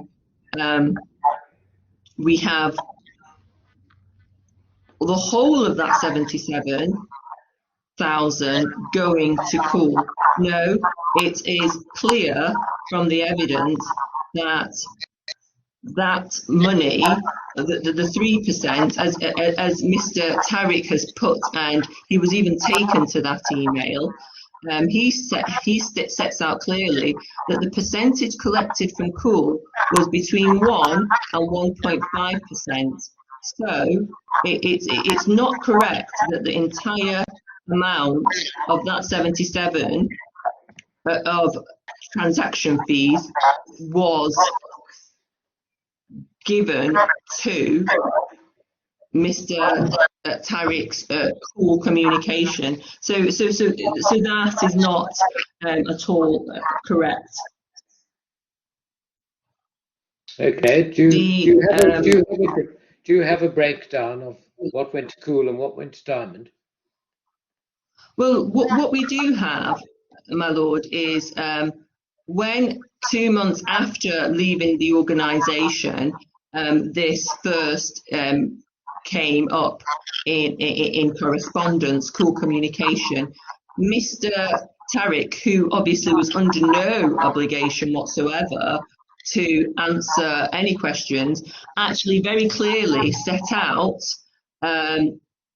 what the commission was. He said that yes, that he was involved with Cool communication, and the commission was ranging from 1% to 1.5%. So that's how we know that this full 3% that's being charged, and indeed the 77, that is not all. That did not all go at all cool communication. Sorry, let's not take undue time over something. You haven't answered my question with respect. Okay.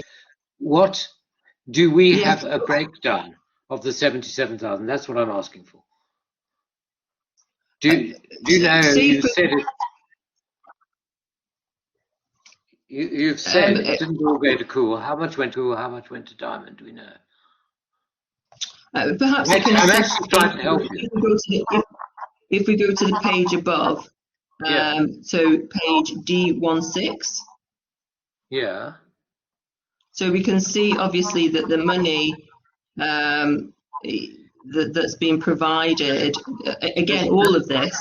Mr. Eze, let me shorten your answer because you're not answering me. The answer is you don't know the division at the moment. In your quantum schedule, instead of trying to do it, which you're not, in your quantum schedule, if you want to make the point that not all the 77,000 went to Cool, work out what went to Cool and what went to Diamond and put it in the quantum schedule. And if Mr. Nathani disagrees with your apportionment, he'll put in his block a different division. All right, I understand the point you're making. 77,000 was the total sum for Cool and Diamond. What I don't know, and I'm not going to try and work out, is how much. But if you don't mind working that out, then I'll certainly look at it in the schedule. Is that fair? Yes. So I don't think you can. You can't answer me on the hoof, so to speak. Yes. You don't know the answer. Okay, good. Thank you. That might be very helpful. Thank you. Thank you. That's absolutely fine. We'll put that in the schedule because currently what we have is Mr. Tarig's reply, which is that it was between 1 and 1.5%. Now, so it's on that basis, the counsel for the defendant makes reference to the amount for registering a free zone company, but the evidence that the court heard was actually that there was other charges. There were bank charges that were involved, and also, quite frankly, he seems to suggest that that we don't know, but the claimant actually states that he was never asked to prove, at the time, the account. And obviously now, the company's defunct, and everything in relation to that, it doesn't exist. So that is the point to make there, that he wasn't asked for that.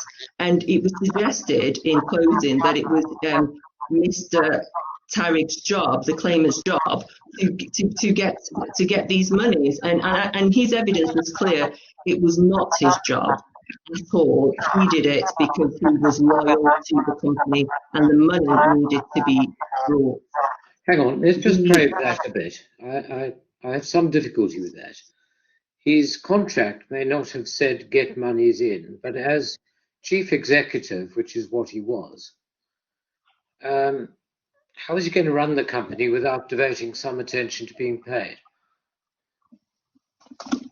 Yeah, but it's admitted that it's not his job to effectively go and find creative ways to circumvent sanctions that he has nothing to do. I submit that he's actually gone above and beyond the course of his contract. Well, I struggle a bit with that. If he didn't do it as chief executive, who was going to put their thinking cap on? Well, he was quite clear that it wasn't his job to, in evidence, to chase debtors and create very creative ways of getting money in.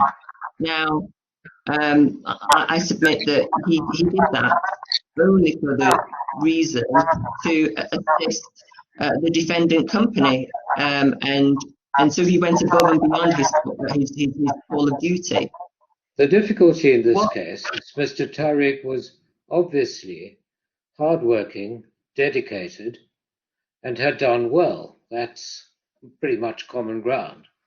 The difficult question is what happens when he receives monies for which he has not obtained approval and pays them to a company he himself has set up. That's the problem. Given the strictness of the law in this area, that's the problem. Forgive me, my lord, I missed the last part of your sentence. Okay. It's almost common ground that Mr. Tarig was hardworking, successful, and dedicated. The problem which arises in this case is what happens when he takes money for himself for which he had not obtained authorization from those above him in the corporate hierarchy. That's what we have to wrestle with. I'm not expressing an answer, I'm just explaining why there's a problem in this case.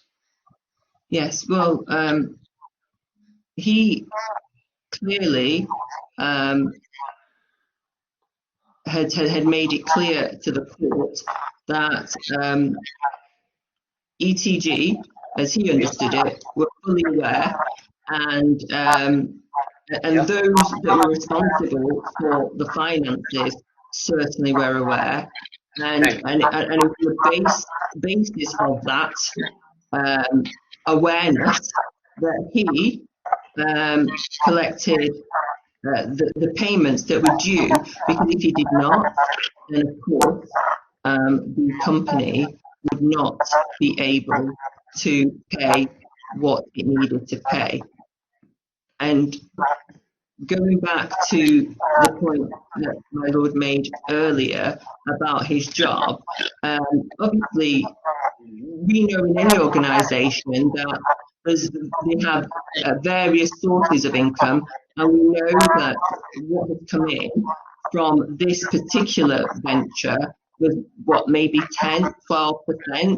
It certainly not, it wasn't half, put it that way. So if he is, as the vice president, is receiving money from other sources, he says 7 million was the turnover US, then really, how could he be accused of not doing his job by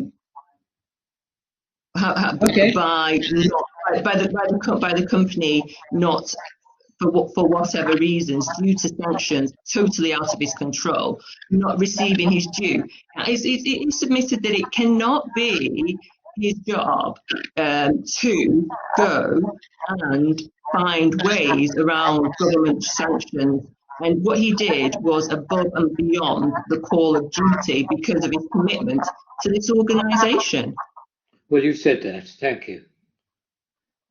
What my learned friend didn't say to you a moment ago, he talked about what he calls the excuses, but what he didn't point out to the court was the timing and what was actually happening at that time. And as my lord rightly says, would a reasonable employer have taken the actions that the defendant took, given those sorts of circumstances, i.e., please come and speak to the chairman, and before he could arrive, you're suspended for one set of reasons. Subsequently, you're suspended for another set of reasons. Not suspended, actually terminated for another set of reasons, and latterly 2 months later, after the termination now raise all these new issues. A reasonable employer would not have done that. A reasonable employer would not have terminated without even doing the investigation, not give a whole different set of reasons, and then lastly, when money is asked for, give and say, oh, it was for cause. So I think timing is a crucial point that was not alluded to a moment ago when the termination issue was being referred to. Thank you. Now, my learned friend made mention now about alternative conclusions in relation to a report that the defendant authored. Now, it's clear that the senior management did reach an alternate conclusion, but we know that they did that before. We know that they'd already reached a conclusion when they fired him before they even knew what, if anything, he had done. When he was there in Sudan for the investigation, it was all about how he's performing and him trying to convince him that he's doing well. He gets terminated. He asks for his money in June. Then cool communication allegations arise. They do a report saying what they say, which it was motivated for effectively honourable reasons. But the senior management had already made their mind up. But the evidence, that's the point, the evidence that they put before this court is that this claimant did what he did for just reasons, and only that. That's the evidence before the court, and it wasn't whatever happened. It was for good reason.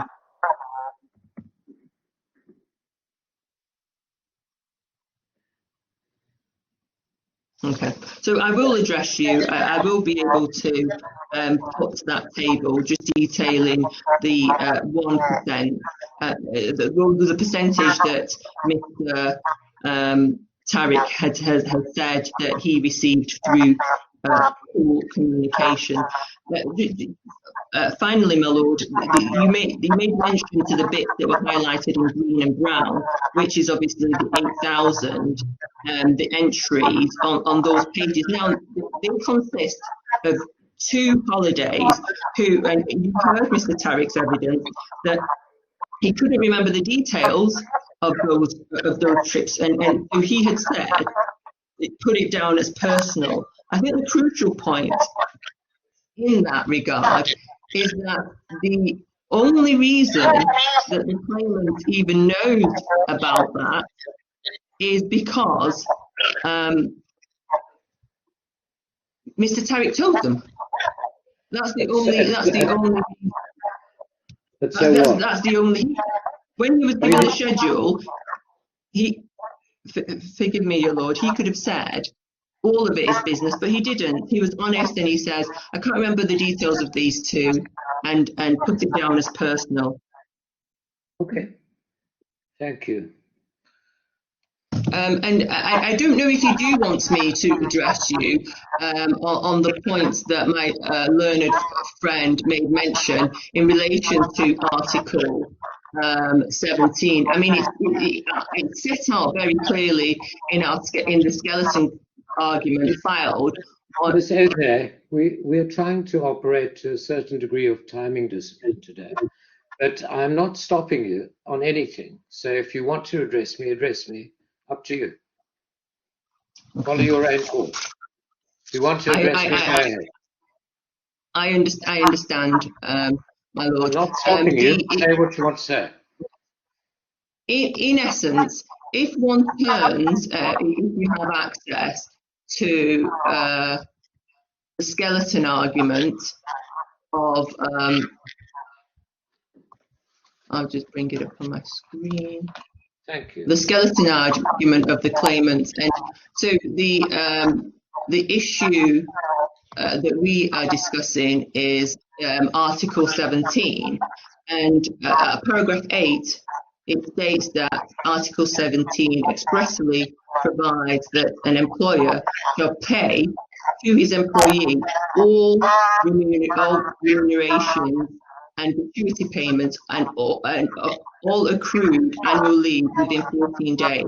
Now, of termination date, and obviously the termination date we know is the 26th of April, and the employee shall be entitled to the employer and shall pay the penalty, which is equal to the daily wage in arrears.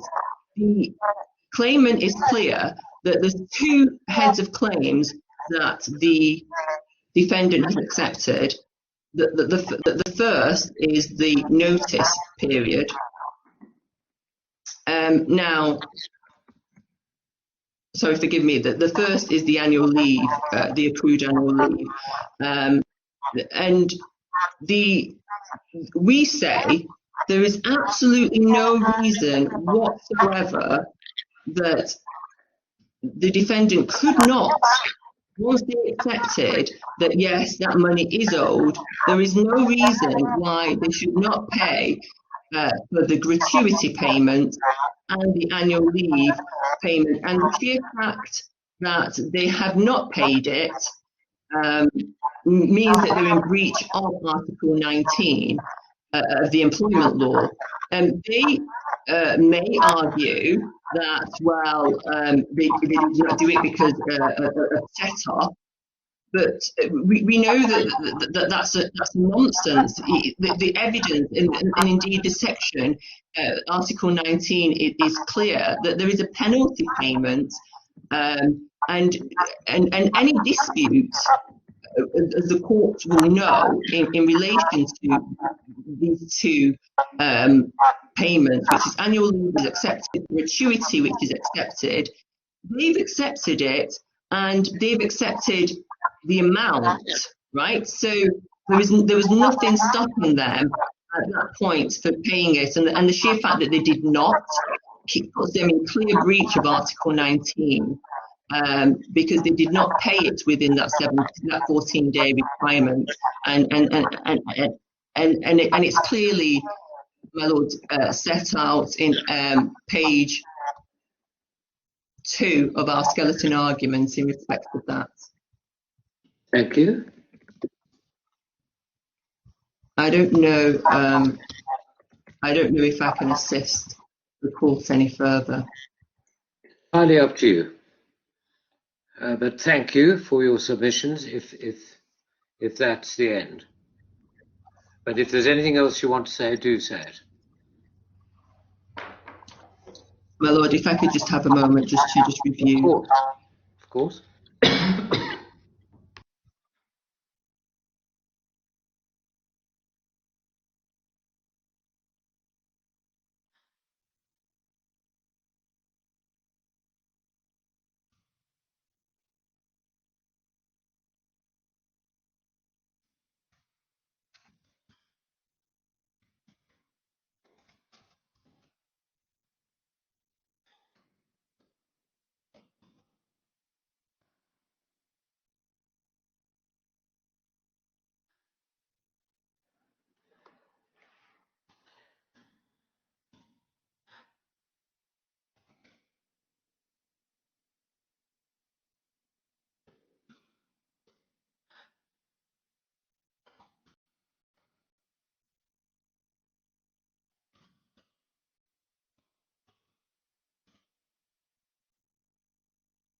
Hello. Oh, forgive me. Hello. I think I was on mute.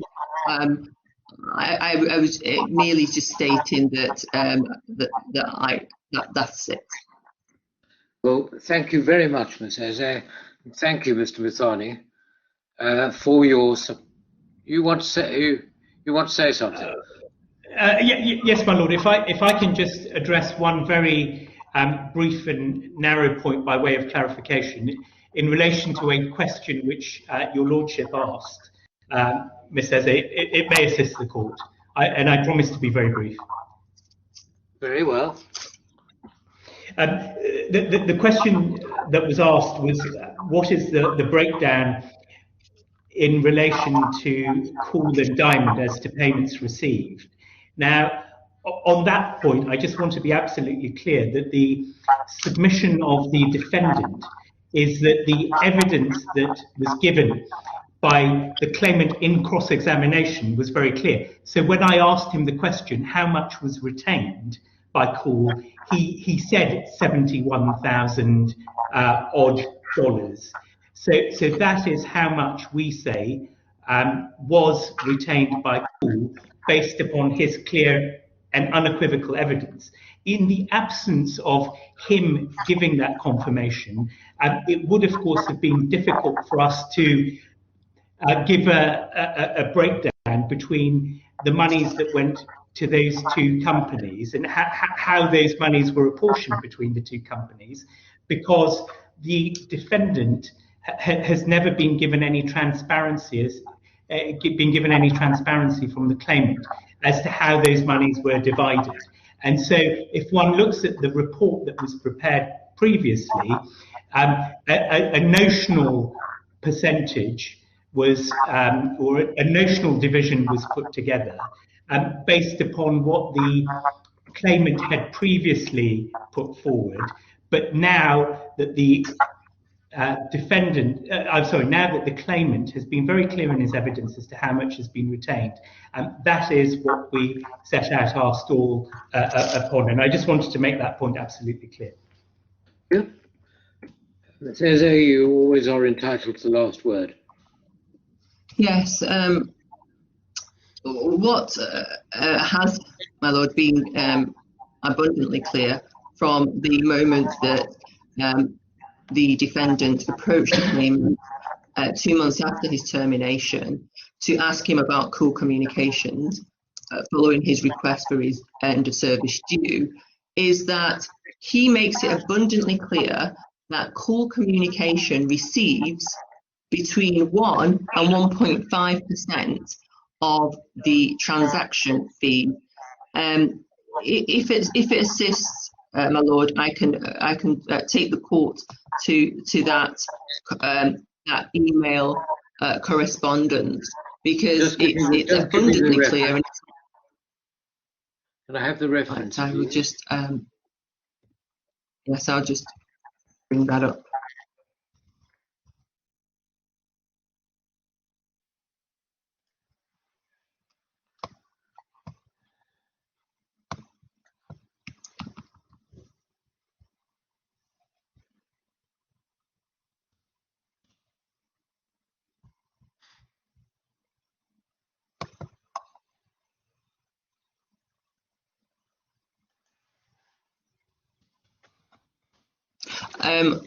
I believe, and before I take you, I will just try and bring it up just to make sure that that is the right document. I don't want to give you an incorrect reference.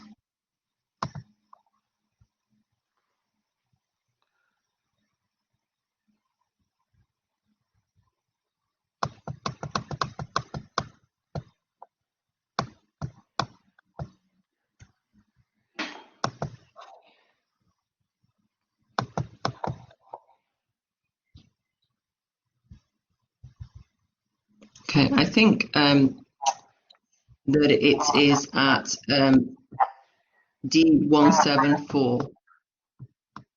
Thank and you. actually, yes, I think yeah, I think it's at D174 where certainly it's that email chain where he makes it clear that he's as I submitted earlier, was very open with them and confirmed the percentage that he received. So it's in that email chain where he gives his account. Okay. So it's never been suggested that he took the full amount ever.